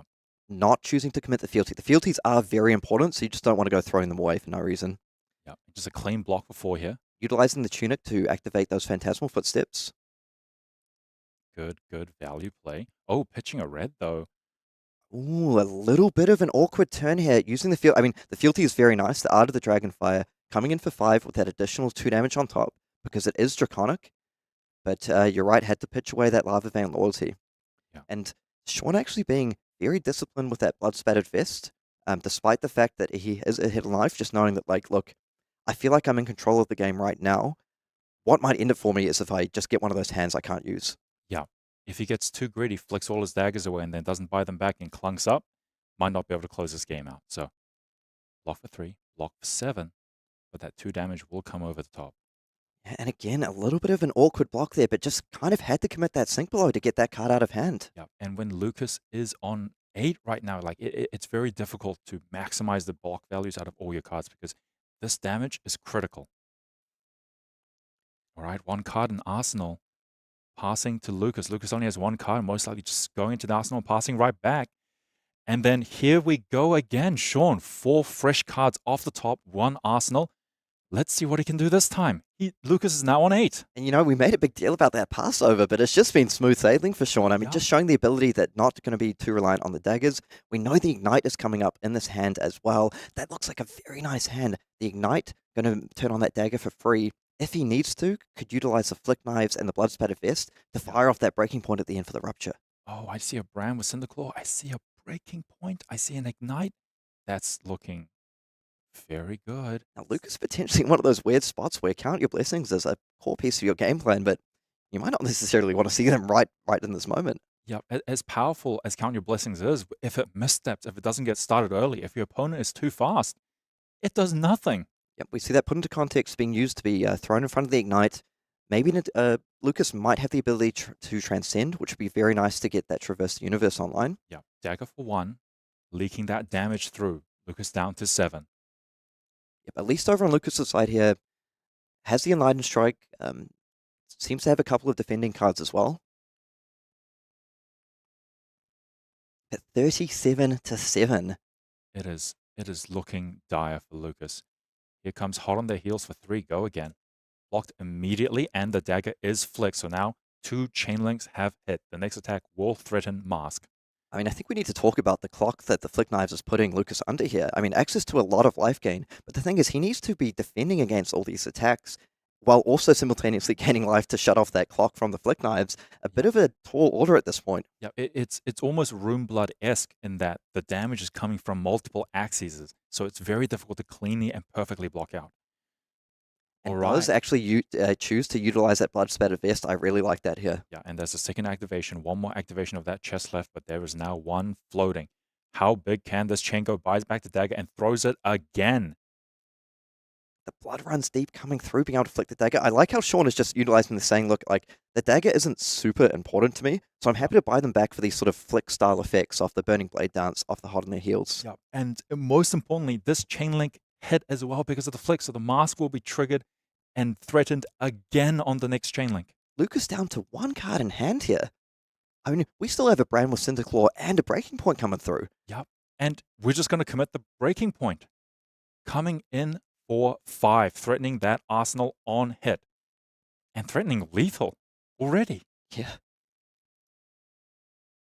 Now, does Lucas have something like the Transcend card available? Oh, it's going to be the Fateful Scene here. It is a very clean block for 5, though. Yep, so going to be able to defend that out cleanly. A nice pickup off that sink below, being able to find that Fate Scene to put an arsenal. Honestly, potentially game-saving here. Yeah.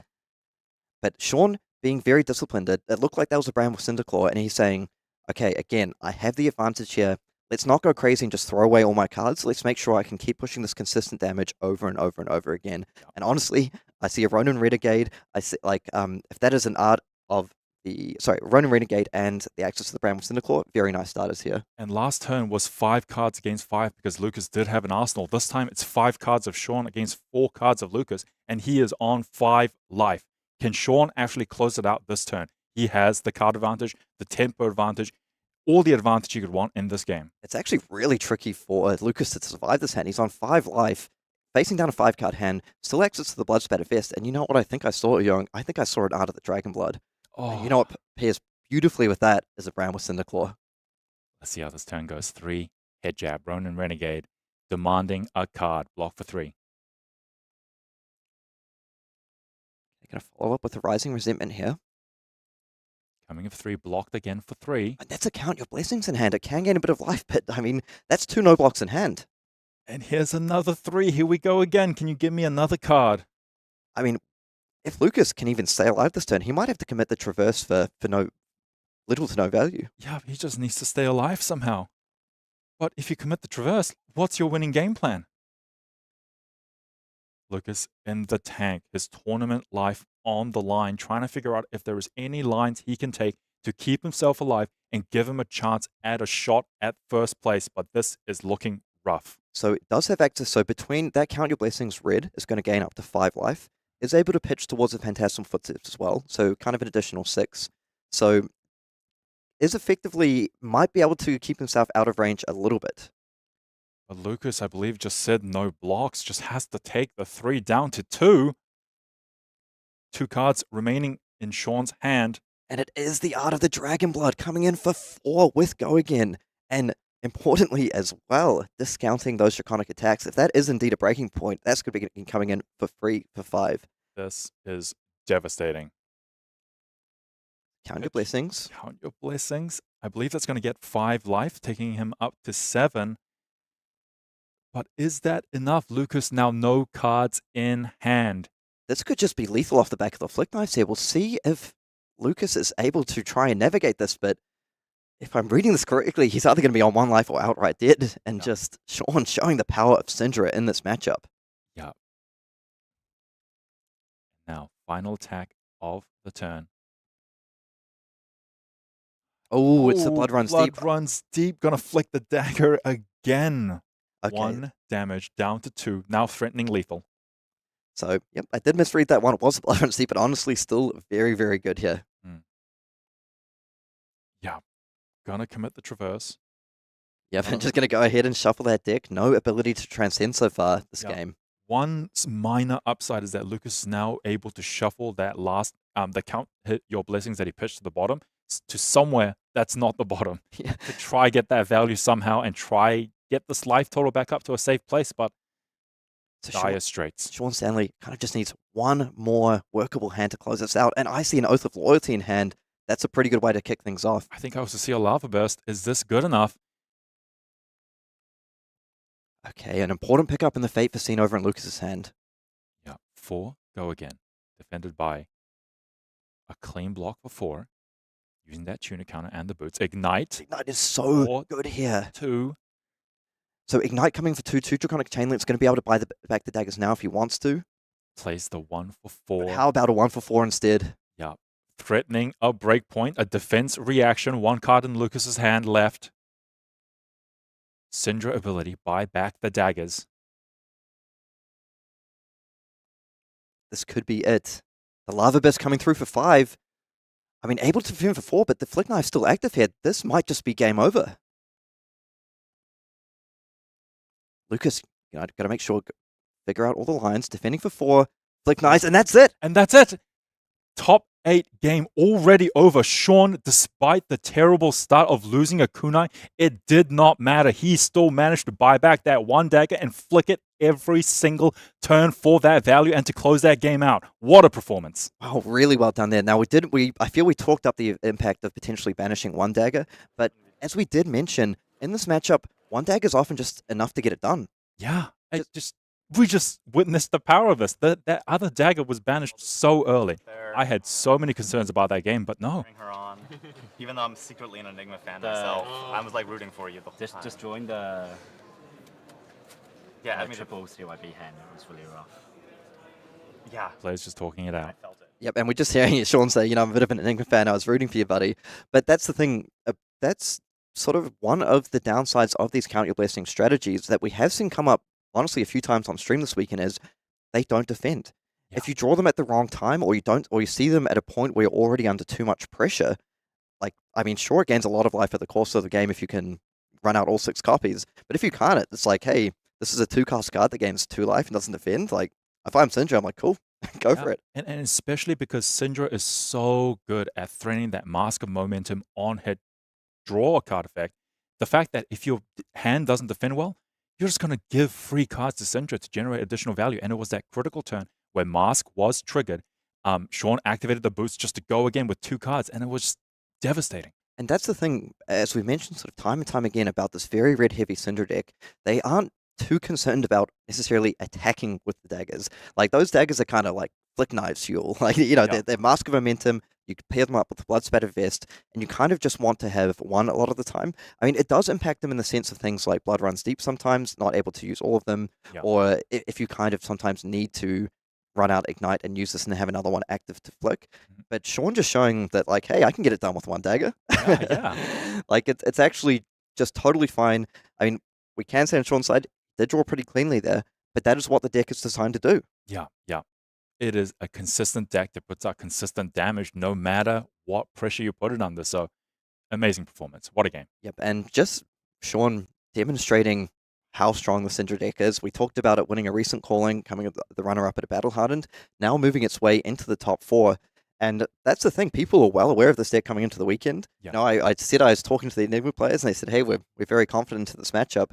But that's Sean just taking down 2 big wins. And as you can take down Nick Butcher, and now taking down Lucas Ward, 2 Enigmas in a row, really well done there. Yeah. Over on Lucas's side, I think, the decision to play the Phantasmal Footsteps, I completely understand. Plays into your strategy of wanting to play out the Count Your Blessings and try and extend the game as long as possible. Maybe came back to haunt him a little bit just because how the cards came out. Like, got caught, he mentioned, with that double or triple CYB hand, just got under too much pressure too early, that the Phantasmal Footsteps, very good over a long game, but not very good over like sort of a 5 to 6 turn game where your opponent is just really pressuring the whole game. Yeah, the Phantasmal Footsteps is very cool when you're sort of trying to be a little bit more proactive with those Count Your Blessings and try to be a little bit faster because of the way a blue pitch lines up with those boots and Count Your Blessings. But the defense value and the blocks against Mask of Momentum that Quick Dodge Flexus provides, very valuable. It is a very interesting choice.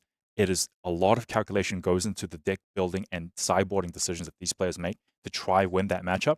It is fascinating to see the choice of Phantasmal Footsteps. We will see what the meta sort of decides going forward, what the correct boot choice is. Yeah, ultimately, these are very good players, and we trust their decisions, but it's just sort of as you mentioned, an interesting decision to talk about after seeing some of the games play out here. Yeah. And yeah, wow. Sean Stanley, the other thing I just want to highlight from that game is it's really cool seeing the interaction of Fealty and how it just makes the deck click sometimes.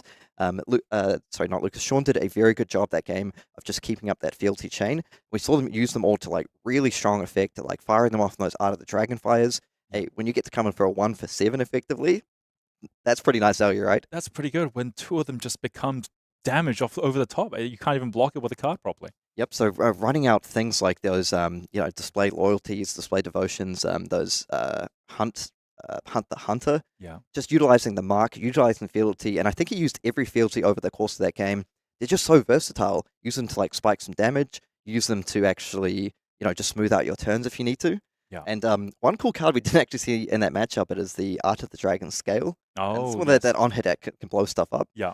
I'll be really curious to see if that features in the rest of the top 8 because honestly, against a lot of decks, if you're looking to blow up something like a Flick Knives, that can be really, really impactful. That's very impactful. Such a key component of Cindra's game plan. That's why certain decks like Jarl have becoming sort of coming out of the woodwork. If seeing decks like Cindra, the ability to blow up that Flick Knives early, the ability to sort of shut these red line decks out with Frostbites, very powerful. And it'll be interesting to see how the meta adapts. But in this top 8, the Cindra is just steamrolling through right now. Yep, so an absolutely explosive start to our top 8 there. And moving on, like, just really cool being here at the World Tour, seeing all this competitive games going on. But let's take a look at what else we've got coming up on our the World Tour of Flesh and Blood. Yeah. So the big one of the really cool ones coming up is the Sao Paulo calling, which I understand is the first calling event in Brazil. That is so exciting. So many dedicated, excited fans over there, and I'm so glad that they're getting one. Yeah, the Brazilian community is very passionate. I mean, I watch Fab streams all the time, and it's quite funny. Sometimes you see a game come up, and there's like a flood of text like, when calling Brazil, when it's calling Brazil, and when is it? It's in March this year. Yep. So hey, James White has heard you, and take a look at this Fabled package here. That just beautiful playmat, some really nice promos on offer. The Path of the Ninja. Hey, look at that. The Art of the Dragon Blood. We saw that just feature very prominently in that game. All those Art of the Dragons putting in work. So, I mean, Pack A, very good if you want to be a Ninja player. Yep, Art of the Dragon Blood, Art of the Dragon Fire, and Art of the Dragon Scale, all featuring in Sean's deck list here. Yep. And moving down to the Warrior package as well, we have the 3 stances, which all do a little bit of different things. There's some cool decks those can go into. And the Jagged Edge, like the new bit of tech, we have seen Enigma sort of show up everywhere. Yeah. It was very prominent at this event. It's been very prominent at a lot of events. I'm sure players will be running it at their Road to Nationals. And Jagged Edge is like a very nice tool if you're one of those Warrior fans who have been very frustrated with that matchup. Yeah. Is that 12 ward on your board? I don't care. Jagged Edge. So, I mean, you were playing in one of the CC side events, and you borrowed a Dorinthia deck, right? And you managed to take down an Enigma? Why do you keep bringing this up where I get destroyed by players on... oh, no, but I did win that Enigma game. I tried to compliment you. Yeah, you're right. Sorry, I got so defensive. But that game I did win. I did what people call sack it, and I did really high roll. My Dawnblade got off the ground running, got a bunch of draws, got a bunch of counters, and just Jagged Edge at the right time. Yep, so I mean, for Dorinthia now, between stuff like the Chorus and the Jagged Edge, a lot of ways to sidestep around some of that ward, that prevention. So some really cool cards there. Yeah. So it's just coming in that we are getting a few more results coming in from our top 8. So Nu has actually taken down Kano to proceed onwards to the top 4.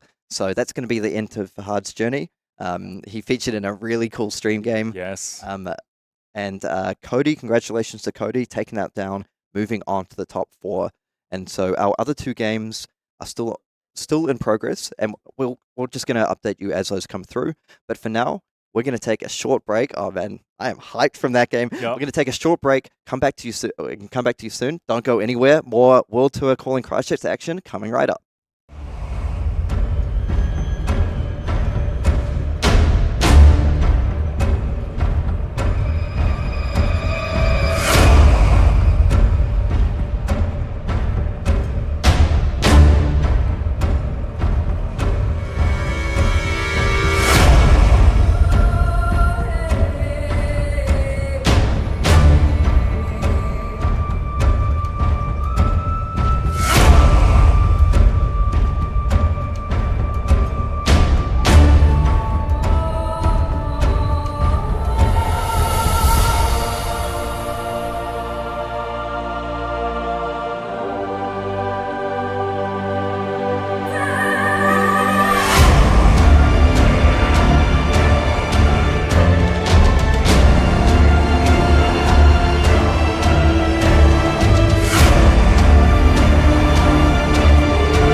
Welcome back to the World Tour calling Christchurch, where the semifinals are just about to get underway, and I am excited because it's Slippy. He's still here. It's not only Slippy. I mean, this has been the storyline of the weekend, Uhyoung. This deck has been performing so well in the hands of Jasin Long and his team as well. Yep. All three of them converting to top 2.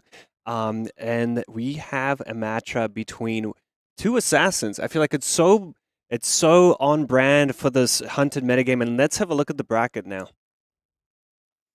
All right, Brody Spurlock on Viserai, making it to the semifinals. Sean Stanley on Cindra, Jasin Long on Slippy. And this is going to be the game we're going to be focusing on. New Zealand versus Australia, assassin versus assassin. We're going to see who's going to get a spot in the finals. Yeah, and Cody piloting that new to beautiful perfection. And I was speaking to that Arakni team, and they informed me that Cody on new defeated the other 2 Slippy players and knocked them out of top 8 contention. And I've also been told that those 3 Arakni players affectionately call themselves Slippy, Slappy, and this is the final of their Arakni, Sloppy. Trying to fight for their tournament life, trying to represent the Arakni. Oh, they've told me, love it. I love it. They've told me they've analyzed their defeats against New. They've come up with a new game plan, and they've given Jasin the strategy to try take this out. And that's the beauty of teamwork, Uyang. You know, Cody, can he get the hat trick? Can he take out every single Slippy out of this tournament? It's gonna be a doozy. Yeah, there is a lot on the line, and this is such an exciting matchup. We have seen a lot of Slippy games so far on stream, but this time he is up against an assassin. And as we know, I mean, he's a chaos assassin. He's also giving Slippy's got that thing about giving your opponent's stealth attacks go again as well. Yeah, and New is terrifying when her stealth attacks go again. So we'll see how this plays out. This is going to be crazy. This is going to be chaotic, and it is going to be dangerous.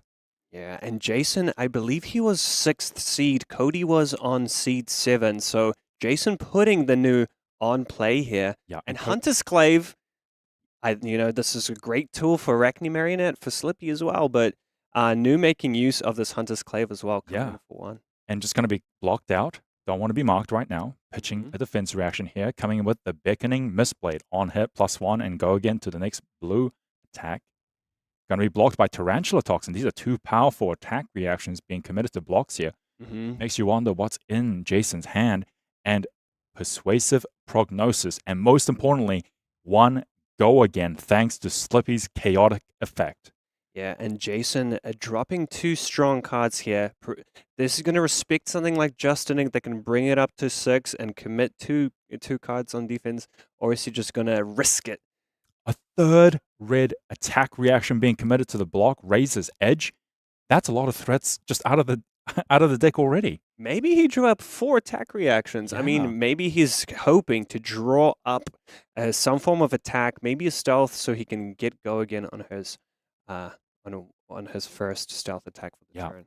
And as we've sort of seen before, Jason's going to be looking for some of those devastating toxicity combos to try blow out New before this game goes too long. I've been talking to the players, and they've been telling me it is very hard to grind this New out as Arakni, but we're just going to start with Out of Desire Mind, I believe.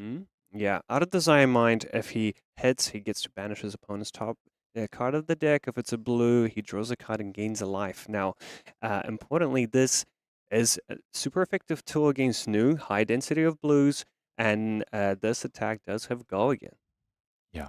So, yeah, it's the kind of classic Sleepy conundrum. Do you respect attack reactions on that first attack, or do you expect a follow-up after that chain link finishes up? Yeah, exactly. Slippy just going to make all these stealth attacks so slippy and so hard to predict where the attack reactions are coming, where the side steps are coming, where the pumps are coming. He's going to come in for 1. Cody says, you know what? I'm just going to take it.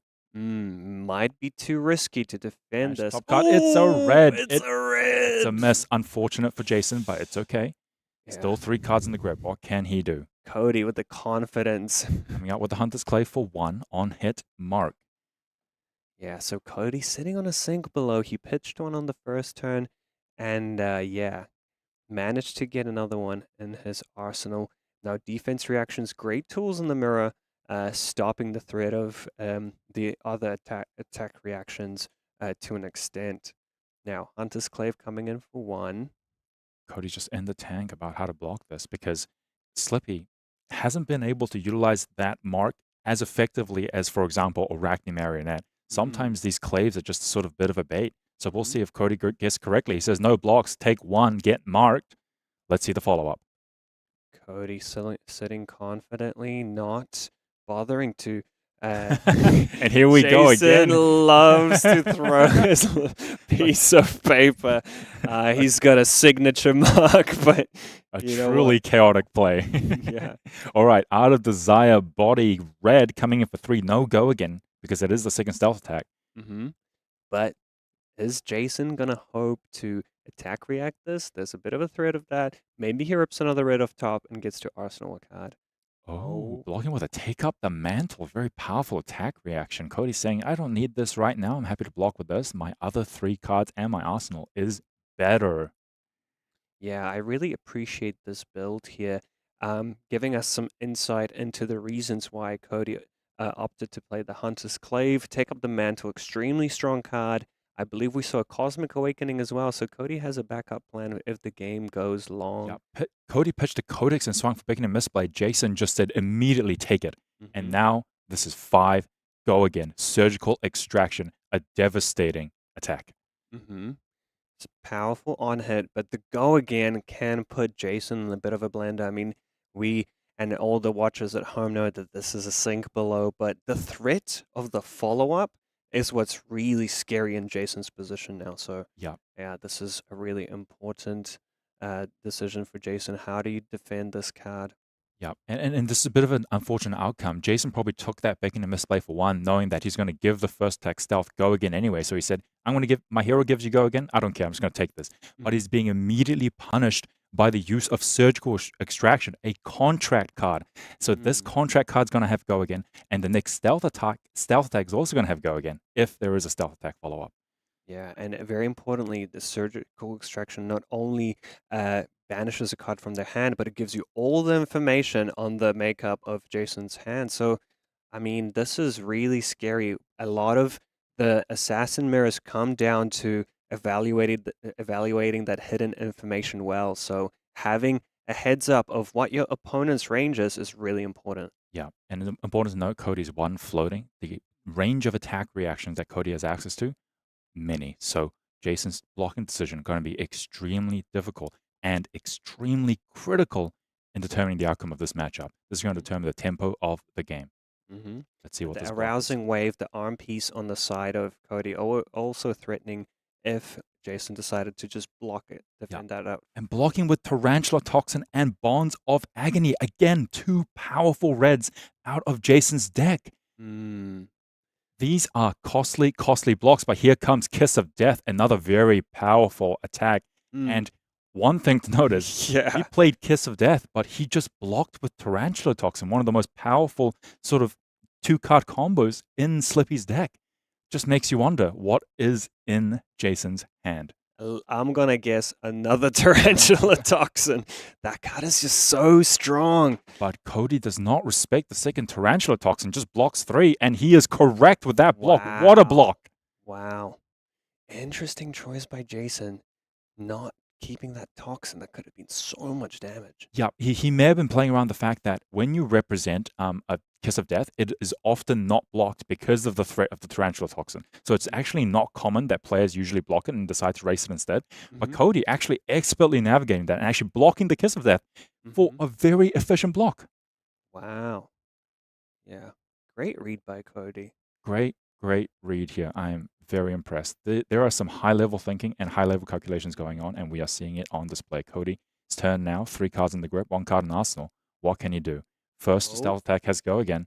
There we go. Persuasive Prognosis. It's got stealth. It's 1 go again. And Jasin feeling the effects of his own hero ability. And here, the mask is committed immediately. So the trick with this is what happens is Arakni is going to flip into one of Arakni Marionette's minions. And what that means is, because Slippy's no longer on the board, that stealth attack no longer has go again. effectively, potentially ending Cody's turn. Let's see Cody's response. Oh, he's got a pass over, so he does get to transcend. He might get to activate the Mask of Recurring Nightmares or his hero ability. And Bonds of Agony, what a banish. Yeah. This sets up Cody's later stages of the game where he's able to utilize his hero ability to play out that Bonds. And he wants to give it go again. No questions asked. So ready to pop those boots, give his attack go again.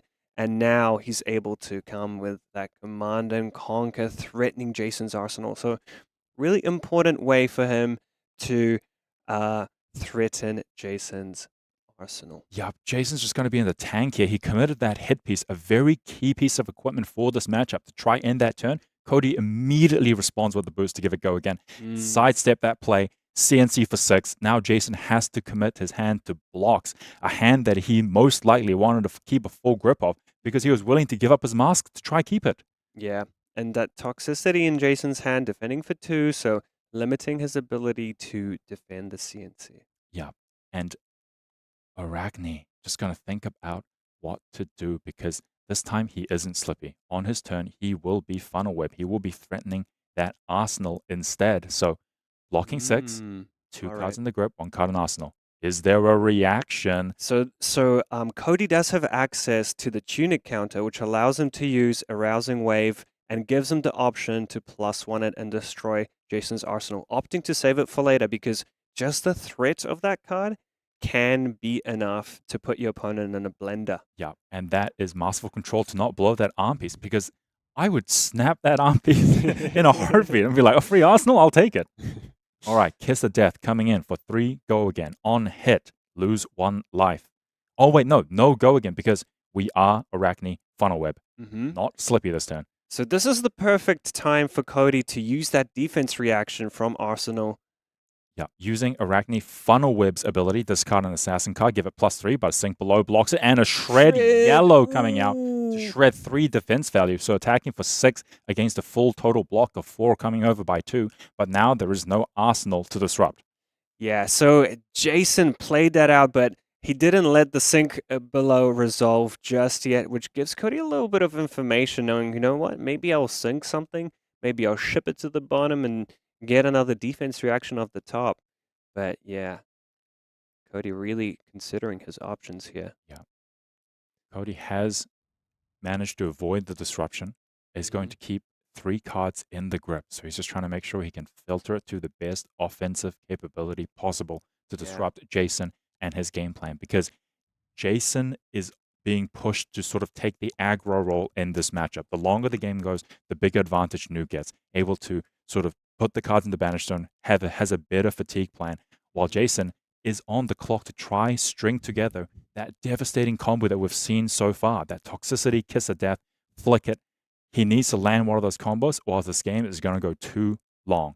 And sadly, he had the combo, but he had to deal with that Command and Conquer. So massive play by Cody by giving the Prognosis go again and attacking. And this is pitching a red and a blue, bit of a foreshadowing to a potential Codex of Fealty from Cody's side. Yeah, so he'll be able to attack for Hunter's Glaive for 1, mark, but then he'll just play the Codex, retrieve a Command and Conquer, and attack for 6, disrupting that arsenal. But let's see what actually comes out here.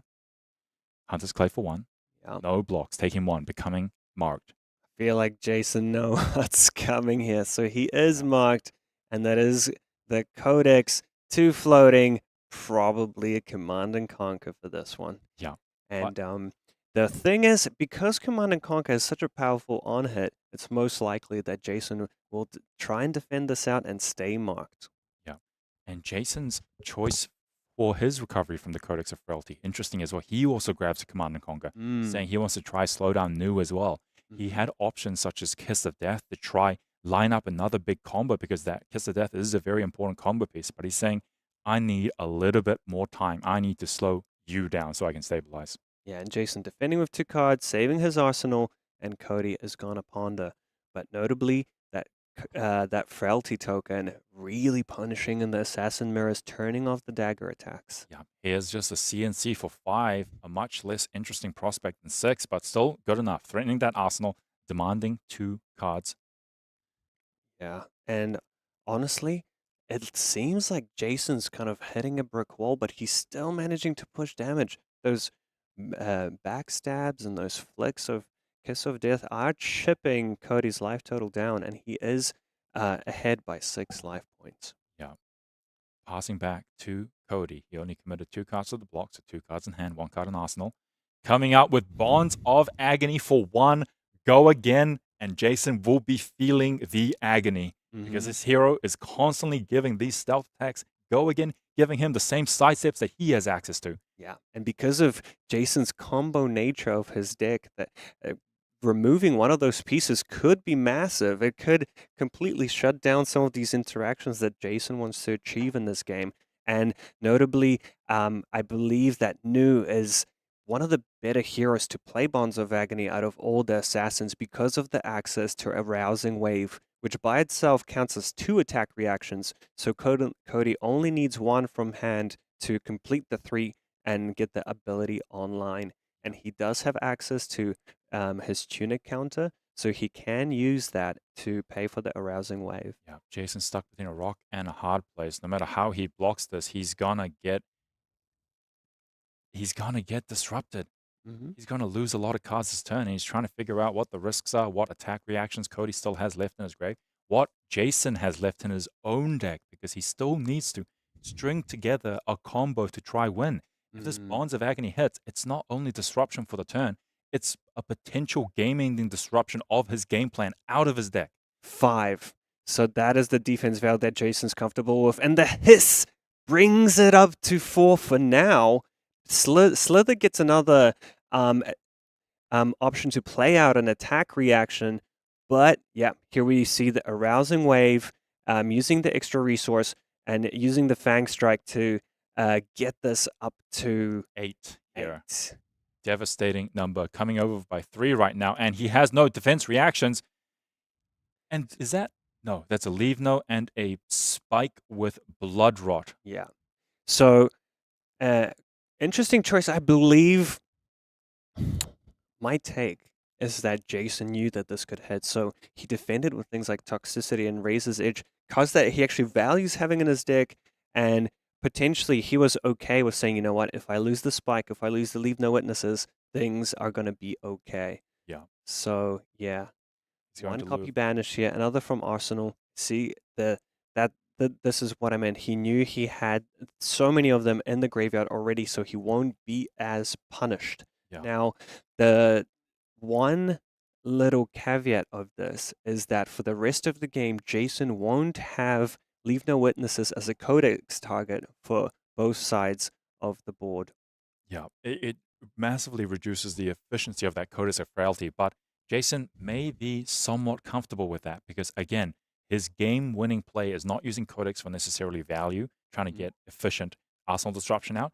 He needs to string together this combo. He needs to do something huge. He needs to try end this game as fast as possible. Otherwise, he's going to keep getting blown out like this by Nu. And I really appreciate Cody taking his time looking through Jasin's deck and trying to find what threats Jasin has left or what sideboard options he went for this particular matchup. Yeah. Gives him an insight into the game plan. And I really like the way he used the Fang Strike and saved the Slither for another turn from that hiss. Yeah. Really being able to extend his turn, knowing that Jasin won't be able to do much on his. Yeah, so the Slither goes into Cody's arsenal, pass the turn. Jasin keeps his 1 card in arsenal, passes back, draws 4 cards. Cody with a full grip of 4 cards in hand, 1 card in arsenal, and Slippy's hero power giving him a boost. Yeah, those stealth attacks are going to have go again. But here comes Surgical Extraction. A contract card does not have go again, but it doesn't matter because we all know there's a Slither in Cody's arsenal. There's going to be 4 go again. I really like Cody prioritizing surgical extractions because of that breakpoint. Jasin can't just defend that with one card, and he is committing. Blocking for 7. Playing Ooh, around a +3 7 pump. on 8 and go again. This is a monster turn, monster play by Cody. Yeah, a block for 7, good, but it is risky, and he's being immediately punished by a +4 pump. Extremely Codex of unfortunate. Fealty and another Bonds of Agony. So Cody knows that Jasin is sitting on a spike of Blood Rot. So getting rid of that Bonds gives him another option for his hero ability later on in the game. We could potentially see a double Bonds of Agony turn. Yeah, and Jasin is going to be upset with this one. Those 2 cards are key to his game plan, and they are both up for grabs for Cody to just banish. Jasin beginning to sweat. His avenues of success are dwindling. Nu is extracting the secrets, extracting the power from his deck, giving him very little options left to win the game. The one silver lining for Jasin is that he did overblock this attack, and he did only take 1 point of damage in this exchange. Yeah. All right, Cody just having a think on exactly what to extract here. But yeah, playing out that slither on the surgical extraction means that there's some scary stuff coming up. Yeah. It could be another Codex play. And while stripping Jasin's hand, this Codex might be enough to get a Leave No and potentially banish Jasin's arsenal. And another card from the top of his deck. Definitely. And that's another thing. This surgical extraction hit. It banished the backstab. That's another threat out of Jasin's deck. If the game ends up going a bit longer, those little points of little extra points of value there are going to add up. Exactly. Cody just taking his time, figuring out what exactly to banish. Very key decision here. These are 2 extremely powerful cards in Jasin's hand. Yeah, and he does it is banish the the Bonds of bonds. Agony. It gives access to Cody to use it later on as well. Codex of Fealty also may be a little bit clunky because Jasin does have an arsenal. Cody arsenals, passes. Jasin, 1 card in hand, Codex of Fealty. What can he do? Okay, so Cody did play out that slither on the surgical extraction. He wasn't looking for go again. He was looking to open up the arsenal. Oh no, we're just coming in with a Hunter's Glaive for 1. This signals that whatever card is in Jasin's arsenal was probably not a stealth card, was most likely a reaction that gives Cody more information to play around later on in his turn. And the Codex of Fealty now going to the bottom of Jasin's deck, one of those power cards he needs to get back tempo. Yeah. And, but after all this, it looks like Jasin's on the back foot, but he's still ahead on life. 32 to 29.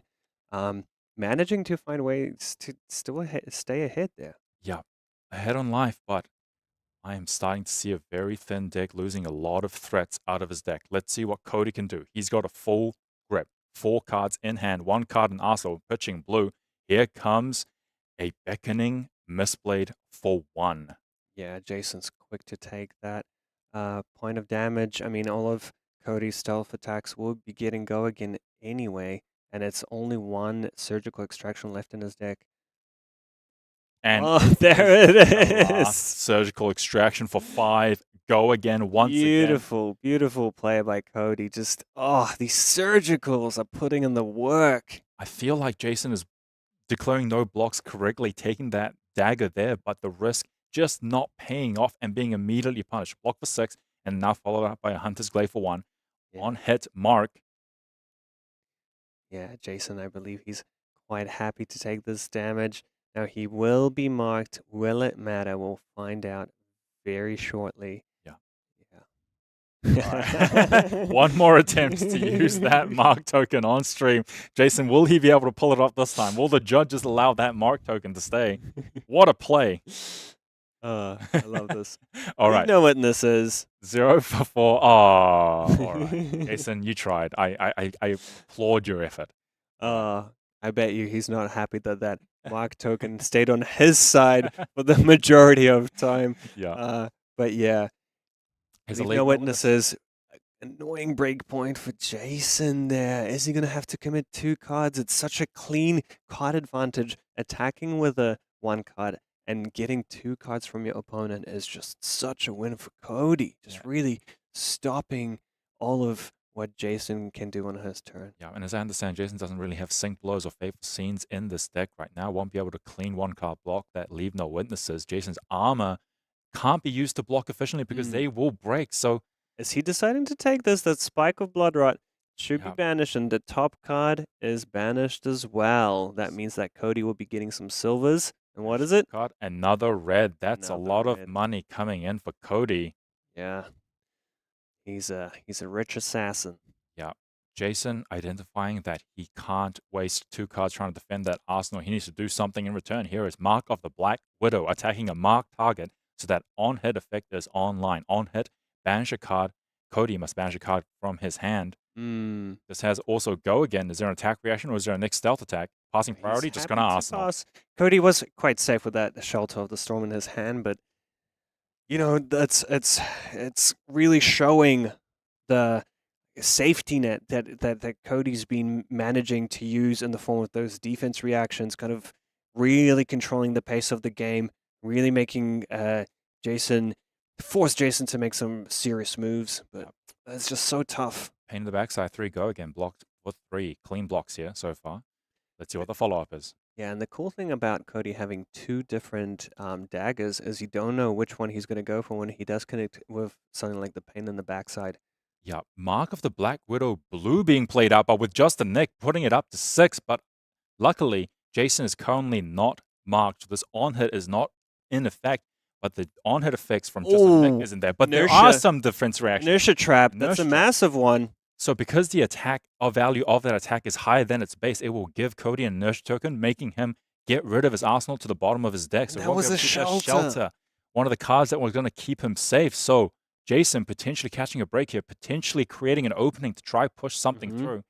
And yeah, these Slippy decks are by far the best when they have multiple cards in hand, when they have three or 4 cards in hand. So this could be a big opening for Jasin. Yeah. They're just clarifying the board state, giving the representing the inertia. I mean, both players are very familiar with how inertia trap works, so bit of shortcutting, but here we go. There's Cody's marked, Mark of the Black Widow coming in hot. 3 Go Again. On hit, banish a card from Cody's hand. Here's a attack reaction. Shred No yellow. reactions. No reactions. All right, hitting finally somewhat of a break for Jasin. 3 connecting, 3 damage, banish a card from your hand. Here is Persuasive Prognosis for 1. Again, going to disrupt if this connects. Yeah, so that's stripping a card. I don't think Cody doesn't have any of those 1 defense equips that he's ready to throw in. So yeah, trading 1 for 1. I have to say, Jasin must be very happy with that exchange. Yeah, it is somewhat of a break, but is not necessarily giving him enough space. Here's a Codex of Frailty, a powerful 1-card play. Not what he wanted to see when he sort of began to get tempo back. And this is where I think we're going to see this leave no breakpoint really shine. Yeah. Jasin was going to have to give up Tunic or Flick Knives if he wants to use equipment, which he most likely won't do, but yeah. Yeah, Jasin going to have a long, hard think about what he puts into his arsenal because his options are running out. What does he grab? Does he grab a card like CNC to try help disrupt Cody's game plan and try slow him down? Does he grab a Kiss of Death to try line up the combo that he needs to try win this game? What does he grab here? It's so hard to tell. The more he gets greedy, the more he tries to commit to the combo, the more he won't be able to slow down Nu. And Nu will sort of continue to disrupt. He decides the CNC is what he needs. He needs some space. He needs to disrupt something back. Otherwise, he's just going to fold. And I believe that CNCs are actually stronger into Nu than Cody attacking with CNCs into Jasin, just because Jason's deck defends for 3 extremely well, whereas Cody might have these pearls, these kind of awkward defense cards in his deck. So and Jasin just discarded a Codex of Frailty, but he's now thinking about it again. That gives signals about what may be in Jason's hand. What kind of assassin hand in a hand of 4 makes you discard Codex of Frailty first? It might be a situation where Jasin just has the combo pieces finally in his hand and he needs to keep it to the point that Codex of Frailty is the card that's going to go into the grave. Yeah. Now, the option. What does he have? No, he just needed the block value. This is rough. He's going to commit 2 cards to block the leave no, and he's just going to swing the CNC back, most likely on his turn for 5. Yeah. Jasin is in a losing position. He is trying to stabilize the board. A second Codex of Fealty. Yeah, so now we know that they're all on the bottom. I mean, the two that he manages to pitch are on the bottom of his deck. So yeah, maybe if this game goes a little bit late, maybe he'll get value from those. But so far, Cody has been the one playing those out. Yeah, Jasin has his head in his hands. The cards are not lining up. He is not catching a break. CNC for 5, desperately trying to create the space he needs to breathe, trying to recollect the game plan to try close this out. But Cody going to be able to comfortably block this with 2 cards. He has a shelter in his hand, which does make it just reduces his options just a little bit, and he's willing to take the damage He here. just takes 5. That's 5. I don't really need this Arsenal right now. The 4 cards in my hand is better. Wow, red hiss. Wow. Nice pick up from Jasin, I gotta say. He must be happy with that one. Yeah, would be happy, but I would be terrified if a new player is willing to give up a red hiss from Arsenal. Oh, I see what's going on here. Silvers are being popped, and he's got levels of enlightenment in his hand. What a combo. Nu has gazed into enlightenment, pitching 2 blues, cracking silvers, 2 blue cards in his pitch zone, and 4 cards still in his grip. Here is levels of enlightenment. Currently choosing 2 modes. Draw a card, and I would assume go again. Very powerful sequence here. Yeah. Great little interaction that any new players out there, you know, a lot of the time you look at these silvers and you're like, what do I even do with them? Like, how do I use them? And this is a great use case. And the follow-up is a blue Persuasive Prognosis. 1, go again. Again, Slippy hurting himself more than it is helping Jasin in this current game plan. Yeah, and Jasin, great way to kind of feel out your opponent's rage is to look through their graveyard, see what threads they have gone through, and what's left. And yeah, you're right, that go again is making it harder because, oh, Cody still has 3 cards in hand. And a blue Persuasive Prognosis for 1 go again is terrifying because we just saw Cody give up a red hiss. So what does he have in his hand? I did see a Siren's Call. I'm not sure how effective it is against Jasin, who runs very few blues, but yeah. He's also I saw a line of potentially homage of Ancestry, potentially maybe a Mask of Recurring Nightmares play there. Yeah, a lot of ways that Cody can just absolutely juice Jasin on this attack. So Jasin in the tank, doing the calculations. He needs to figure, he is stuck between a rock and a hard place, and he just needs to figure out which risk he is going to take, what big gamble he needs to pull off to try get ahead. Yeah, and I mean, you know, the trickiest thing about it is Cody has 3 cards, but he could be full of hot air. He could have nothing, but he's still putting Jasin in the blender. You are right. It could be just a bunch of D-reacts in his hand, which is also why he may not have been able to block that CNC out before. So that is also part of the calculation. Oh, and that's exactly what happens. Jason's respecting this Persuasive very much, defending with 2 cards for 3 each. So defending for 6, and this is where Jasin might be in a world of pain, honestly. Yeah. Game 1 life, Transcend, Chi in hand. What is Cody's follow-up? He's going to activate the mask. Yeah. Jasin must now banish a card from hand. 1 card in Jason's hand. He is not going to be happy about that. 2 cards in Cody's hand. He passes priority. What a sidestep. Yeah. I mean, Jasin felt threatened by that Persuasive, respected something like a maybe Justinic or another attack reaction, and instead gets punished by getting another card stripped from his hand. But good play here. So Cody's just going to Arsenal pass. Jasin, his final card that he held in hand, he might have overblocked that card because that is a combo piece that he needs to win the game. That may be a powerful card that he needed to keep, which is why he commits hard to block Persuasive Prognosis so his hand can't be seen. He can save his combo piece and pray there was no follow-up, and it is somewhat paying off. He got the Arsenal card that he wanted. Bit of an awkward hand here for Cody. He is sitting on a defense reaction in Arsenal, and he does have, and he's using that silver to maybe dig for some action, and it's another defense reaction. Yeah, so I'm not sure if this is what he was hoping for. Eradicate, hey, that's a powerful card, and with 2 cards in hand and a card in Arsenal, it is very threatening. Yeah, it is a contract card for those people who haven't seen it before. You are contracted to banish opponent's yellow cards whenever you complete this contract. Create a silver token. When this hits a hero, banish the top X cards of their deck, where X is the damage dealt by Eradicate. So, again, a devastating on-hit for Jasin, who is trying to string together A plus B plus C in a turn to try win this game. And here is Siren's Call on this attack. Oh, Jason's grimacing. He does have a blue. And it is Bonds. He had the toxicity. He had just the nick. He had Tarantula Toxin. This could have been the hand to try push that combo. Oh my goodness. And the Siren's Call coming in clutch. Cody gets full information of that and pulls the Bonds out of it. Not what Jason was hoping for, but And a hiss on top. He's about to banish a bunch of cards out of Jason's deck. This is brutal.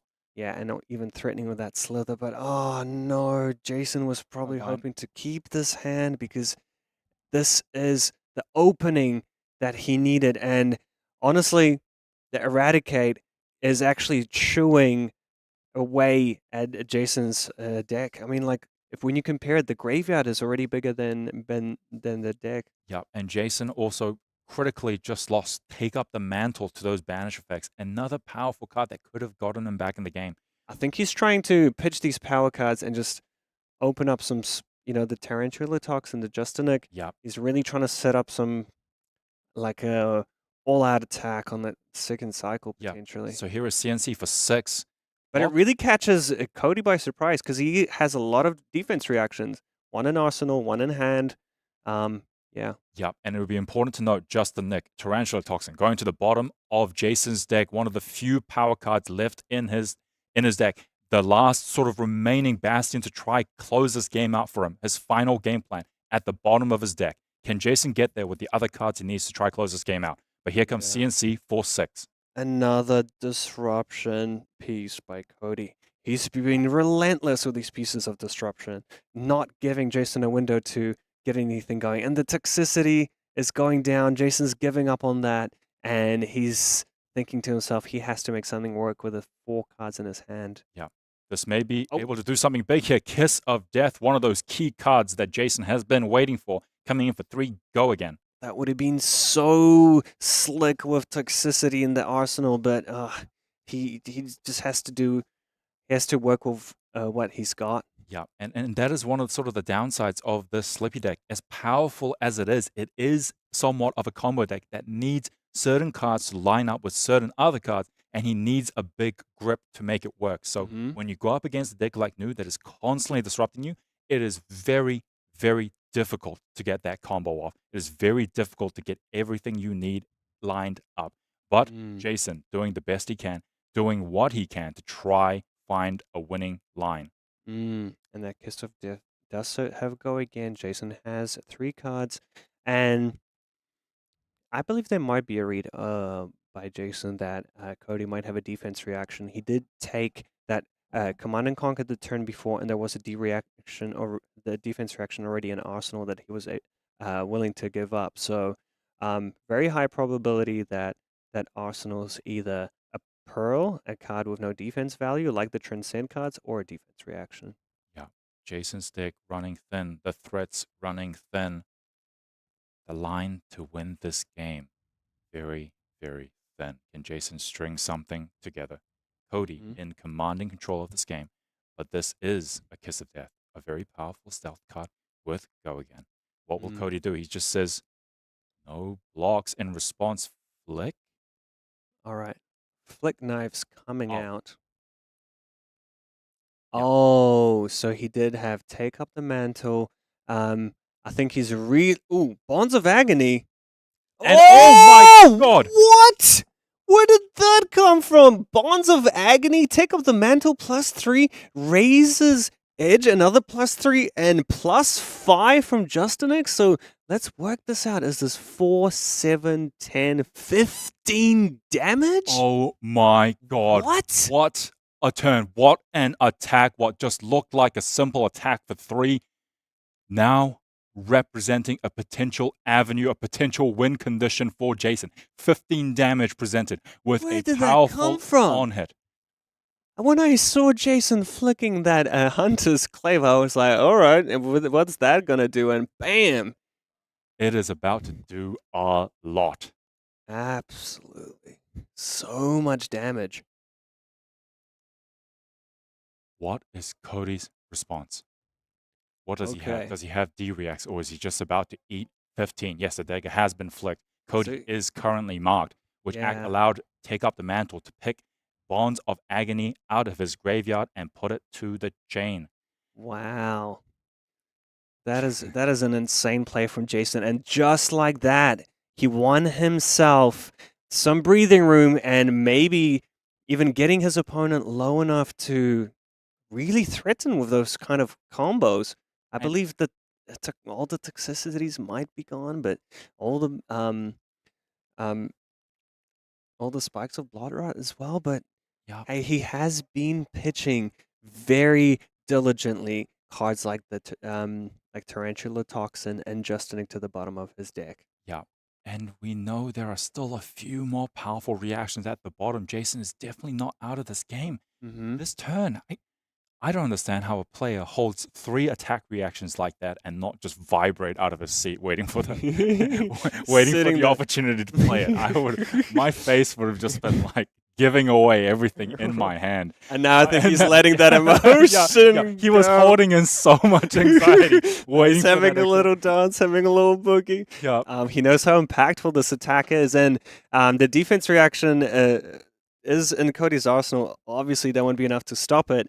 But Cody does have some lines here. He can transcend, he can activate new hero ability, maybe find ways to get rid of his hand before that Bonds of Agony hits some of the cards that he really wants to keep, not just in his hand, but in his deck. Cody just taking his time to think and recalibrate this game, because that just changed everything about the game state, about the board state, about this game plan. Blocking See the shelter reaction. It is still 11 over the top. Yeah, and Cody is not happy about it. About to reveal his hand of 2 Transcend cards and a CNC and Pain in the backside. Yeah, tough decision for Jasin, honestly. This is very hard. What do you take here? If he keeps the 2 blues, it allows Cody to transcend if he keeps the 2 blues. Oh boy, this is a tough one. I guess the CNC is not that threatening here because he doesn't have an arsenal. It is 6 damage. So the thing is, taking out one of the blues means that he won't be able. I mean, it's already because the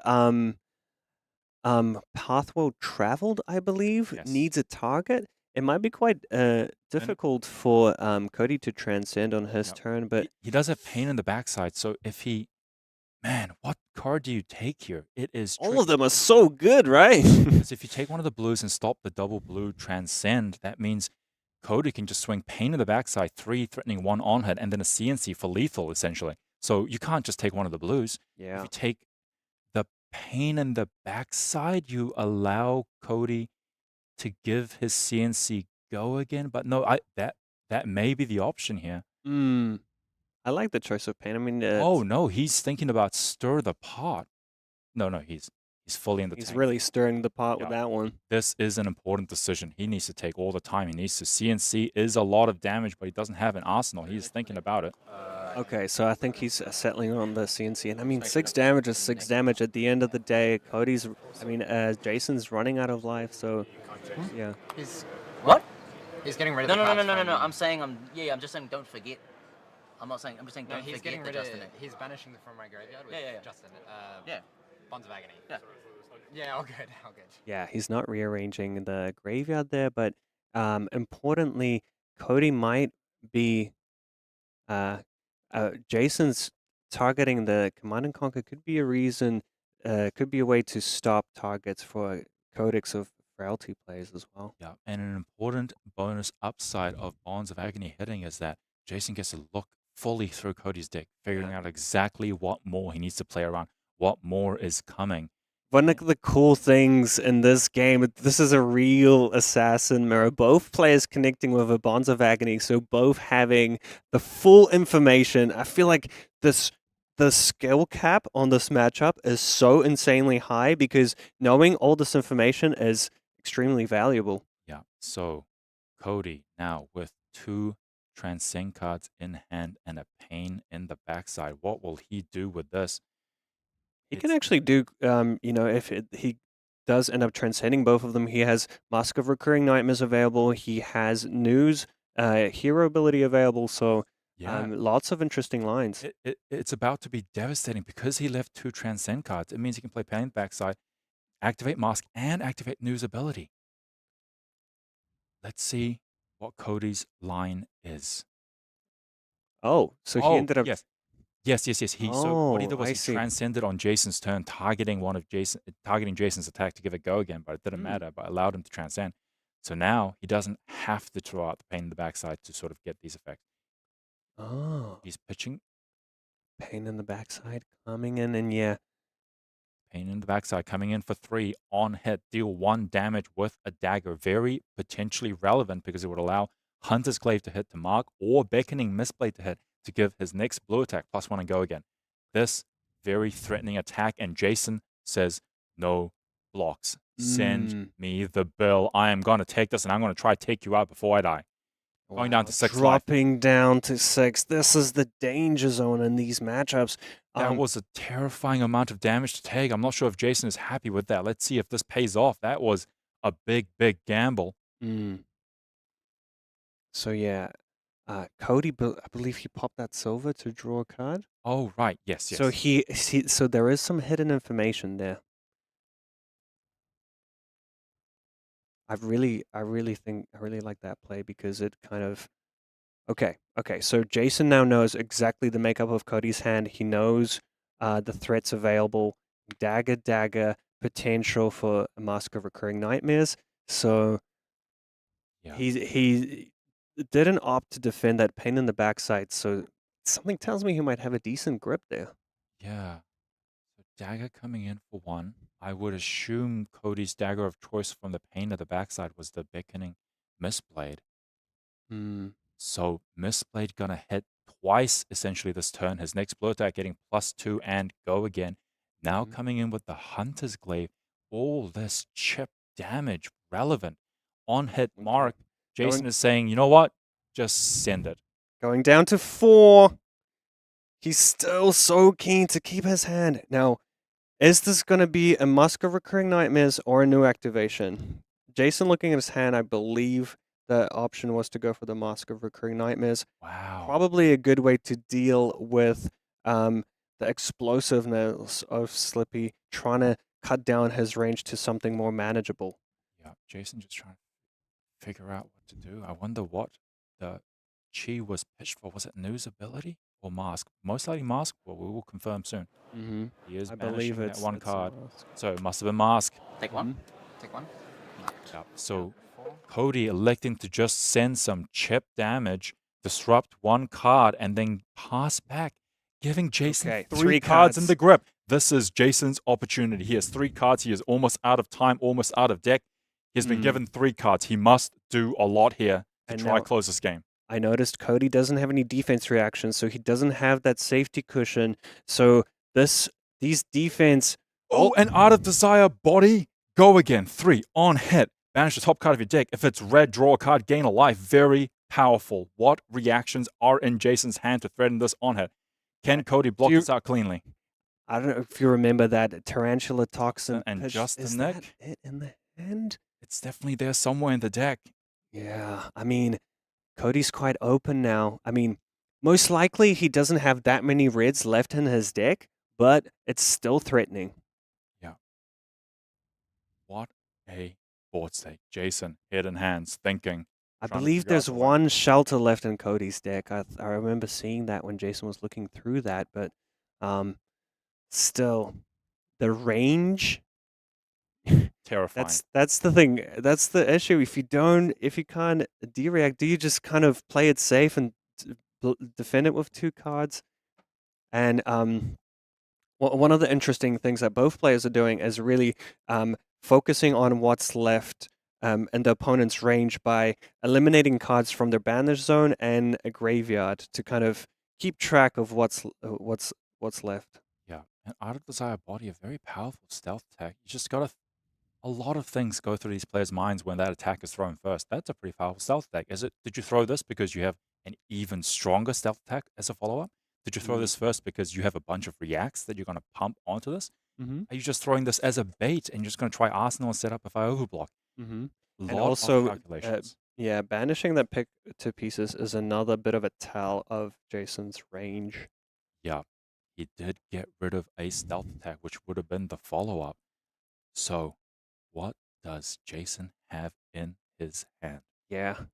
I like how meticulous Cody is. He's trying to think of all the different cards and really narrow down the range of Jason's hand. But it's going to be tricky because, as we know, Jason did pitch that one Justinic and a one Tarantula Toxin. Justinic, probably not as threatening in this particular instance, but still, the Toxin could be good. All right, a block for 3. Cody potentially selling on. I am putting you on no attack reactions on this attack. I'm just going to block 3. If you have it, you have it. Nope, he's thinking this is tough. I just don't know how I would block. He is calculating. He's seeing what's left in the deck. He's seeing what he banished from his hand. He's thinking about the attack that's being thrown. He's thinking about Jason's outs. He's thinking about how much cards are left in the deck. Because if he declares no blocks, Jason could just have 2 palms and it's game over. Yeah. Oh, this is so tricky. He's thinking about 2 cards. There is a That's potential the that Cody can slippy fatigue. mind games. The go again on these stealth attacks, really putting players in the blender. Yeah. He's thinking about a block 6. All right, and this does have go again, so Jason doesn't even have to commit to this attack. Jason could actually be bluffing and wanting to strip Cody's hand. I mean, getting another turn cycle, getting a card in Arsenal is actually a major win for Jason. Yeah. And he still has those codexes coming up, right? Yeah, he has 2 copies left. Is it 2 or 1? I think it might be 2. Oh, wow. Wow. Really respecting Jason's Blocking range. Wow. 7. Cody is concerned about this attack. So, Jason, deep breath. He's going to go CNC for 6. Oh, okay. All right, just damage. No Arsenal, but that is a lot of damage. It demands some blocks. Otherwise, Cody's going to go quite low. Oh, this is insane. I think Cody's opting to fatigue Jason. But what he doesn't know is Jason still has a lot of gas left in the tank. He might only have 5 or so cards, but I think that might be all he needs. Block for 3. Go down to 6. 1 card in Cody's hand, which I believe is a chi. He's going to try potentially use News ability to try mill his deck. Yeah. So look at the top card. It is not a blue.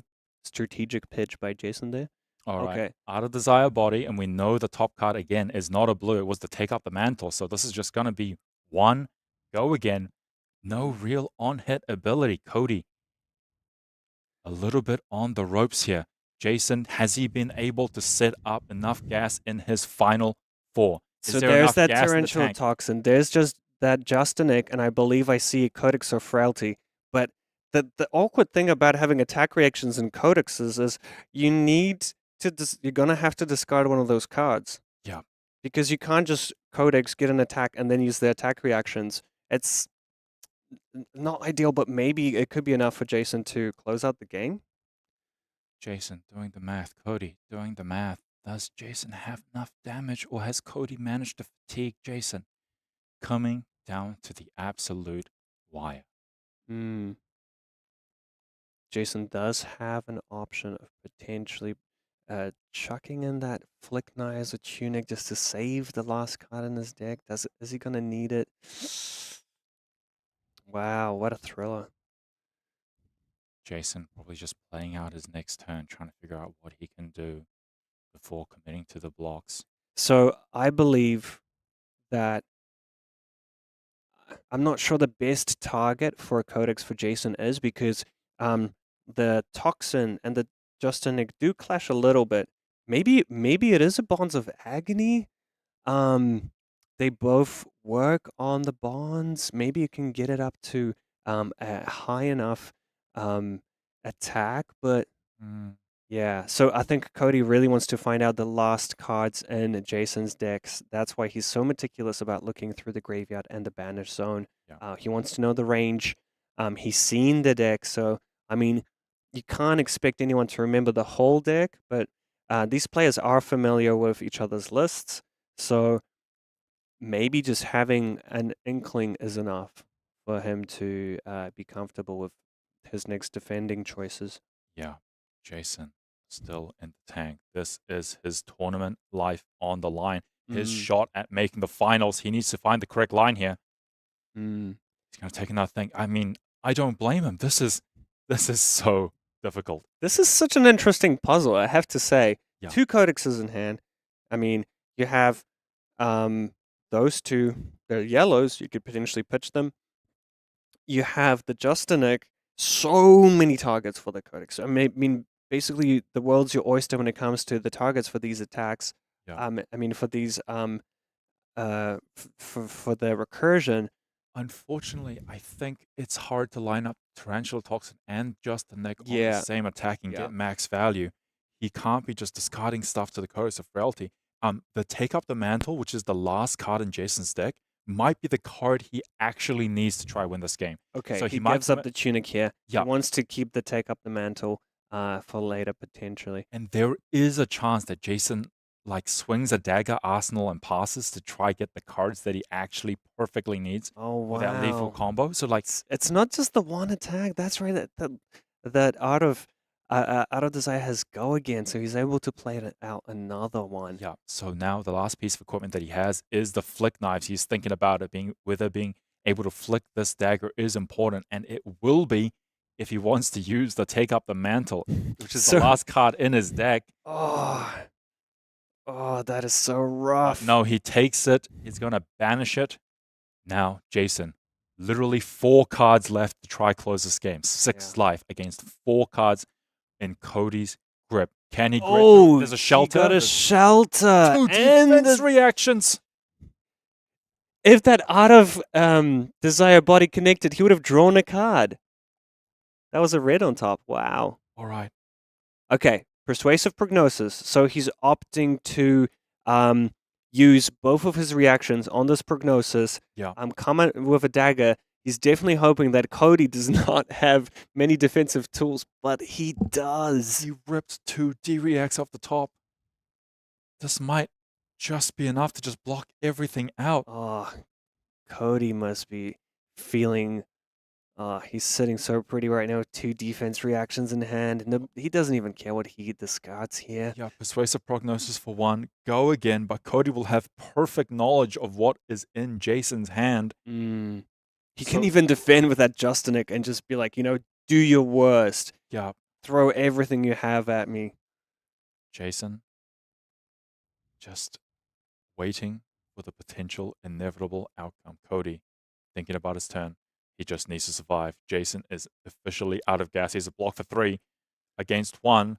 Jasin committing the Tarantula Toxin. Yeah. Committing the Justinic and the 2 D reacts, and the game is over. What Slippy a goes game. Down. Yeah, Cody Gebert taking it out on Nu, proving the superior assassin of the day and making his way to the finals. Wow.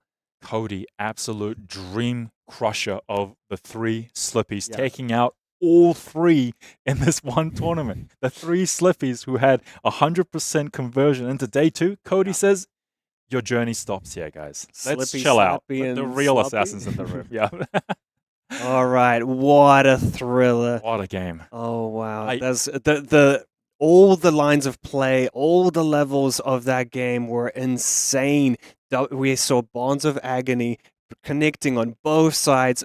Both the players knew each other's decks inside out, and also just that relentless disruption coming in from Cody. That was extremely impressive. And also just the fact that Jasin sort of had the lead, had control throughout that game for the majority of it, and that huge triple attack reaction turn brings Cody right back into the game, and just it goes down to a nail biter. And it's so fascinating to see because Cody was talking about how it has been a rough matchup that his other 2 teammates have been taken out.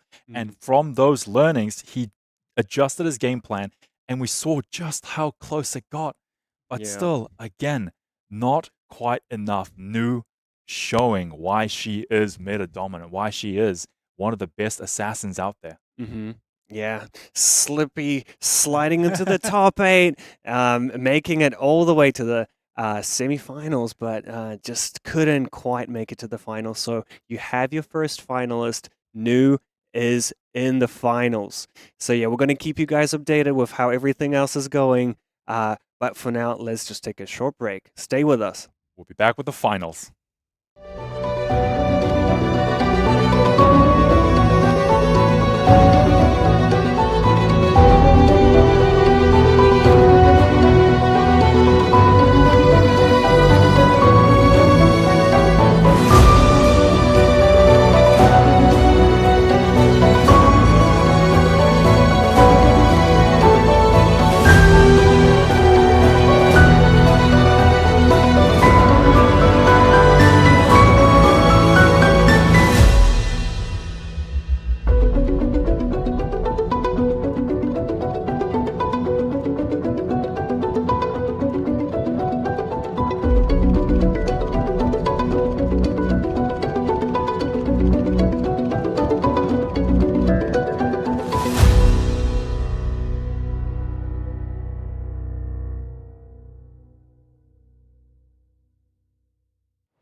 Welcome back, everybody, to the World Tour Christchurch, and we're just about to kick off the calling final.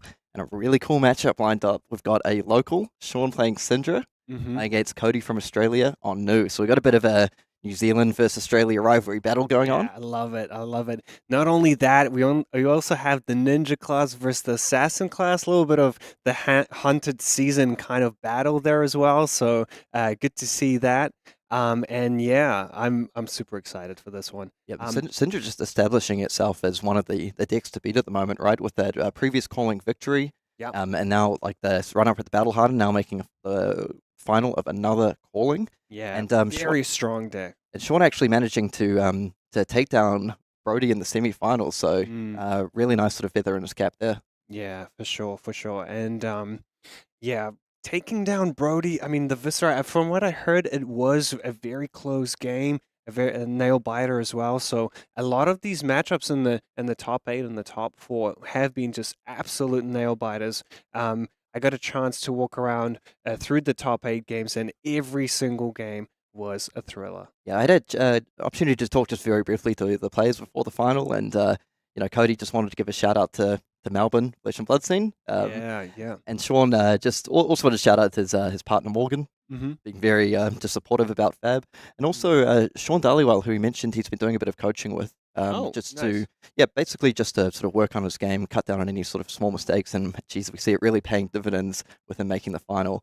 And one thing I like, we talked about the Player of the Year race previously, and I mentioned I really wanted to see some Kiwis make their mark in the APAC race, and Sean is the chance here. Yeah, absolutely. Getting those 16 points, that just, especially in the Asia and Pacific region, like 16 points puts you at the top of the leaderboard, I believe. Yeah, so it's going to be a really exciting matchup.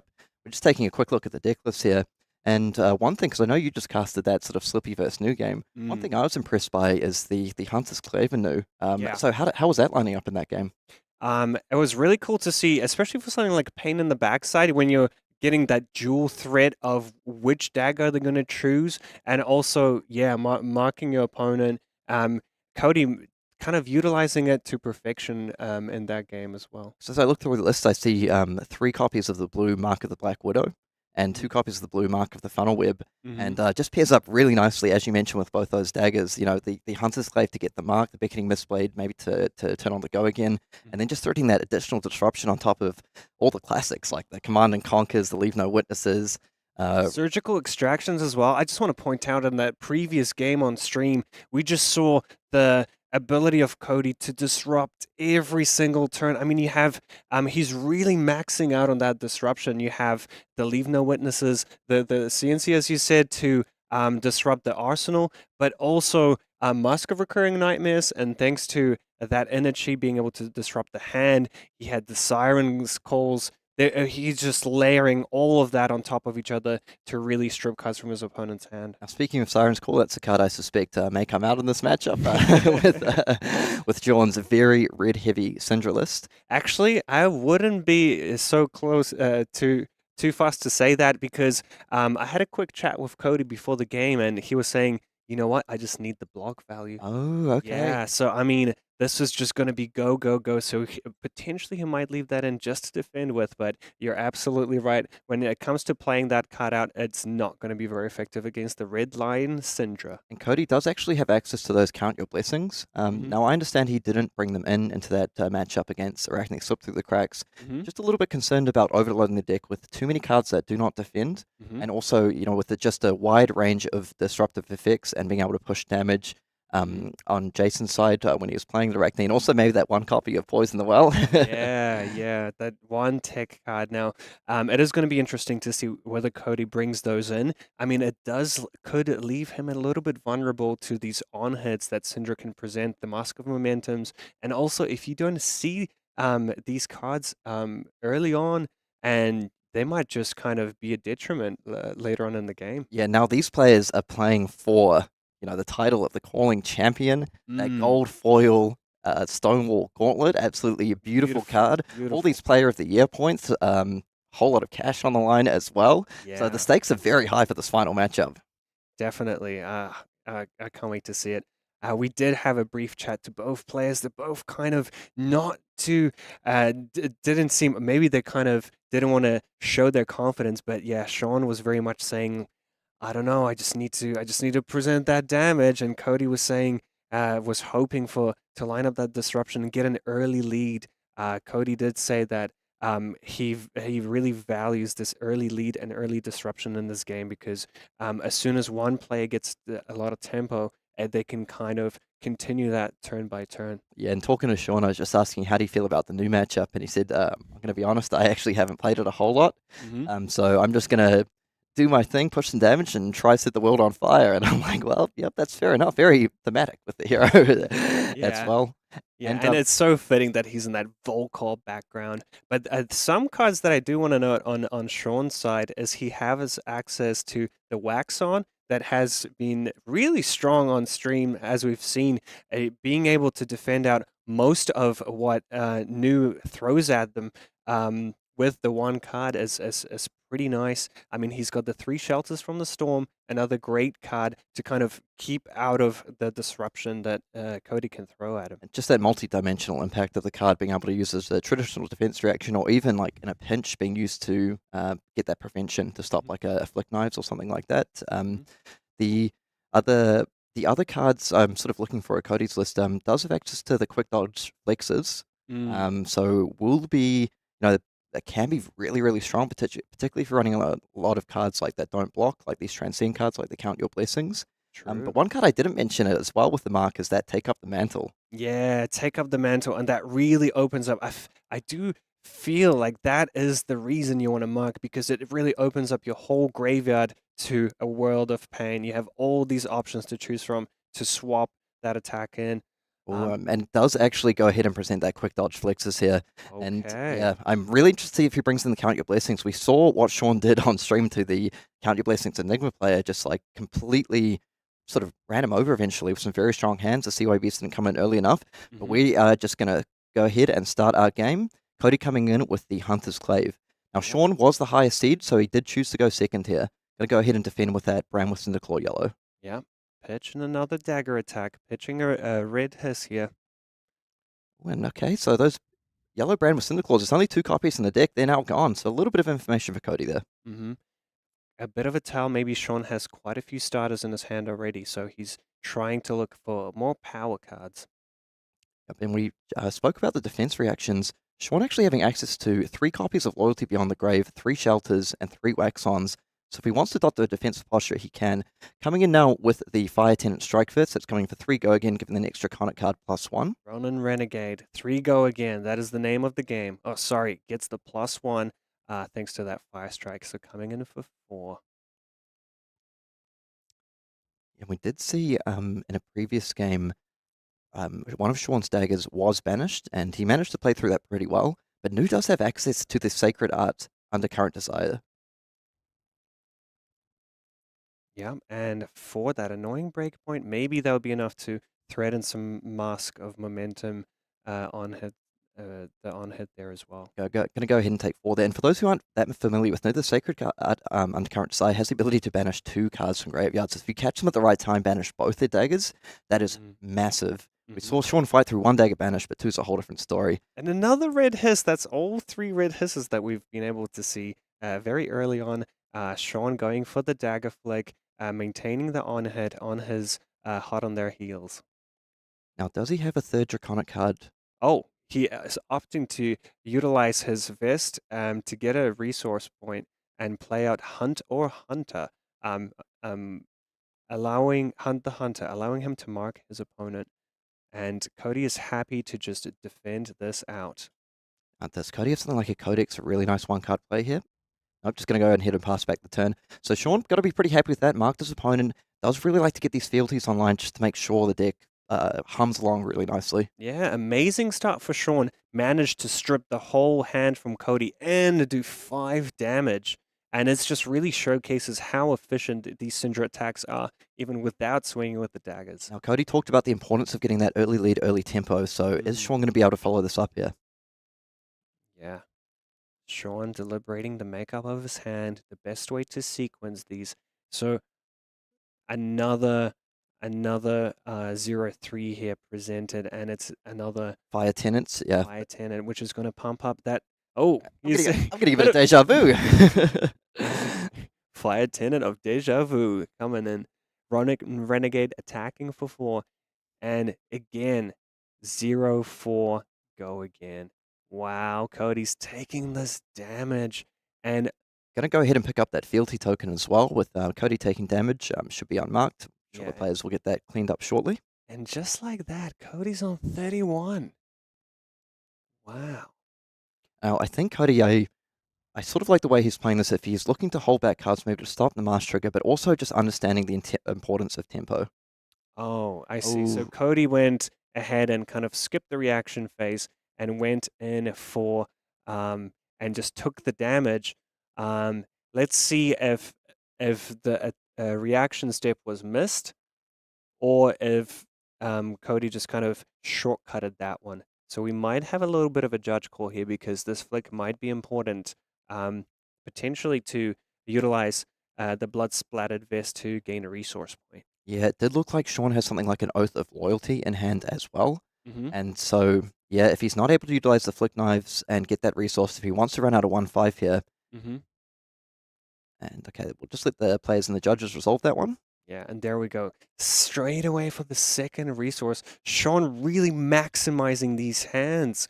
This is great. This is, it's not draconic, but the Art of the Dragon is coming in for 5 here. Yeah, now the players, yeah, it does look like Cody should be unmarked here and a Fealty token generated. We'll see if we can get that cleaned up. Yeah, but just 5 damage. I mean, there's no mask the mask threatened, but Cody's already on 28. Yeah, He has 2 cards. Can he make something happen with the 3 cards available to him? And again, perhaps a just slight misstep here, missing that Fealty. Yeah, you can see Sean with a bit of a shake of the head. It's been a very long day. Yep, and exactly, you really want a Fealty. I mean, the card is already defended, might be a bit too late, but you really want a Fealty stuff like this Art of the Dragonfire, get that 2 additional damage, which, I mean, damage is just so important in this matchup. So, I mean, not all is lost here. The Fealties can be used later on. If there is indeed an Oath of Loyalty, can be quite nice to use that, because it only lets you play Draconic cards. Great sportsmanship here from the players. Cody being like, no, you make the Fealty. Probably the step to utilize it with the Art of the Dragonfire has been missed, but you know what? Fealty for a later date is absolutely fine. Yep. Now we'll just let the judges sort this one out and figure out everything that's going on. But just assessing the game state here, I mean, the first few turns, I think Sean has kind of achieved his goals, what he wants to do, has managed to push 12 damage already, has avoided disruption, looking to set up a card in Arsenal and get that 5-card hand going. Over on Cody's side, what do you think he's looking for on this next turn? So, as we talked about, I mean, he defended with a CNC, so I think, and with Sean having an Arsenal, I think what he wants is a great way to disrupt Sean's hand, whatever that may be, and it is a CNC. So, pitching a blue here, maybe there's a Count Your Blessings play here, but other than that, there's not many attack reactions that he can use on a Command and Conquer. The one thing on board is that Arousing Wave.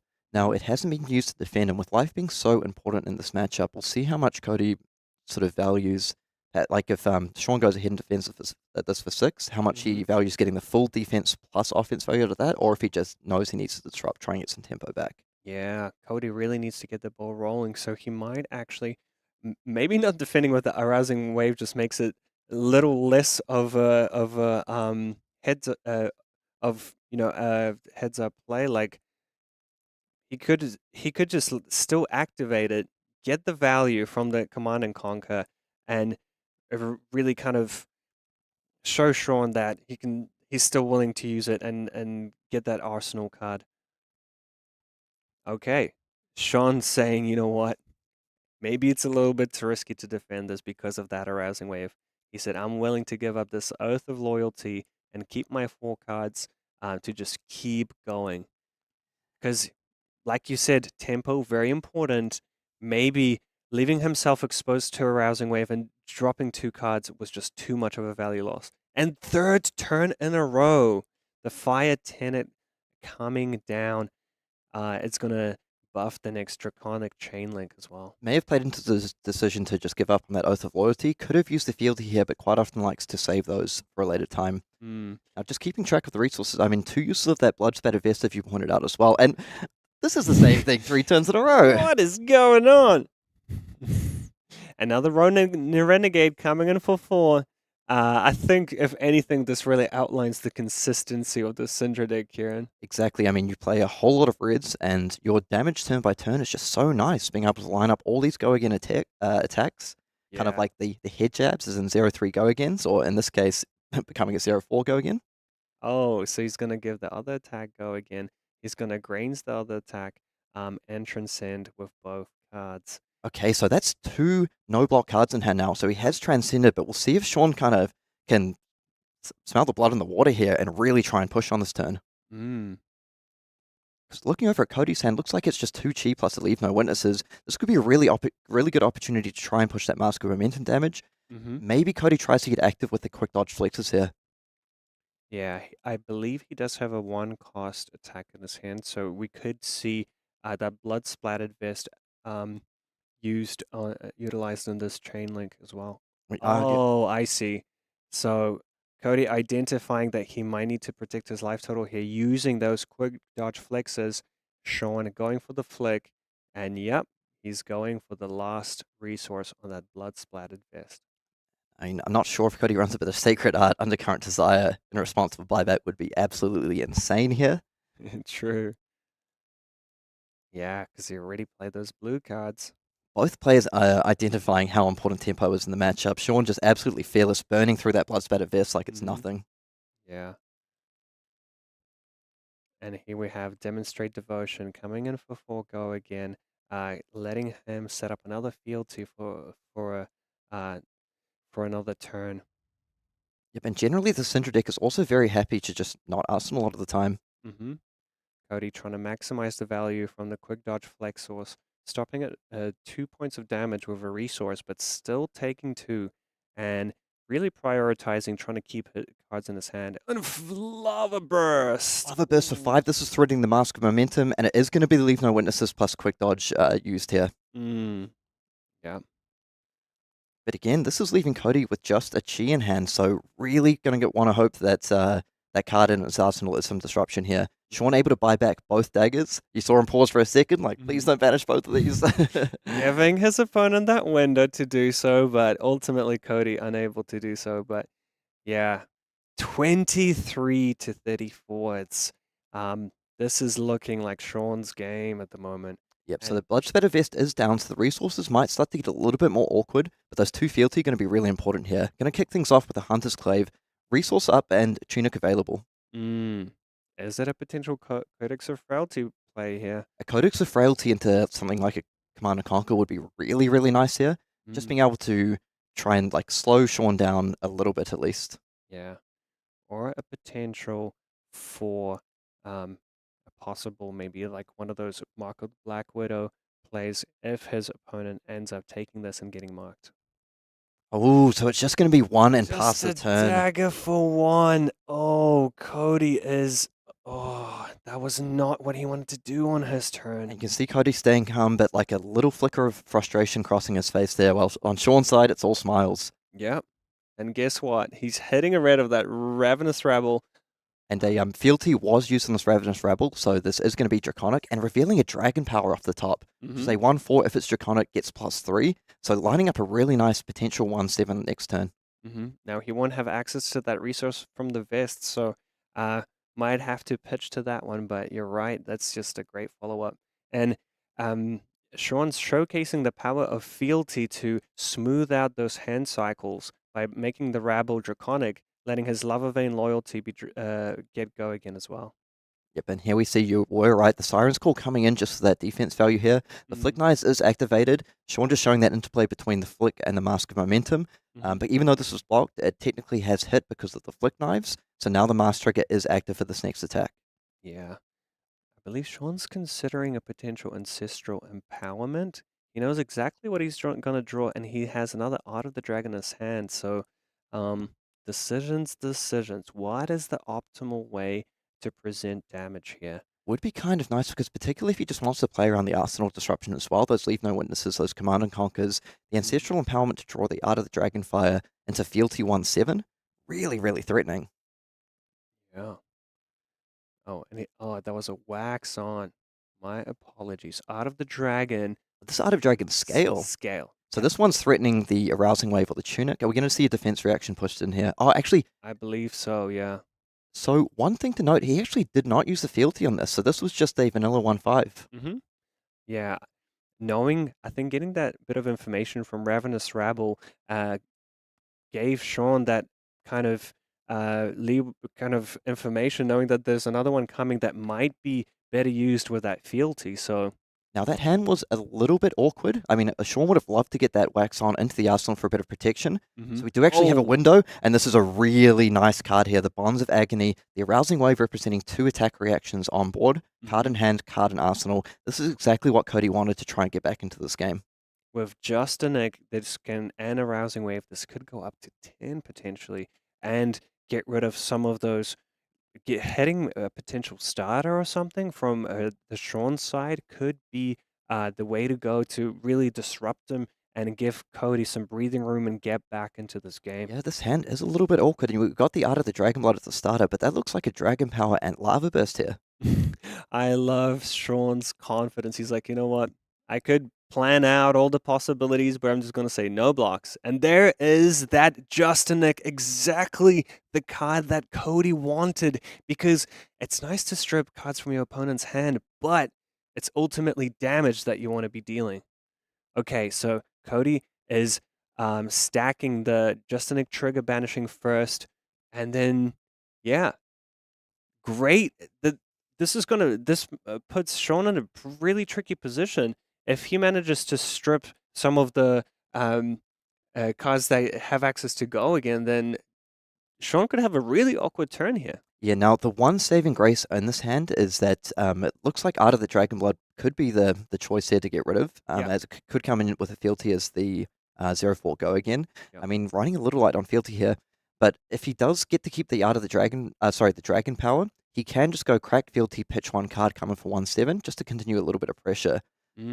But Cody just now absolutely right back in this game off the back of that Bonds of Agony. Yeah, and it's key to note here that if Sean has more copies of Art of the Dragon, the Dragon Power here, that, just looking at his list here, it does only have 1, but, keeping these 1 cost cards in Sean's deck, I do believe it's can be a great call, because when as he draws them throughout the game, he doesn't have access to that vest anymore, so these will get a bit clunky to play out. Yep, 3 copies of Art of the Dragon Blood sent to the banish zone.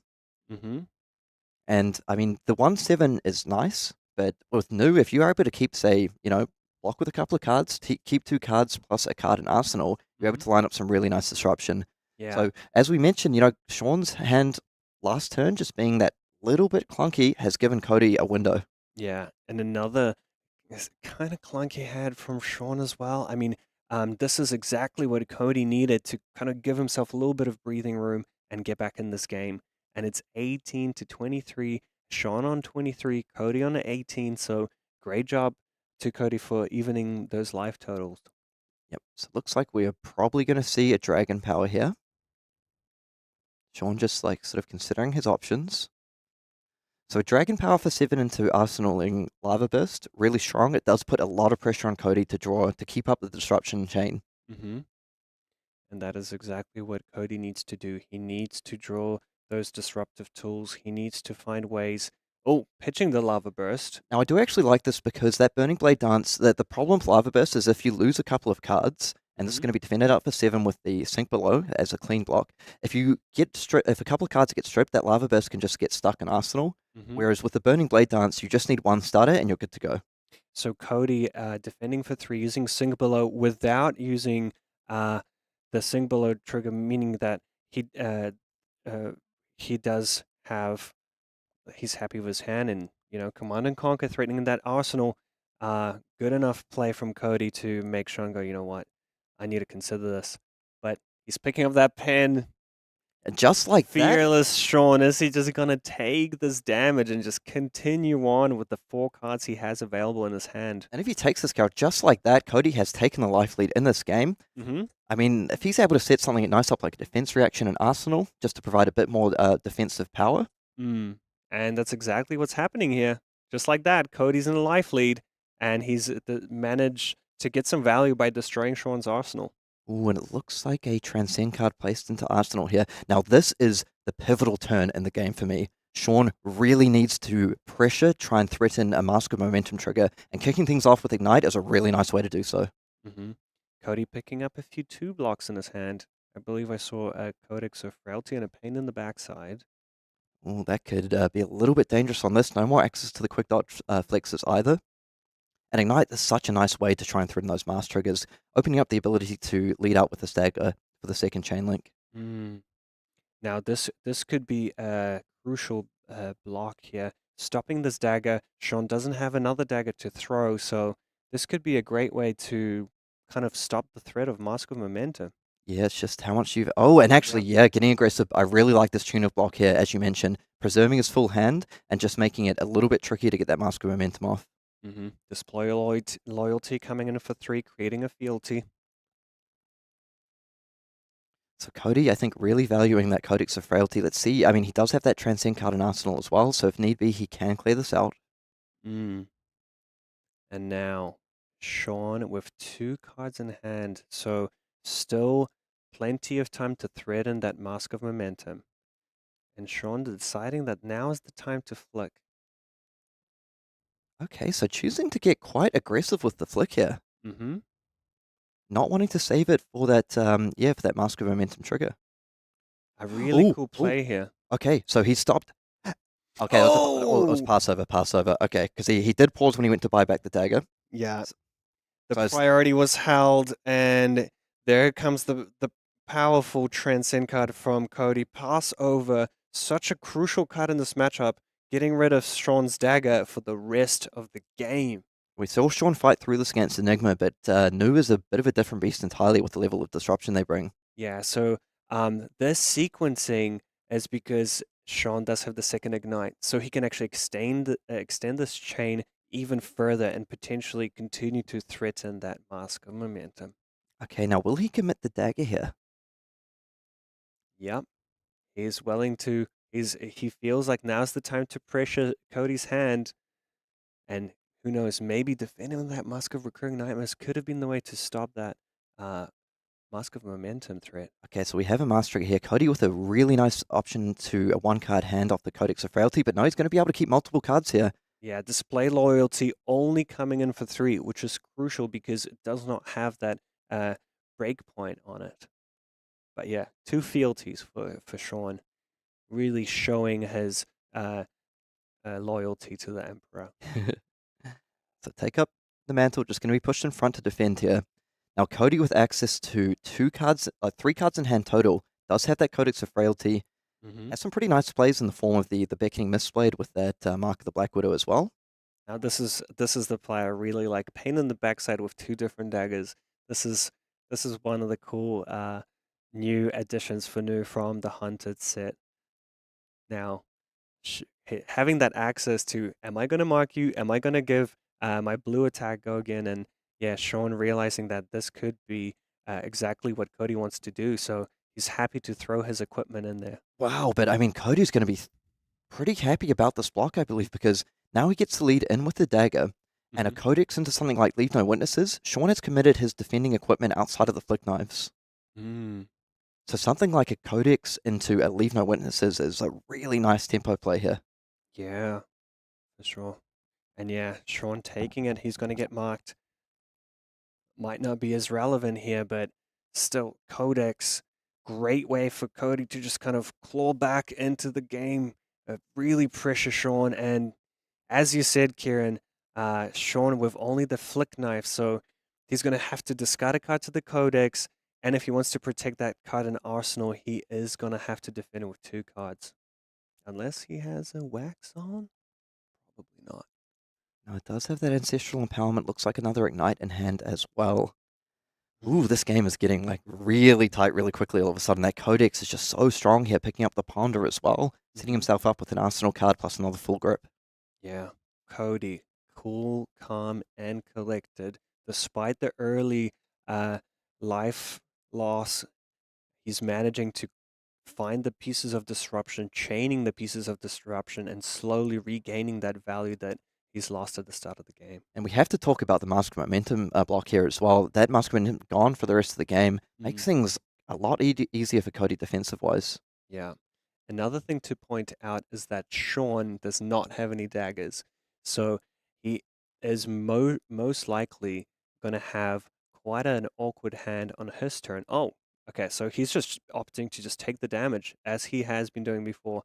So this should be going to the banish zone, giving Cody some silver tokens.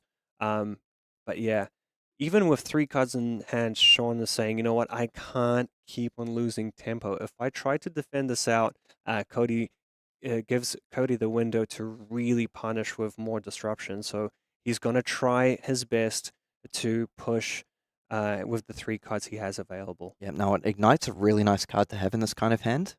See if he's able to get some value out of it here.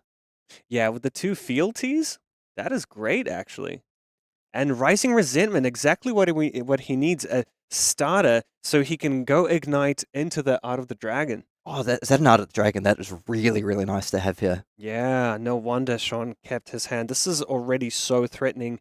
And also the fealty is going to make the art a Draconic card, so he will be able to get his dagger back. Yep. Just see if Sean's life total has been updated with the Leave No Witnesses. Yep. Now Cody down to 7 life. Oh, and the pressure continues. Is that 2 damage to the dome? That's threatening lethal, Kieran. Yep, so going to drop all the way down to 5. And not what Cody wanted to see. I mean, he kind of opened up that window for himself, and then Sean just slammed it shut. Oh, he does have a shelter, but and then Justin Nick, can Cody make something happen? Okay. Yeah, so he is going to be taking some damage here. Dropping down to 4. Yeah, Sean getting the dagger back. So Sean actually looks like he's considering the flick knives here as well, buying it back before in the reaction window in response to the shelter, if he wants to get really aggressive with it. Yeah. I mean, he did use all his ignites, so the line of ignite into dagger is not available to him anymore. With no more Mask of Momentum as well, he might just be valuing being able to flick every single turn to put Cody on a really big clock here. We haven't seen any Count Your Blessings, leads me to believe they were taken out for this matchup. Yeah. So Cody, as you mentioned, with the Justin Nick here, though, has a lot of like potentially really good lines with something like a Persuasive Prognosis. And yeah, the flick knives consideration. I was gonna say, Sean is just going absolutely aggro in this matchup.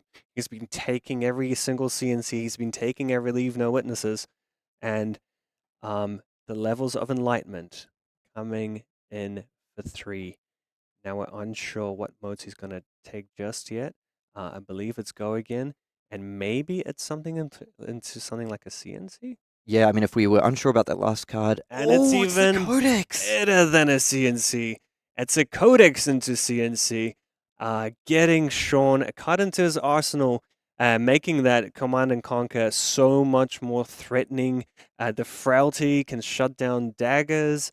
Another great turn of disruption for Cody.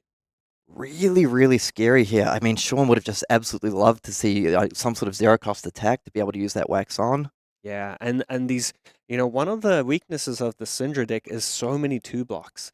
And Sean also had a defense reaction in the form of wax on in his hand, so potentially another forced kind of playline is to just eat the CNC again and hope for the best with the 3 cards that you have. Now, one line I do want to point out here, Karol, is depending on Sean's hand, how he can defend, it's actually starting to get a little bit scary for Cody. If he gets back out of the Dragonfire... You mean that might have been a consideration for Sean to flick that dagger before, because that 3-2 life especially is super dangerous with that fealty in play. Gonna go ahead and give up 2 cards there. Yeah, so I did wonder if instead of Loyalty, one potential line, it's a little bit risky. You pick up the Art of the Dragonfire, you go pitch, fealty, attack for 5, 2 direct damage, plus the flick knives. Yeah. Really putting Cody in the danger zone. Okay, Oath coming in for 3 because of the fealty. Oh, and that's... Fealty, sorry. Shelter from the Storm over there in Cody's hand. Yeah, Jasin defending this. Cody really can't lose any more life here. They're going to come in for 3 go again. Ooh. And we have a little bit of a judge call here. Okay, yep, just making sure the game state is correct, checking the number of fealty tokens. Yeah. Wow. Honestly, so many great plays from both the players. This is Cody really keeping it a tight game. I'm extremely impressed with his ability to maneuver this game, and Sean kind of taking all these hits on and swinging back. Ooh, and considering lining up that block with the surgical extraction here. Is Cody kind of keeping this Shelter of the Storm as a means to protect himself from some flicks, because he knows that even if he gets flicked here, no, he commits it here for the block. Do we see Sean want to commit the flick knives? Yeah, no, he's just happy to say, you know what, I can wait. Okay, now does he have the disrupt? He managed to disrupt multiple turns in a row here. Could be. Is it going to be the surgical? It is.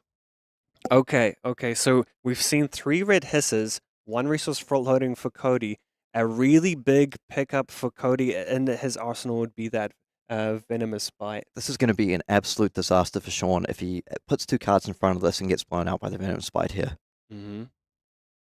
Now again, that's the thing about this red Cindra deck. Extremely powerful, but can be a bit vulnerable to disruption. Often you want to keep, at least 3 cards to be able to get the maximum out of your flick knives and Cindra hero ability. But also importantly, if you have a hand that's something like 1 starter, like 1 card with go again, and a number of extenders, the surgical is can be pretty devastating. Yeah, another playline for Cody is to transcend on the surgical and then use Mask of Recurring Nightmares to strip another card from Sean. So I think best case for Sean is if he has 2 starters, he doesn't have to worry too much about this on hit, but I think he's really respecting this attack. Ooh, and here we go. This is massive. Does he have the attack reaction to push it over? Defending with Lava, it's Vain Loyalty and Lava Burst. No! No. Okay, so now Sean looked like he kept a Blaze Headlong in hand. Does he have the starter? He has Ravenous Rabble. Yeah, and it's coming in for 4, as it usually does in these Cindra lists. When the Sink Below, really clutch here for Cody. Yeah. So that you meant no more muscle momentum and another Codex of Frailty in hand if he's able to clear out that arsenal. And that's been a key component of the Cody getting back into this game. So, yeah. But honestly, props to Sean. Despite having only 2 cards in hand, he's presenting 8 damage. So, Cody can't really afford to take much more damage here. No, may make the decision that he actually just has to block with 1 card in order to try clear that arsenal and get the Codex of Frailty going. We'll see what he chooses to do here. I think 3 is that magic number, though. A Flick Knives, and as you said, that Out of the Dragonfire puts him in a kill range. Yep, but if he does flick here, wouldn't be able to buy back the dagger. Okay, so he's going to hold on to that. Yeah, so down to 3. And as you mentioned, the Codex is now really scary to play out because if Sean's able to identify that Art of the Dragonfire with the Fealty and the Flick Knives, that is just lethal. Yeah. Cody has, if he's not playing those Count Your Blessings, I believe the homage to the ancestors might be his only out to gain some life. Yep, so going to kick things off with a Beckoning Mistblade. Now, what is that card in Arsenal? Something like another Surgical Extraction would be really nice here. But time is just running out to beat that Flick Knives clock. Maybe it is a blue, it could be a blue attack that he wants to give go against so he can play out that Codex, because the Codex is just a little bit awkward when you have a card stuck in your arsenal. That's a really good point. If this hits and he's able to follow up something like Persuasive Progress into Codex Leave No Witnesses, that is absolutely massive. But actually, maybe he's just locked out from the Codex, depending on how many cards he can strip. And still, interesting. This game actually might, the players have been throwing damage at each other, but all these defensive plays mean that this could potentially go to fatigue. Yeah, it does look like the game would end through damage one way or the other first before fatigue, but Sean really taking his time. This could be the block of for him, it could be the block of his tournament. Like, whether you choose to, like, is New bluffing me here? Are they just throwing out the Beckoning Mistblade to get a card? I mean, from the way Cody has played this, I feel like your line of going Beckoning Mistblade, trying to connect into the go again, which does mean that if Sean is able to just go, like, one card block, nice. that would be a crazy block. That would be such a great read from Sean, kind of respecting the importance of the Beckoning Mistblade on hit. But as I know I sound like a broken record at this point, but the Codex of Fealty really, really scary when you're facing out that Art of Dragonfire. I mean, does have access to some prevention in the form of shelter, and also, as you mentioned, there is the homage to the ancestors. Yeah. Okay, Sean taking one here. Is he gonna regret this? It is a blue attack. Bonds of Memory. I mean, oh, okay, so it does buy the block. Yes.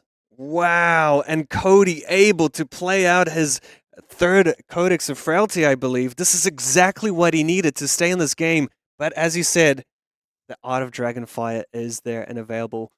Can Sean find the line to potentially close the game with just straight damage?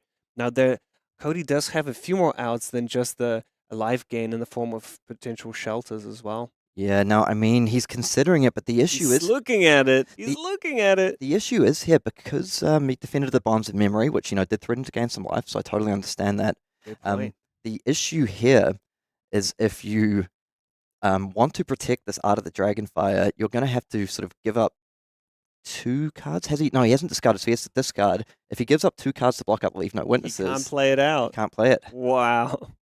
Is he going to risk it, just saying, you know what, I'm going to defend this out.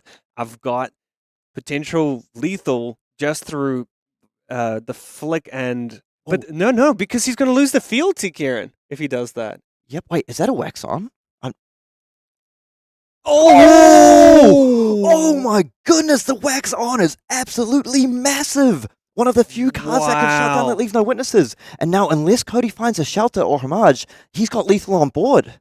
Oh, Cody knows what is coming. He has to... Oh, he kept the shelter in his hand. That was the card to ponder.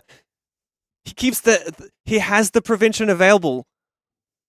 Oh my goodness. Yeah, and this is exactly what Cody needed.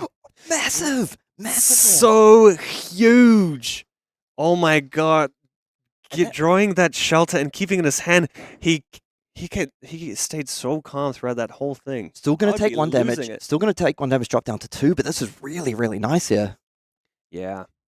Now, is that might be the 3rd copy of Shelter as well, or it could be the 2nd. I've seen at least 1. Yeah, the issue is the Art of the Dragonfire is still coming in for 5, which just on its own is just so much damage. Oh, 4 because of the fealty. And now because of the shelter as well, a really, really clean block here. Shots off the flick knife, shots off the last damage from that, and Cody, oh my goodness, what an amazing draw from that ponder. Yeah, Cody has to make something happen with 2 cards though, something that New can kind of struggle to do. You can only do so much with 2 cards. Did see a Persuasive Prognosis in hand. Okay, so this is another way for Cody to gain some life if this connects. If he manages to line it up with some sort of attack reaction. We're going to see another wax on, because, I mean, if you defend this as well, it starts banishing cards, starts gaining life. Mm-hmm. So now he's looking through. I think one of the things he's looking for is the Justin Nick. Exactly, and he's pausing on that card. And I do believe we've seen quite a few copies of it, either defended with or, second one. Now the other thing is here, if he has a Transcend card, he's helped. Yeah, there's 1 Justin Nick left in Cody's deck. 2 shelters in the bin. All 3 shelters. That was the last copy of Shelter from the Storm. Wow. And now the big thing is here, a Transcend into Mask of Recurring Nightmares, also a huge play. Mm-hmm. I mean, maybe putting Sean down to a 2-card hand. He would love to have some sort of reaction here. I think the Ancestrals might be gone, but if you defend this out, just allowing your opponent to gain up a bit more life. And the kind of one of the kind of I would say advantages of persuasive in this particular matchup is that this so likely that you're going to hit a red and that your opponent's going to have red cards in hand. So this most likely will banish some cards and gain Cody some life. So yeah, Sean really trying to work out the range. Cody has one Justinic left in his deck. Is that the card that he's going to play around? And what a thriller as well. The wax on, countering effectively that leave no witnesses into drawing the last copy of Shelter to keep himself alive. Ooh. Yeah, and that was such Sean gonna respect it. I mean, he even with Justinic, this is not presenting lethal, so he could just do his classic play of saying, you know what, no blocks, do what you want. I'll see what I can do with what I have left behind. Yeah, and this is what Nu does best, just put you in the blender. How do I defend this out with your tournament life on the line? And that was just one of the cleanest shelters of all time as well. Stopping the Dragonfires, dropping the flick. Also, yeah, being able to, with the Fealty, allow a one-card block. And Cody was so close to just rip the card and put us in arsenal, as we've seen with Ponders. Okay, defending with the Brand with Cinderclaw here. What does Cody have as a follow-up? Oh, okay. So he gets to transcend here, and he probably will use Mask of Recurring Nightmares to strip another card, which is absolutely, honestly, it's good enough to at least buy himself some time. Brand's going to be banished here. That's going to be banished and gaining 1 life. Cody back up to 3. A little bit of breathing room. Yeah. Still has a block available on the Mask of Recurring Nightmares as well. He's been so patient with that Mask of Recurring Nightmares. And we see Justinic in there. Ooh, Oath of Loyalty, really big here, coming in for that big break point. Yeah. Cody was hoping to see some defense reactions to clean the blocker, but that Siren's Call is going to defend us for 3. Yep. Is he happy to go down to 1? I mean, down to 2? 2 sort of almost effectively 1. Yeah. I mean, he's definitely on the clock now. Okay. And this is definitely going to buy a card. This is straight up lethal. Now, he does have that Justinic in hand. Is he going to be able to pair that with a 1-power attack? He does have a Pain in the Backside, which is a card he can't combine with Justinic or defend with. He could potentially defend with Pain in the Backside and the Mask, but yeah, tricky spot for Cody. I feel this is where Sean will be probably wanting to commit the Slick Knives at this stage. Yeah, I believe so. I mean, you need to get that damage in when you can. A really difficult blocking decision here. Yeah, Cody, considering all his options, he's going to keep the Justinic, and he's going to keep the Pain in the Backside. Okay, I mean, are we going to see a Flick Knight? It looks like he's just looking through the graveyard, holding priority here in the attack reaction step. I mean, that Justinic Pain in the Backside hand is not that threatening, to be honest. I mean, I wonder if Cody wants to represent something with the Pain in the Backside, strip a card, and hold the Justinic for a potential follow-up at the next turn. Yeah, I mean, we talk about playing to your outs here, but if Sean finds all that breaking point's a bit clunky here, does he have a starter? I do believe he has a Ravenous Rabble, but is not a Draconic card. So he might be able to play the Rabble, but that is about it. Okay, so he's actually going to get a card out of Sean here. That's a pretty big win for Cody. Yeah. Okay.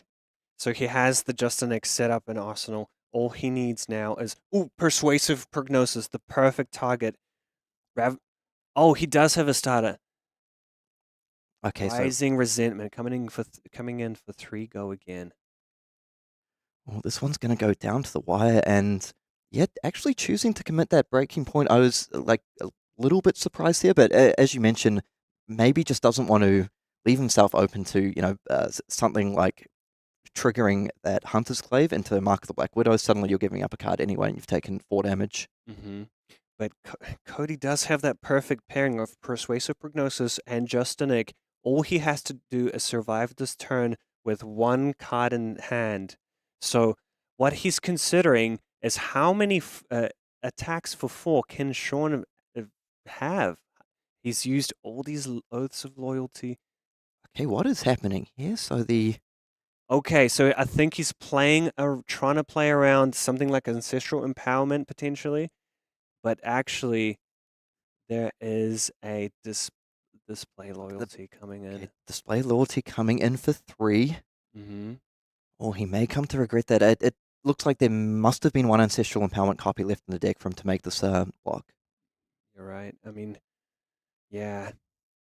If Sean has another breakpoint, this could be the play that strips Cody's whole hand. Well, if you're correct and that is a Ravenous Rabble, this is going to be the biggest Rabble reveal of the tournament. But I mean, honestly, the 2 Brand with Cinderclaws were blocked. Oh no, I think Cody realized that maybe all the Ancestrals are in the grave. Yeah, I think so, because we are playing open deck list. So he can't play around the Ancestral anymore. And here comes the final card, Ravenous Rabble, coming in for 4. That is not what Cody wanted to see. Oh, Sean is asking if he can use the fealty, and you know what? I mean, it is what it is at this point. Yeah, and Karol, I do want to point out as well, with both Brand with Cinderclaw Yellows being blocked with early, Warmonger's probably not in this. It's just a guaranteed 4. Yeah, and he has to commit the Persuasive Prognosis here. And is he going to... Now he needs to... Sean needs to be careful, make sure he... Yep, here comes the Flick Knives, and you have to say Sean has, very close to closing out this tournament.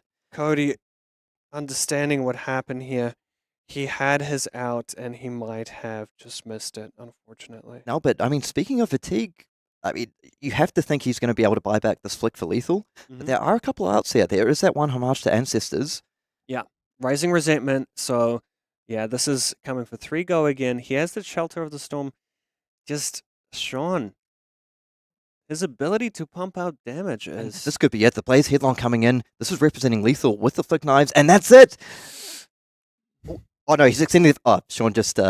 Yeah. Okay. That is the game. And Sean Stanley is your World Tour Calling Christchurch champion. And honestly, I totally understand Cody extending the first there, but Sean just locked in the zone, wants to make sure he does everything right just in case. Making sure he flicks that dagger. Absolutely masterfully played from both players. That has been an exceptional finals to the Calling Christchurch, and New Zealand and Cindra getting the dub.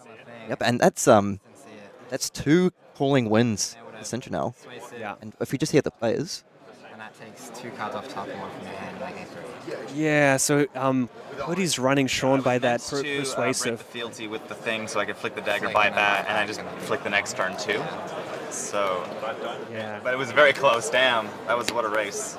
Yeah, I mean, they're absolutely right. What a race. I mean, and we have to really give some credit to Cody here for how he navigated that game from what was a really, really rough start, right? He took a lot of damage early, wasn't able to initially disrupt after just trying to block out, but then he managed to chain together multiple Codex of Frailty, always just chipping away. I'm going to take, 1 card here, 2 cards here, thread in your arsenal, and then start getting that little bit of that incidental life gain. And it looked like he was very close to clawing it back. But as you mentioned, maybe just doomed a little bit by that overblock. So the yeah, I mean, it's this is end of the day. This is end of the tournament. The stakes are high. But honestly, I have to give massive props to Cody for doing his best to just keep Sean at bay for so long, turn after turn, waiting patiently to find his moment. But one thing that I really want to give Sean props for is his kind of identifying that if he starts defending these disruptive cards like CNC, he's going to fall back. And he was more than happy to give up his arsenal in so many spots and just say, you know what, my 3 cards are fine just to spit out damage and try and close this game out and get Cody to low life for something like the Flick Knives out of the Dragonfire. Yep, and it looked like he just made the correct read time after time after time. As you mentioned, when the disruption came through, when it wasn't relevant enough, happy to just eat the damage. And then we saw him defend out 1 CNC when he felt he needed to keep that card. Very, holding back those that Flick Knives with that dagger for about 2 or 3 turns, just knowing I need to get this out at the right time. And man, that game had everything. That Shelter from the Storm. I mean, that Shelter, that was amazing. I mean, the Shelter paired with the Frailty, meaning that coming in for 1/4 with the 2 damage, prevent 1 there, clean 1 card block. Such a clean block. Yeah, combined with that Frailty, that was amazing. And almost giving Cody enough time to kind of get back into the game. But I was even at that point when Cody was, you know what, I'm going to count how many cards you have left because this could actually go to fatigue. Yeah, I mean, I was kind of looking at you like you're a little bit crazy. Like, this could go to fatigue. I'm like, come on, man, look at the live titles. But they was actually getting really low down. It looked like he was down to about somewhere between 5 and 10 cards left in deck. Yep. So really big props to Cody, like not giving up this, that onslaught that just came through and just saying, I'm going to bide my time. I know my game plan. I know what I need to do to try and get back into this game. And Karol, I've got to ask, I mean, do you feel Cindra is just establishing itself as the deck to beat going into this road to national season? Yeah, this deck is amazingly consistent. It does what it wants to do, present damage, and it threatened the Mask of Momentum. We saw time and time again how much of a bind it was putting Cody in to kind of stop that Mask and then give up so much tempo just to deal with the threat of the Mask of Momentum hits. And it just spits out damage. Turn after turn, Sean was able to just present that damage. And looks like it's winning calling Memphis, now winning calling Christchurch, and also making finals of the Battle Hard in Memphis. Yep, and it looks like we have our champion, Sean Stanley, just waiting in the wings, getting ready for that winner's interview. Mm-hmm. So we will yeah, I'll be, Kieran, I'll let you do the honors. And yeah, we will be getting our calling champion for an interview.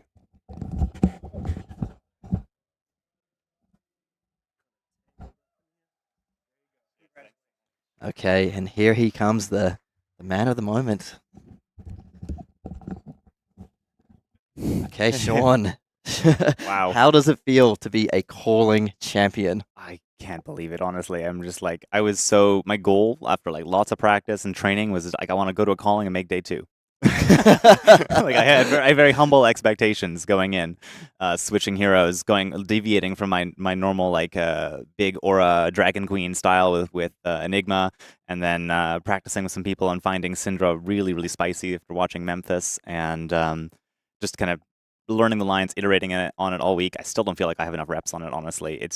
But it's such a fun deck, such a forgiving and deck, and that I think was a big part of what carried me to victory today. Now, you mentioned the calling Memphis. So did Cindra's victory at that tournament sort of inspire you to like pick up the deck and start practicing with it? So literally, I like woke up that morning, lying in bed, just watching the stream, and watching how this thing is just burning through decks on stream. I'm like, wow, that is so cool. And I go, you know what? Heck, I'm just going to take all my like hunted chaff, quickly dig through my Majestics, try and make the best list I can with Cindra, like before I even really know what I'm doing, and I go on top our armory. Yeah. And then I got to like see the proper list and stuff at like Monday, Tuesday, did like a big intense training session on Tuesday, trying out Enigma into it, and then doing some mirror practice, and then kind of realizing this is actually really, really strong. But I still actually brought my Enigma deck down. Just in case? Just in case. And on Friday, we... I did like some CC games here, and it honestly was a bit rough. I was like, oh, this is a bit tough. And so having dinner that night with Kieran Carnegie and some of the Wellington guys, I was discussing the list, discussing the trade-offs. And as we discussed like every card that I had changed from Birdie's original list, we kind of found actually, now that I've actually tried the deck out a little bit more in a bit wider field, I'm just going to go back and put some of those cards back in. I think there's only one card different that I found made a killer difference this weekend. Okay, what's the tech card? Can we hear? Yeah, it's Art of the Dragon Scale. I love that. Now, I've got to ask, was that card brought for a little bit of a mirror breaker to blow up things like flick knives? Exactly. So that was my first thought, is that if I end up in a mirror, being able to destroy flick knives turns off so much potential damage from that deck. It like gives you a breathing window to go to lower life. And the other thing is that I noticed it actually can target the new boost, the lightning flexers as well. Oh, the quick dodge flexers. Quick dodge flexers, because they have 0 defense. Yep. And so if you manage to go wide on a turn and they're holding them for something else, you can actually pop. You can sneakily go in and pop those too. I never ended up doing it this weekend, but it was kind of like they're available. Yep. And of course, against the Phantasmal Footsteps from Enigma, it bought a lot of progress towards grinding those CYB decks down. Now, I gotta ask, how does it feel? Because I watched you take down a number of pretty big names this weekend. I saw you you managed to take down Brody in the semifinals. You beat Nick Butcher on the Enigma as well. So yeah, that's definitely a big feather in your cap. Was it pretty nice to be able to play against some of these top players? Oh, there's definitely a bit of like a star glow effect. It's like meeting these guys, like talking to Brody and stuff for the first time, and like Nick and Matt and everyone. That it's really just like, wow, because I'm sitting there at the top tables like for the first time probably since Monarch. Yep. So. Now, I did mention on stream you wanted to give a shout out to a couple of people. Yeah, that's right. Big shout out to my partner Morgan Ross for all her support and just the amazing card opening skills that she has. Like every pre-release we go to, she opens a Fabled for us. I love that. And she's been just playing Sealed all week and actually loving Cindra on Sealed. So I think I'm gonna maybe try and talk her into doing some Classic Constructed with me. Oh, I love that. That's so cool. And I also have to shout out my mentor Sean Delaney from Canada, who I've been training with online for probably several months now. Just kind of like once a week or every couple of weeks, we do a bunch of repping games and learn different matchups. I practice Enigma into Zen heaps with him before going to Worlds. So I definitely think that's been stepping up my game to these next levels and able to keep up with some of these big names. I'm glad I asked you because I think I might have shouted out the wrong Sean accidentally. So really nice to go. I just have one final question, then we'll get on to presenting prizes. Going to Road to National season, is Cindra a deck you're going to sort of keep exploring? And do you feel that it's kind of established itself as the deck to beat? I think that it was very interesting kind of coming in like the week after Memphis because I noticed so much like Cindra hate and Cindra tech in people's sideboards. Yep. Like even Gravekeeping making it to Ira's list. Yep. Like everyone who can banish a dagger now is like trying to. I had a Leviah banish a dagger from on Friday. Like and so you just have to kind of learn to cope with that. And maybe it affects your sideboard and maybe but definitely like Cindra is strong, reliable, fierce, fiery, and I think it'll be here for a while. Awesome, and enough yapping for me. It's time to present you with the prize, my friend, that Calling Champion trophy. Wow. Along with, do you mind if I'm going to give it to you to show off as well? That beautiful gold foil Stonewall gauntlet. Wow. I just want to give you a massive congratulations, my friend. What an incredible breakout performance, taking down the World Tour Calling Christchurch. Yep. I wish you all the best for your future tournaments. I feel like we're going to see a lot more of you on the big tournament stage. I hope so. I do enjoy traveling every now and again. Okay, well done and best of luck in all your future events. You are a Calling champion. Your name is etched into the history books. Well done. Thank you so much. Okay, so thank you so much, Sean. We're just going to grab one of my casters back in and get us to finish off the stream. Oh, Sean, absolute legend. And I just got to say, I know he's off camera, but I love that you're rocking the sunnies at the start of that game. Some style points, my man. Aviator fan himself. Oh, we're gonna get all of us in here. Okay. I'm getting shoved out of the photo. Get me in here. All right. Yeah. Okay, so I mean, this is just wrapping up the World Tour Calling Christchurch. Now, I just want to throw it over to Uhyoung. One of your first times casting the event, had a pretty good time? It's good. It's good. I was very nervous at the start. I was really worried about messing things up. But once I got started, I realized all I'm really doing is talking about a game that I love playing. Mm-hmm. So it's just I'm getting paid for it. It's amazing. And that's the thing is like once that game starts, it's just like, oh, we're just watching a game of Fab and having a good time at the end of the day. Now, I do want to say, Cindra taking this out, the Hunted season has been, she's been blazing through this event, blazing through the whole season so far. So if you want to play some Hunted heroes, now's the time. It's this weekend is the beginning of the Road to National season. So head up your local stores, see where those events are. You can play Cindra in Sealed, and you can play Cindra in CC. So what a deck. There's nothing like playing the flesh and blood, and after just speaking with Sean here, I can't wait to see some of the results coming out of this Road to Nat season. We had a very diverse top 8 metagame, 7 different heroes in the top 8. There was something like I mentioned 10 to 15 plus heroes in the top 24. We just saw a Jarl, that was Carlos, I think, take down Battlehard and Barcelona on Jarl with a Verdance in the final. I see metagame over here, but it's summer in Christchurch. Yeah, and at a Prism take down the Battlehardened. Yeah, and it's crazy that we're still in the early stages of this metagame. There's still so much room to develop. Each region will develop their own metagame, so there'll be different counters, different strategies all across the world. I'm excited to see it. Yep, and it'll be really interesting to see how players adapt. I mean, Sean himself, one of our Cindra masters, just mentioned he started encountering some hate, like the Deadwood Rumblers and stuff, vanishing daggers. People playing stuff like Gravekeeping. I imagine James and Brian would be really happy to see that. So just really, really cool. Now, one thing I do want to point out is Road to Nationals will be giving away a lot of Living Legends points. So with over 1,000 points to give away, I do think there could be some rotation on the Living Legend leaderboard. Which is really cool. I think Living Legend's such a great way to sort of refresh the format, even in between sets, right? I mean, you have the metas adapting and everything, but then Living Legend just rotates out these heroes and really shakes things up a lot. And with the lead up coming up to Pro Tour London, coming up in April, I'm going to be really excited to see how Living Legend influences that. Yeah, for sure. Viserai, Zen, they could actually be on the chopping block within a few weeks. Yeah, and then when those leave, it's all those decks that were being held back by a few of those bad matchups, just going to be able to blitz through the metagame and then shake things up even more. Yep. And I'm super excited to see how the road to nationals. And if you need any more inspiration or motivation to go out and play your road to nationals, which you shouldn't, there's amazing prizes, it's great fun, but it might be your last chance to play some of your favorite heroes as they ascend onto Living Legend, at least in Classic Constructed, because Living Legend format is wonderful. I absolutely love it, but could be one of your last chances to play your favorites in the CC format. So get out there, etch your name into the roll of honor on your hero, become immortal. Right before your favorite hero goes to that special farm in the sky.